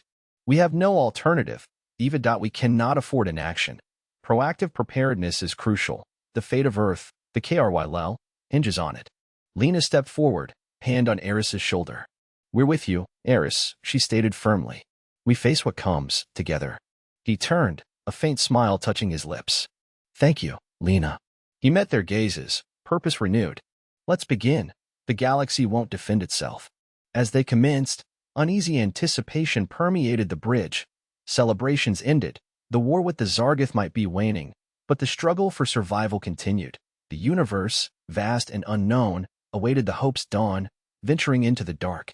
Seeking understanding, bracing for an uncertain future. A future where hope, however tenuous, remained their most potent weapon. Echoes of hope. A faint, insistent chime sliced through the Hope's Dawn's bridge, a subtle intrusion upon the KRYL cruiser's thrumming heart. Eris felt a familiar icy tendril creep down his back, a dread reminiscent of his initial encounter with the KRYL's plight. The holographic display shimmered with a star chart, the signal's origin lying far beyond Zargoth dominion, in regions unknown to both human and KRYL cartographers. Another one. Eva's voice, tight with fatigue, echoed his own weariness. She stood shoulder to shoulder with him, arms crossed in a gesture of resolute concern. Victory against Forlag had been dearly bought, etching its price upon her face. Lena, brows knitted in concentration, manipulated the console. The signal is weak, badly degraded. A distress beacon, heavily cloaked. KRYL in origin, yet anomalous. Perhaps archaic. I'm cycling it through historical archives now.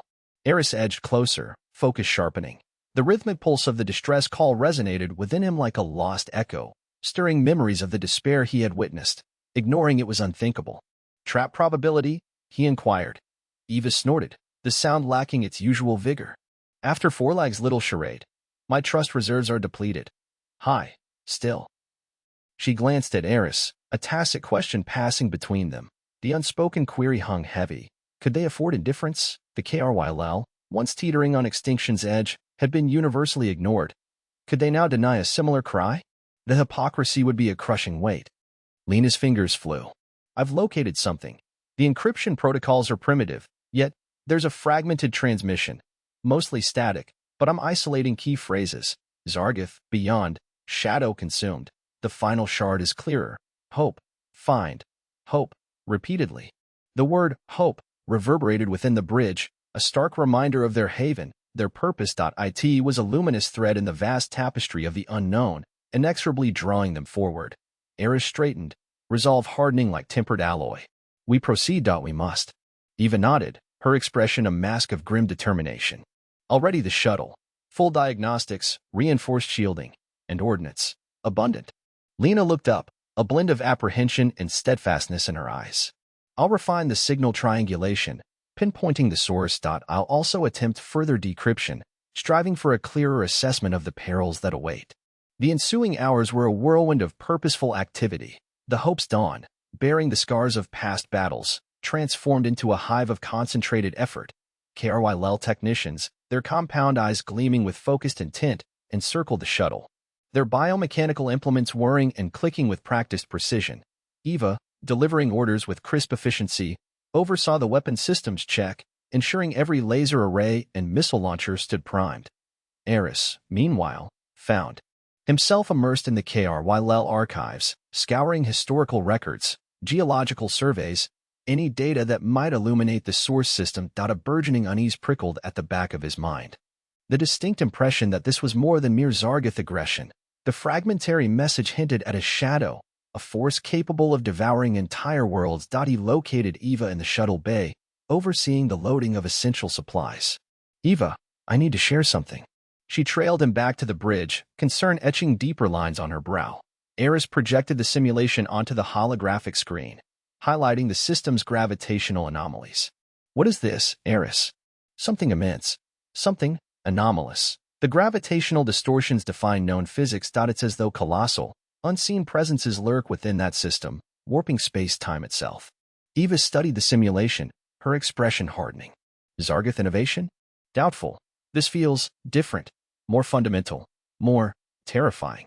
Eva swore softly. "Precisely what we needed. Something more terrifying than the Zargoth." She paused, her gaze meeting Eris's. "But we're still venturing forth, correct?" Eris affirmed. "We are." The shuttle, a sleek, heavily armored craft dubbed Echo, a designation chosen by Lena as a testament to their mission, stood ready in the launch bay. Its hull, gleaming under the stark illumination, served as a fragile symbol of hope against the encroaching darkness. Lena approached, her face pale yet resolute. "I've successfully decrypted a few additional fragments. They reference a sleeper and a key. The precise meaning remains elusive, but their significance appears paramount." Eris absorbed the information, his thoughts racing. A sleeper? A key? Could it be a weapon of some kind? A dormant defense? Or a snare? Eva observed darkly. Eris sighed, running a weary hand through his thinning hair. "We're operating in the dark. Yet, we must attempt it." He turned to Eva, then to Lena. "Are you prepared for this?" Eva smirked, a spark of her old self flickering. "More prepared, Thorn. Let's rouse the slumbering giant." Lena inhaled deeply, squaring her shoulders. "I'm with you, wherever this leads." They boarded the Echo, the familiar thrum of its systems a comforting counterpoint to the trepidation roiling within them. Eva occupied the pilot's chair, her fingers already dancing across the controls. Eris settled into the co-pilot's seat. Working through the pre-flight sequence, Lena secured herself behind them, her fingers flying across her console, monitoring sensor arrays and refining the flight path. As the launch bay doors slid open, revealing the immense tapestry of space, Eris experienced a surge of adrenaline mingled with a profound sense of duty.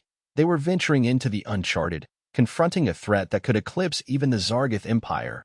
But they weren't alone. They had each other. They had the HFY. And they had hope. The Echo shot out of the Hope's dawn, a minute spark of defiance against the infinite void. The HFY cruiser, its silhouette a steadfast beacon, diminished in the distance as they accelerated toward their destination. Eva initiated the warp drive, and the cosmos dissolved into iridescent streaks. They were underway, answering the desperate plea, bearing the echoes of hope into the core of the unknown. Eris stared out at the swirling vortex of hyperspace. His reflection ghosted upon the starfield. He couldn't foresee what awaited them, but he knew they would confront it together. He knew that they would fight for a brighter future, not merely for themselves, but for the HFY, for humanity, for any species caught in the path of the encroaching shadow. He glanced back at Lena, her face bathed in the glow of her console, her expression a study in focus and resolve. He looked at Eva, her jaw firm, her eyes fixed upon the swirling chaos of hyperspace. They were an improbable alliance, forged by circumstance, by shared adversity, by a mutual longing to make a tangible difference. And in that instant, Eris experienced a flicker of a long-dormant emotion, optimism. Perhaps, just perhaps, they could succeed. Perhaps they could locate the sleeper and the key. Perhaps they could halt the shadow's advance. As the Echo plunged through the void, Eris closed his eyes and offered a silent entreaty, a plea for hope, a plea for strength, a plea for the courage to confront whatever lay ahead. For the galaxy was vast, and the darkness profound. Yet, even in the deepest night, a single spark of hope could ignite a fire to illuminate the path. And they were resolute in their intent to become that spark.